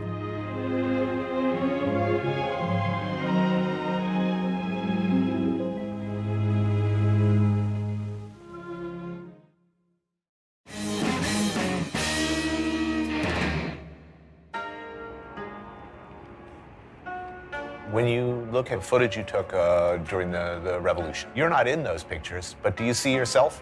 I mean, do you remember what it felt like? I remember that I was actually fed to death. Shooting actually those Russian tanks, going through there, they can shoot me. I felt that I had to photograph it. Tanks were going from one side to the other side of the Danube, and There were tanks coming across this? well, yes, actually, it was a pretty cold day too. Yeah. Not this cold, but it was raining, it was bad weather, so it was very much, in sync with what was happening in Budapest. After the war, a Cold War.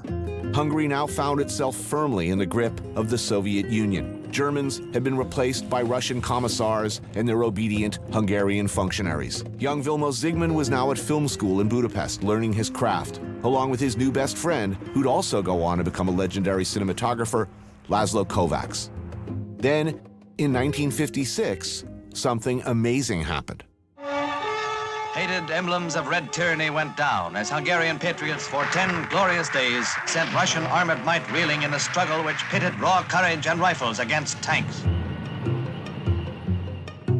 A few blocks away, where the statue of Stalin used to be, and on the first night, actually, when the revolution started, the people wanted to take the statue down. It took about a couple of hours, actually, to cut Mr. Stalin's legs off. They actually dragged him around the city, the next day. People and took pieces home as a souvenir.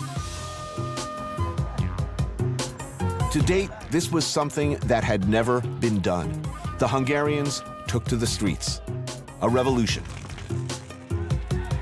That's when Vilmos and Laszlo and some pals snuck 35mm cameras and film out of their school's equipment room and at great risk to themselves joined their countrymen in the streets, documenting the revolt and the aftermath. These images are from some of that historic footage. It seemed for 10 glorious days that freedom had finally come. Encouraged by the West and by CIA radio broadcasts in particular, the Hungarians believed that help was on its way, that this was it. They dug in and fought, hoping to hold out until help arrived. On November 4th, a desperate plea went out over the airwaves. This is Hungary calling. This is Hungary calling. For the sake of God and freedom, help Hungary. The Russians had been beaten back for a time, but now they doubled down with a vengeance, pouring tanks and troops and heavy armor back into Budapest and brutally and all too effectively put down the resistance. Help never came. I mean, this is a place where a lot of things happened. It used to be the AVO headquarters. I never shot this before, so this is probably the first time I'm going to have this building shot. So this was the internal secret police. So if someone came at night with a van and you were taken away, you ended up being interrogated here. Yes. Secret police headquarters in 1956, the site of a firefight between snipers on the roof and their fellow citizens below. Then the people got into the building, went up there, caught them, brought them down, and killed them, actually. Basically, and hang them on the streets. Hung them here? Hang them in one of those streets there. I'm trying to find a tree which they hung those people up there. You don't know one of these trees. Had you seen people killed before the revolution? No. It's a very tragic moment. The building is abandoned. The door, as it turns out, wide open. Oh, wow. Oh, look at that.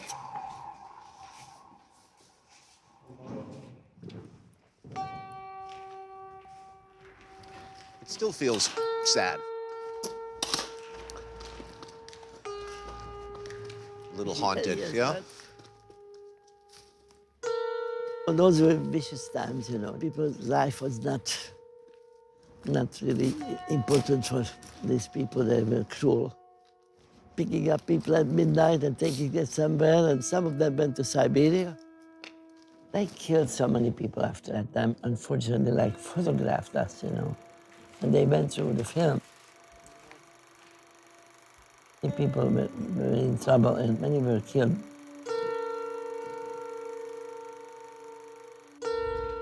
$200,000 people left the country that time, Hungarians. How long did you stick around? Almost 3 weeks. And that's when we realized that nothing is going to change. You left Hungary with a lot of cans of film. As much as we could carry.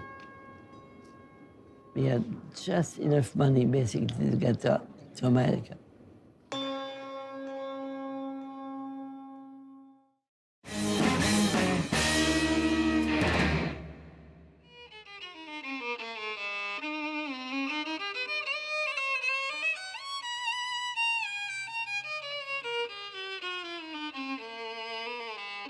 The soundtrack to Old Budapest, the ubiquitous gypsy violin, found at one time in every cafe or restaurant.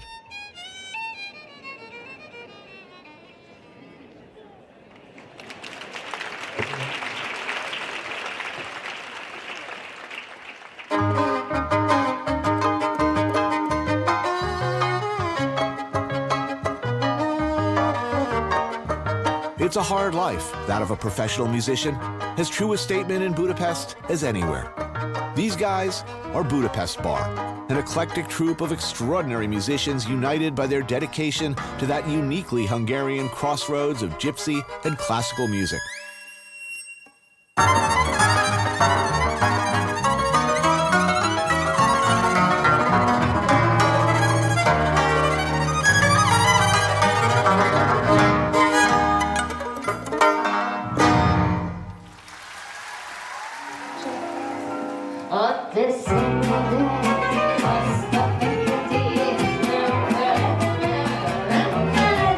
So, what does a band do when an hour is late and sustenance and perhaps some strong drink is required? It's back to the flat of lead violinist Robbie and his manager wife, Andrea.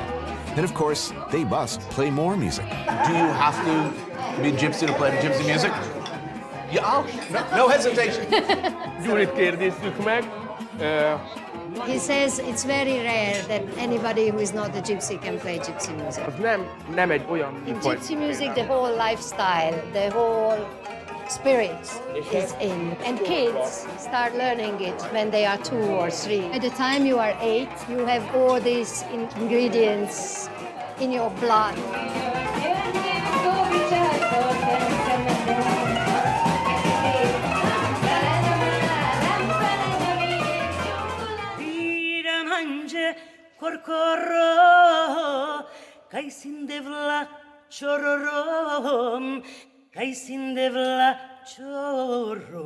Margit Bongo, basically the Aretha Franklin of Hungarian gypsy music, a household name, also a fantastic cook. Extraordinary singing talent does not preclude her from overseeing a classic lineup of dishes like chicken paprikash, whole perch roasted in bacon, stuffed cabbage filled with goose meat, and slow cooked. And of course, the inevitable goulash, the iconic dish you see everywhere, but rarely as good as this. Thank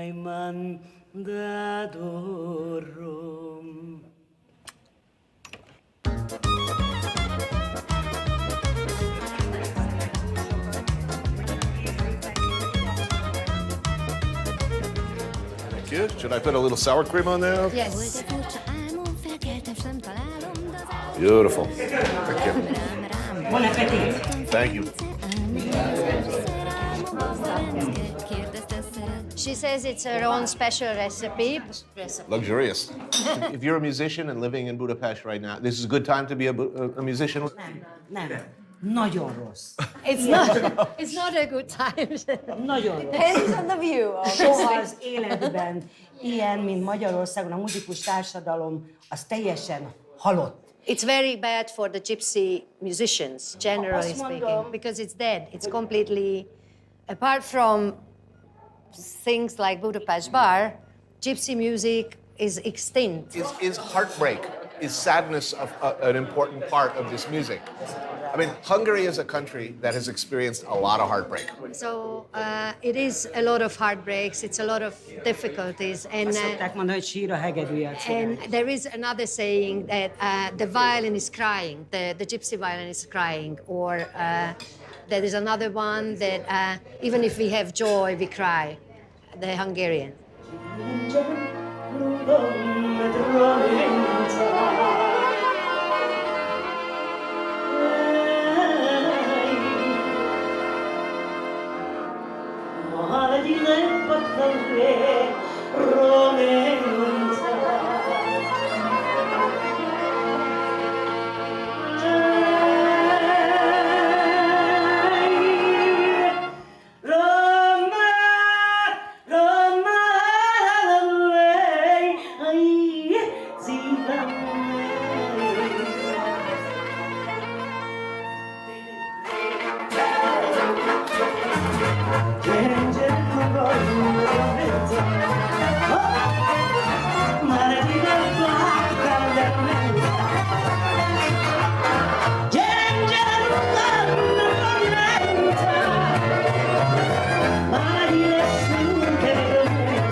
Tonight, Vilmos has invited me to the home of his longtime friend and colleague in the film business, Richie Romwalter. Vilmos met Richie on the set of a movie more than 20 years ago, and they've been friends and partners ever since. Your health, that's what it is. Thank you. Cheers. In Hungarian, it would be egészségedre. I'll never learn to pronounce that. Egészségedre. Shegedra. Yeah, egészségedre. Smart ass. Richie's wife Maria, daughter Judith, Vilmos's wife Susan, friends and family reunite for the best of simple pleasures. We start with a rich caraway and onion and paprika soup, finished with homemade croutons. There's marha perkolt, a deeply rich, deeply warming beef stew with some smoked pork sausage mixed in for good measure, cooked slowly for hours, and of course, heavy on the paprika. Traditional cucumber salad. To accompany the stew, nokedli, boiled dumplings.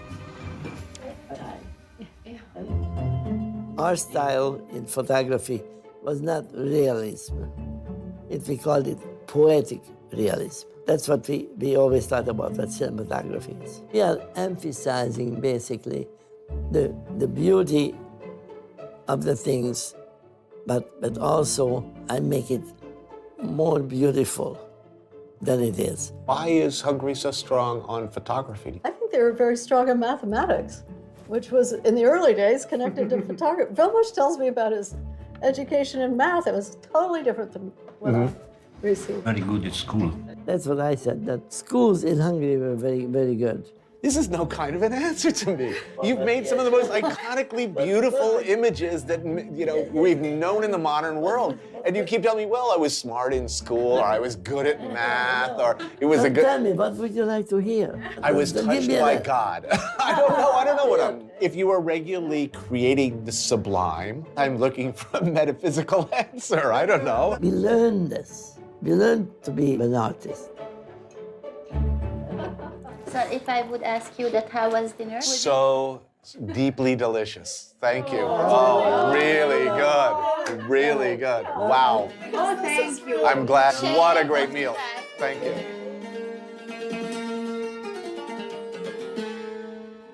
Do we emerge fully formed with a God-given eye for pictures, images that can move people? Or are we the end result of all the things we've seen, all the things we've done, the places we've been, the places, the people we've had to leave behind, all that's happened in your life. Is it those things that bring the light or the darkness to the blank screen?